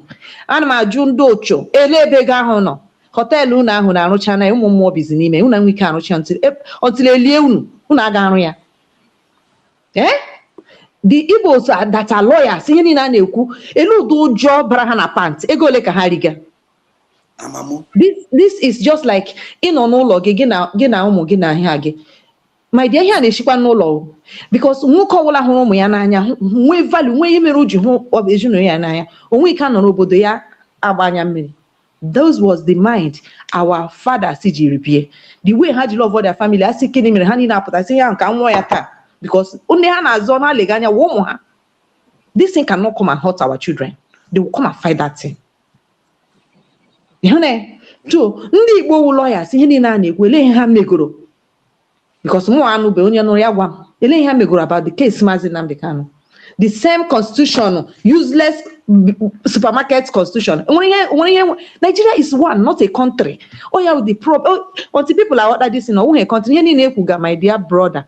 There is no constitution, there is no government, there is nothing. Then when the supermarket are then the people inside in Agwaha is yoku, equals fashion hunting. One Nigeria. Even Pastor Mombo for the Bay, men no comment section, cancel law immediately. Go is free. Elite will cancel lawyers. So it may be Biafra Kagibi. I'm going to get Zoku. Eh? Madam Biane, he Chineke, do you swallow them matter? I never would have for the church. I would have for the man and Ghana church go for the Robert Gaga. I don't have to win Nigeria. Master one, I'm not. What for this? Some Nimea. Same Nimea. And I need to name me her job. Came out who did change. Came and you tell yourself the truth. Many people got it in Japan, and many people this thing really she ha. So now they support her. Oh, when I had them from Julia, they wouldn't have died today. And if they didn't, can they make the same mistake? And I want Martin Nnamdi Kanu say hand a fist baka. Eh? Abezi obodo na ano ebare na eme ihe ọjọọ a na-emegbu mmadụ ibuzi mmadụ adịka akụkọ a na-egbu mmadụ na agafere. Can you imagine? Mmadụ na-agafere ọkụkọ nwere respect self. A nọ na-egbu mmadụ one side mmadụ anyara akpa ya were ha ya gafere. Eh? Ajigba. Onye ọbụla preserve Nigeria, Chineke ga-efopụ ndụ onye ahụ. Onye ọbụla garara si ihe dịrị ya ikpere Nigeria, Chineke na-wetu ndụ onye because onye ahụ ekwesịghị ịdị ndụ. Onye ahụ kpega amiss against the word of God. That is the truth. They are praying blindly. Blindly. How long will you be blind like this? Why can't people listen? Ụfọdụ n'ime ha ebe eze ihe pastor ha. Pastor ga afọ shicha na akpa. Ụfọdụ na-aga church ihe ha Chineke ha their pastor. Chineke ha their pastor. They are not seeing God. Because it takes you to see God and the light to shine on your head. Eh? So pastor will not support here. God will have no reason to support this because you went with direction. ya bịa n'ụlọ ụka ọ ga-akụziri gị direction ya na-eme gị gaa na-ewevu ticha gị aja na ihe niile n'isi ga dị think for yourself ọ na-afọzikwa ihe ọ na-agwa gị so ọ sị gị gawa ebe a ga-agawa sị gị jee taa ahịa ga-eje taa ahịa because ihe something is controlling you. You are no longer in charge of yourself.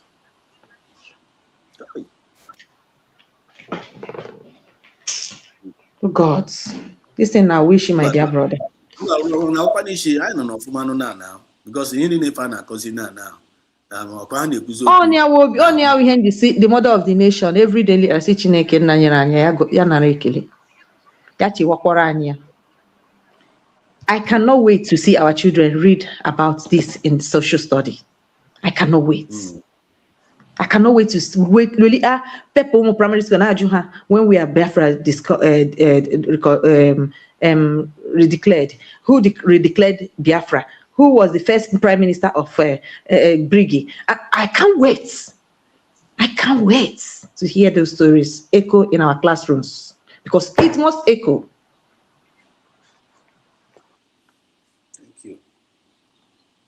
Thank you. We move. Oriental Times. I am accused of killing opposition in Nigeria, but I have no gun to do.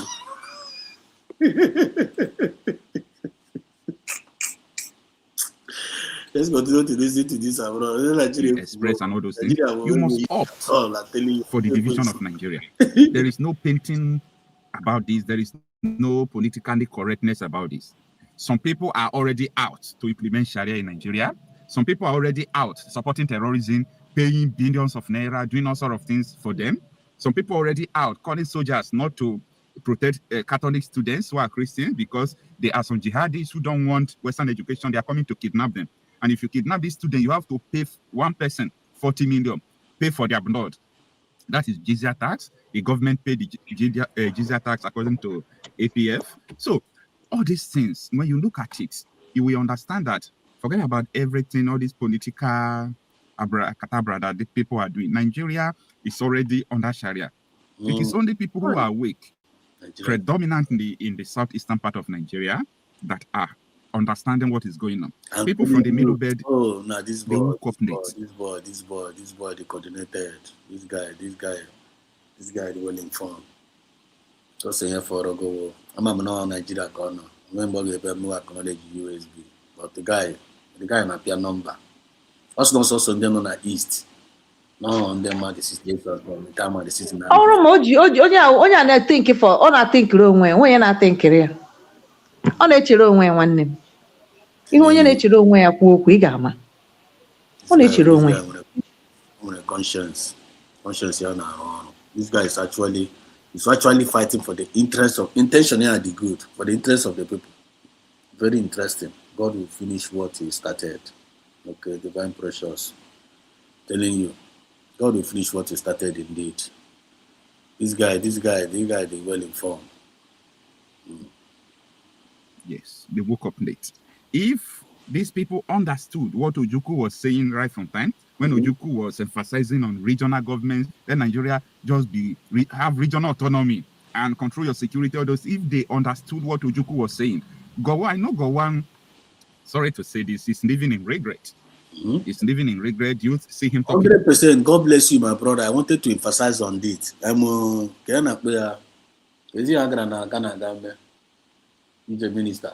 Aburi Burishia. Aburi Elishi go on. Our prime minister was not going to regret. Yeah. Aburi Elishi. People wanted to save Nigeria with the Aburi, with the restructure. People want to use this also save the whole Nigeria. By this time now, Nigeria got away a great nation. Everywhere gonna be competitive. My Europe, even like they difficult, they blessed. And but in this through the supermarket, no supermarket. They don't want it to be a nation. How about share? Because then Gowon wasn't also thinking for himself. That is the problem. He wasn't also thinking for himself. Ojukwu was thinking for himself, but Gowon wasn't. Awolowo wasn't. Ihe agbarala ujeje were ego ndị ha Britain abụrụ ndị ke ha bụrụ lala. Akwa na ebu ha no ha nwa ihe were lega but ego ahụ nọ na Britain, ego ndị nga anyị nọ na Britain. On ndị bụrụ ego. Abodi would have saved the situation. I would have body buo. say no Igbo with their problem. They say Nigeria now not in a shit hole of rejecting the truth. The same one in Nigeria now, the same one there Biafra reject now. I read 20 pounds when I read 20 pounds when one new nation. I show up on the Nigeria kita na Biafra wana na everywhere pana.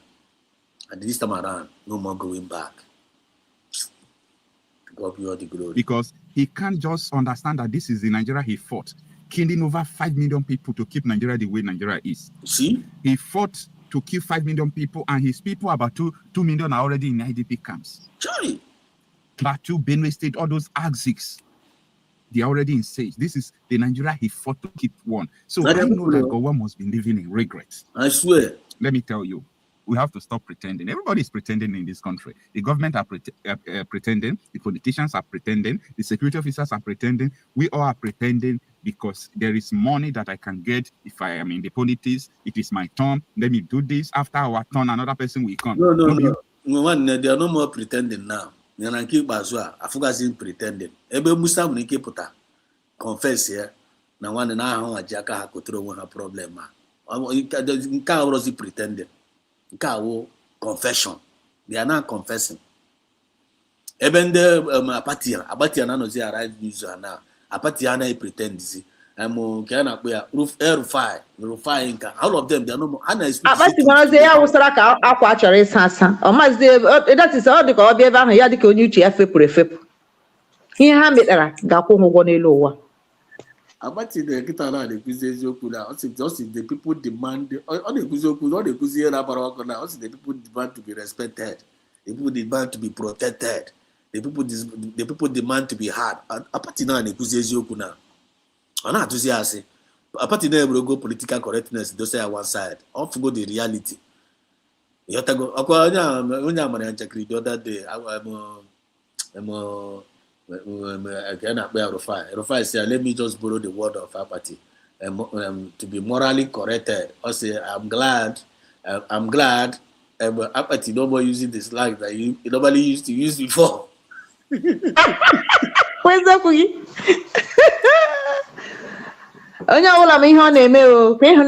You see it? USB, all USB. Since the USB were torn down, I just were torn. It's okay. You had those around the table.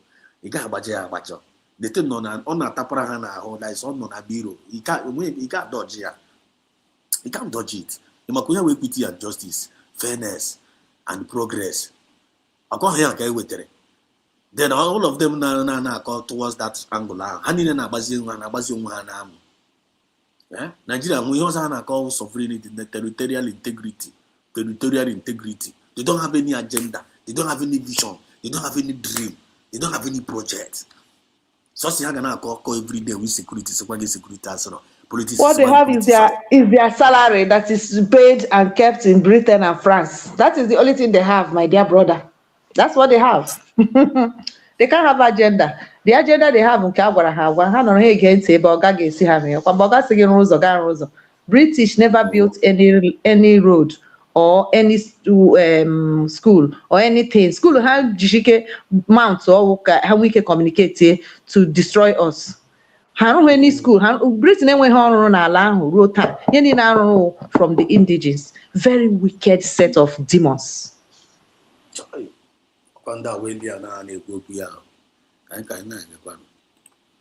You go solve Nigeria problem. Nigeria problem is big.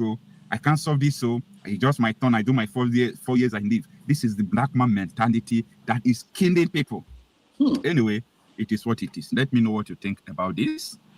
Removing Sharia or dividing Nigeria. If you refuse to remove Sharia, we are going to carry out a massive campaign to repeal Sharia law. And anybody who says that we can't go that extent to talk about removing Sharia law, then let us opt for the division of Nigeria. Final full stop. This has nothing to do with problem crisis. No.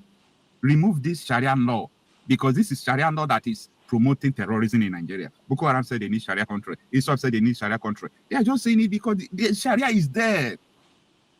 You can put Sharia only maybe for marriage or not using Sharia to do whatever you are doing, and you have the mind to say that it is the ambition of the whole Muslims in Nigeria to make Nigeria a Sharia state. Like you have the boldness. I didn't name all these people now. I named ignorant Nigerians who do not understand what is going on. But if care is not taken, a lot of us are going to regret why we didn't wake up late. You always wondered why that app didn't exist. Now you can make it. Meet Replit Agent.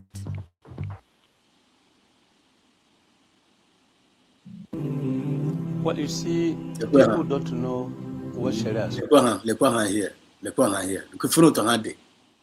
The whole Nigeria no. Here.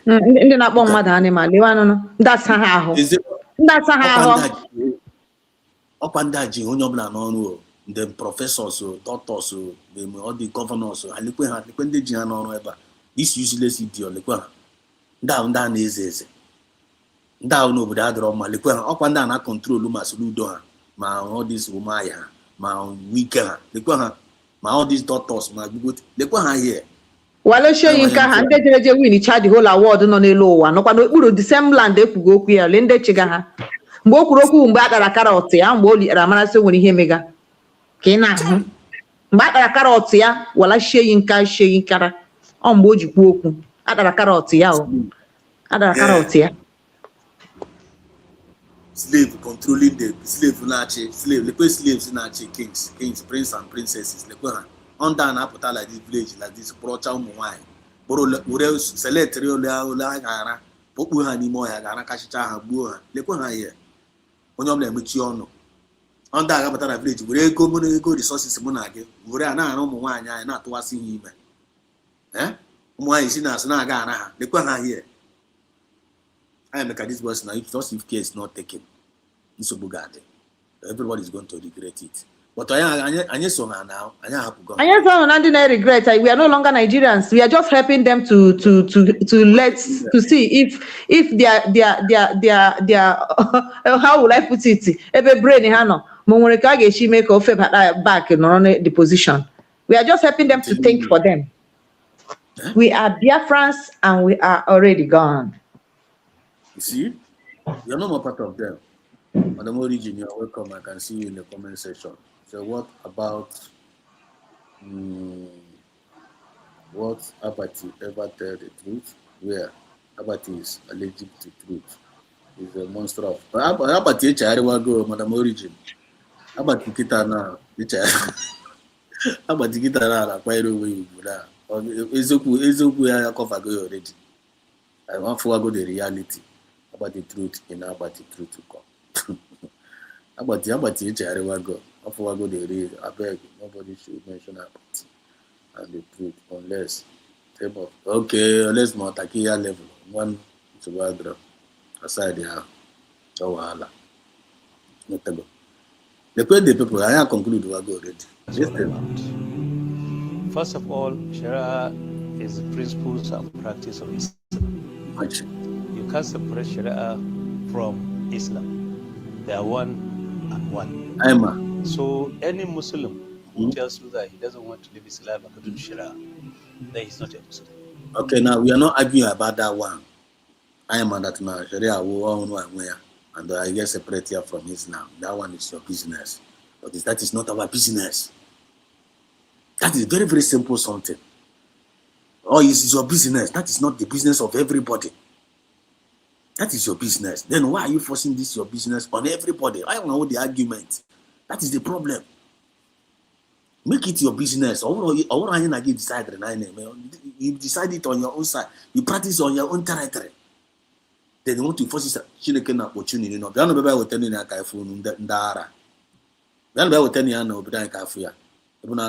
Do you think Nigeria should become a Sharia nation? That is my ambition, and that is the ambition of every Muslim in this country. So, as a leader, governor, chairman, president, you are expected to run your affairs with the dictates of Sharia. So, as a leader, governor, chairman, president, you are expected to run your affairs with the dictates of Sharia. Item 62 says National Assembly shall not make any law that affects Islamic law. So this second schedule. So this amendment is against second schedule item 60. Well, you see, people don't know what Sharia is all about. First of all, Sharia is principles and practice of Islam. You can't separate Sharia from Islam. They are one and one. So any Muslim who tells you that he doesn't want to live Islam according to Sharia, then he's not a Muslim because he doesn't even know what is Islam. If you are a Muslim, you have to live your life according to the dictates of Sharia. From the time you are born up to the time you will marry, the relationship between you and your parents when you are small, your responsibility to them, their responsibility to you, the relationship between you and your wife, if you marry, how you would marry, your responsibility to your wife, then your responsibility to the neighbors, to the entire society is all defined under Islam, under Sharia. That is what is called Sharia. It is not just the capital punishment that people are talking about. This is just part of Nda o family nda disposition no. I'm telling you. Nda. Kama muchukwu na just no kenda uro no nda bia uro no a very very big pain in the ass of humanity. But anyone ga go horia. Okoria na area. Anyone ga go that area. That's why we tell America the only thing to do is to recognize Biafra. These people, they are no problem. We know how to deal with them. Telling you. Anyone ga go horia. Nda wo fen kupu to us. Onya anyone to nda no wonder ha ji na atu anyu job because I man anyu a job one. Ani nege ji speed that is ani nege even know. Anyu myself because of anyu ani nege awucha bona ani nege aputa na ekpere Chineke nna. By the time I get deal with them, what be under Afro. Mbagi ha mere nda you no go believe am. Mbobli find to open nda iwe nda that is up to 9 achon achon. I na nda I na achon nda like kind of mbiaka probably 5 putara nda. Anyị na ndị awụ oke na mgbere ọlaisi okata anyị na-achọ ndị achọ ndị adị mma efu ndị adị mma ịnọ n'ogbe anyị na-agwọ ha ọrịa ha na ha ma ndị anyị nwụ na thank God na anyị nwụ akwa ndị ala udo thank God na anyị nọ na Biafra ka anyị recognize good anyị first ka even anyị ga-achụrụ ha chụrụ ha gaa na Sokoto sef anyị ga-esi ebe a chụrụ ha gaa na Sokoto ka a ga gwọ ha ọrịa ma mebere ndị anyị nwụ sef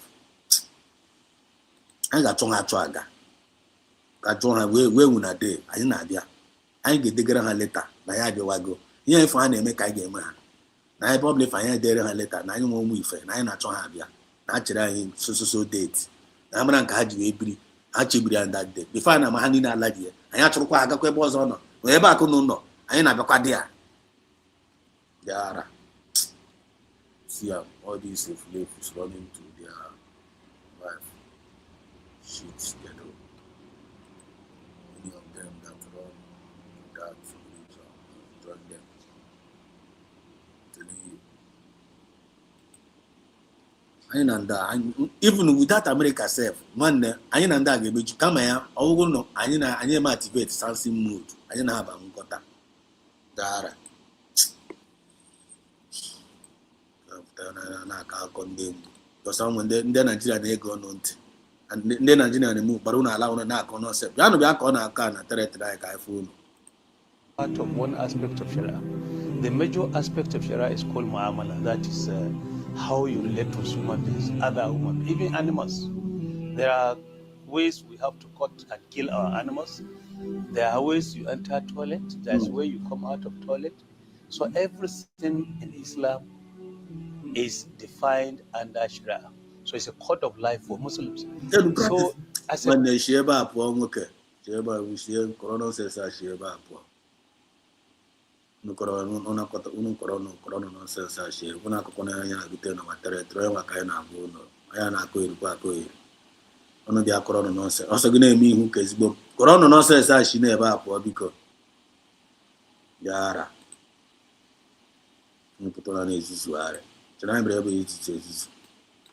mad people everywhere. This is where I talk and live with this. On the Nigeria, they want Nigeria, but don't get it now. Look at this thing now. going on this thing, one guy could hear.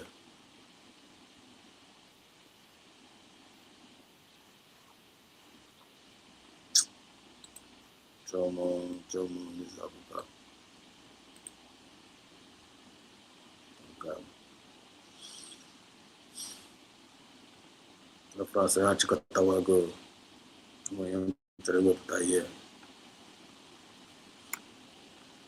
It's much naked now. Na so onye nwentị ya nọ nwezi otu ọzọ esi ekwu ya etiela ya ekwuo ya ekwuo otu a ka esi tie ya ekwuo ya ekwuo na Turkey, na Egypt, na Afghanistan, and today the living can see where they ended. So the choice is for Nigerians. For us, our business is to finish what we have started, that is to come home, conclude it, and start building our nation. Under this one, we are just helping them to think and to see. And we are also telling and encouraging Donald Trump, president, and the administration to do the right thing so that their good work, the good work they have done for humanity in this their administration will forever be there. If they don't recognize Biafra and see that Biafra is completely freed, everything they are doing is going to be rubbished by France and Britain, because that is what they are good at doing. Do the room. We continue to do what God has called us to do, and He will strengthen us. God bless you abundantly and refill your strength. That's my prayer for you.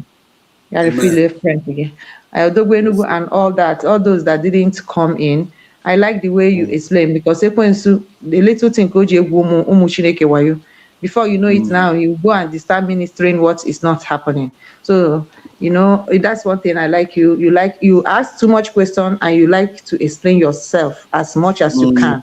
And that's exactly what you have done. If everybody can understand life like this, I don't think Ekwensu to give any chance. Any chance to start, you have to tempt. So it's very, very good, because it's only the one you say out that people will know. And it's good the way you explained it so that everybody I'm here watching from my computer and also with the phone. I'm doing something on the computer. When you are saying, check that thing, but when he came in, because you said the link is not sending. So when he came in, I already anticipated that he wanted me to see if I can enter. I left what I was entering it and it entered. And I was talking to you that you're not hearing. So maybe I'm in my room. So okay, before you now saw it. So yeah, warrior. When you are with the people of light mind, you have nothing to fear. Our government is a government of light-minded people. And the citizens following them are also the same. We are light. And we cannot be darkness, and the darkness must flee for the light to shine. They will. Yes. Thank you so much. Thank you so much. Madam Origin, Madam Origin, actually do something, maybe you can send drug a link. You will better. Because the thing I need to click in. So Madam Origin, I want to do something, maybe. Madam Origin, they will comment session. Good evening. God bless you. Okay, conversation on Aputa. So, Madam, maybe if you want to say something, just say yes now. Comment section. Can send the link. You go without that. You have to go. Maziko choose. They will much go Caribbean. So, lovers of freedom all over the world. I had to cut our way from here. Thank you so much, and then on the comment section. Thank you so much, EJ Minister, for a wonderful contribution. Thank you so much, Madam Origin. Thank you so much, Maziko Choose. Ifanye, they will find watching again. They will. The Dele is busy chasing them to the Yahoo and Jamaica up and his around there. Yes, I didn't do him anything. And they tend to the Yahoo and Jamaica and yes, and all running away. Okay.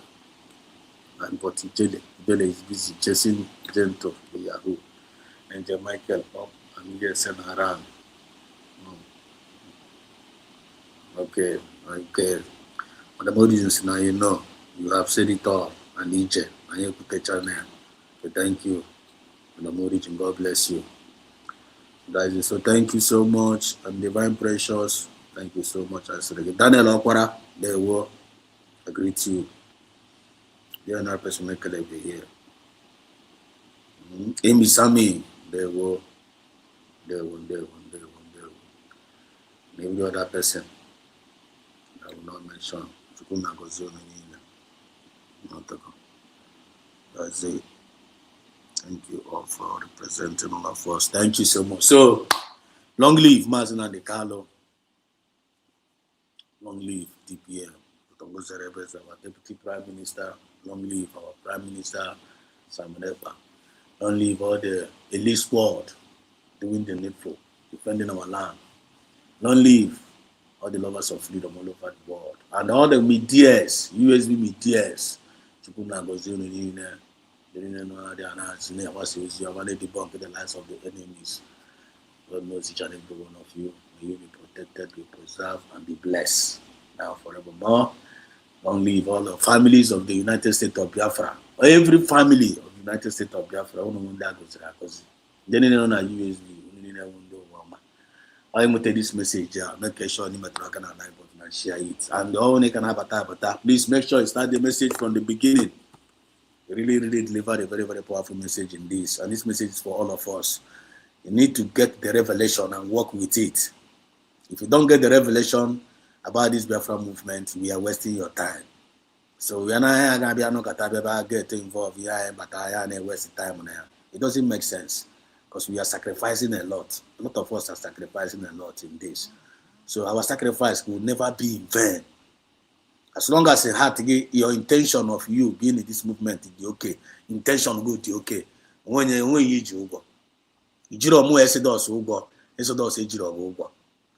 as long as intention good, okay. In your servicing, man need okay. As long as Biafran spirit, your intention good, okay in your service, man, you are good to go. You are just good to go. So in your services, in all that you do, get wisdom. Get in all that getting, get wisdom, get understanding. And in all our ways, acknowledge your benigno, and He will direct all our paths. Love one another and cherish one another and appreciate everyone using our movement here. Try to avoid spirit of pride in you.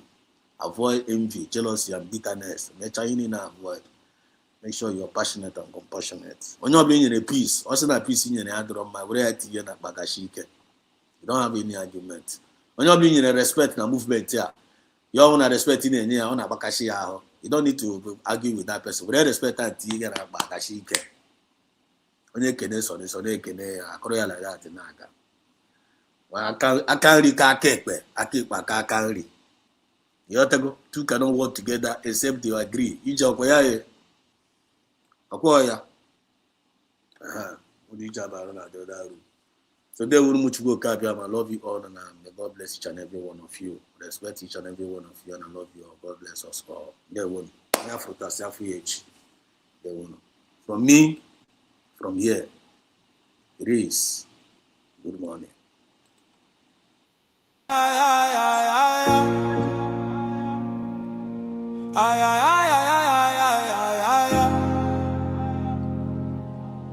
Stealing in the name of taxation.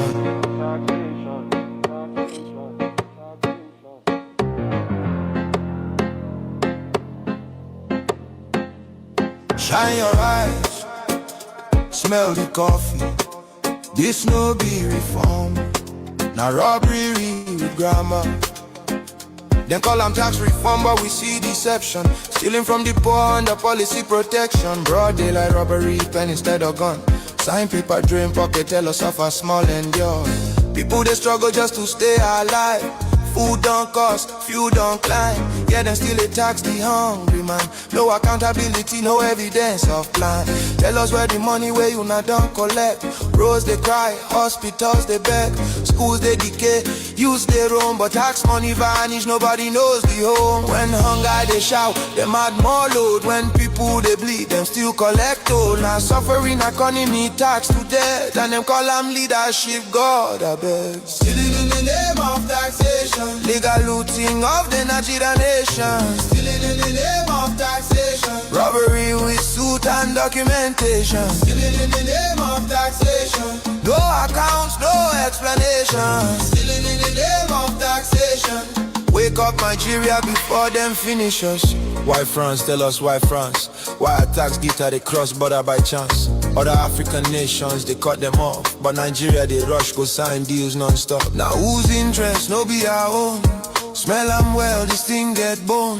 Foreign hands on our revenue stream. A saffroning system dressed as regime. We get experts, brilliant minds. Economists, tech cheese, world class refined. We no need outsider to count our sweat. We no need Oyinbo to manage our debt. Weeks for France to plan Nigeria fate. Instead of home retreat, now Paris they wait. Every medical trip, now Paris again. After billions pour for clinic maintenance. Alphabet don't show us the pattern before. Public money move private door. Now Paris fit on Alphabet too. Collect our taxes for private few. Another pipeline, another scheme. Another legal looking money machine. Public funds enter private pockets. Foreign address, same old rockets. We still remember the bullion van. We can see your secret plan to steal from our national treasury and leave the people in poonery. Something they hidden, something no clean. This closeness they worry, this tie they mean. Nigeria no be pawn, no be sale. Our future no go enter a foreign scale. We no go forget the bullion van. We know the secret plan. It is a gang of looters. They are not real leaders. Nigeria for sale. No. Our future for deal. No. Our economy for surrender. Never. Stealing in the name of taxation. Never. Stealing in the name of taxation. Legal looting of the Nigerian nation. Stealing in the name of taxation. Shine your eyes, Nigeria now. We no trust in Ubu's alliance with France. We no want another neo-colonial master. Nigeria is not for sale to Macron of France. Nigerians, let's stand together. Speak out now. Before it is too late. There's no room for sabotage. I am not fighting Biafra freedom with a clear eye. The thing I'm telling you people today, if you know you are going to occupy any position in the Biafra de facto government in the homeland, listen and pay attention. I don't have friends. I don't know anybody. I don't know you. You are not my friend. The only thing that we are doing brought us together is that you have volunteered to serve Biafra people in the homeland. If you become a problem, you will regret it. It is a call to serve Biafra people, not a call to serve Samanekpa. Not a call to build clique, not a call to form cabals in your various states. Not a call to do paddy in the Biafra government. The price and the consequences is heavy. Many people have died in this struggle. You must listen to instruction. You must take directive and don't joke with it.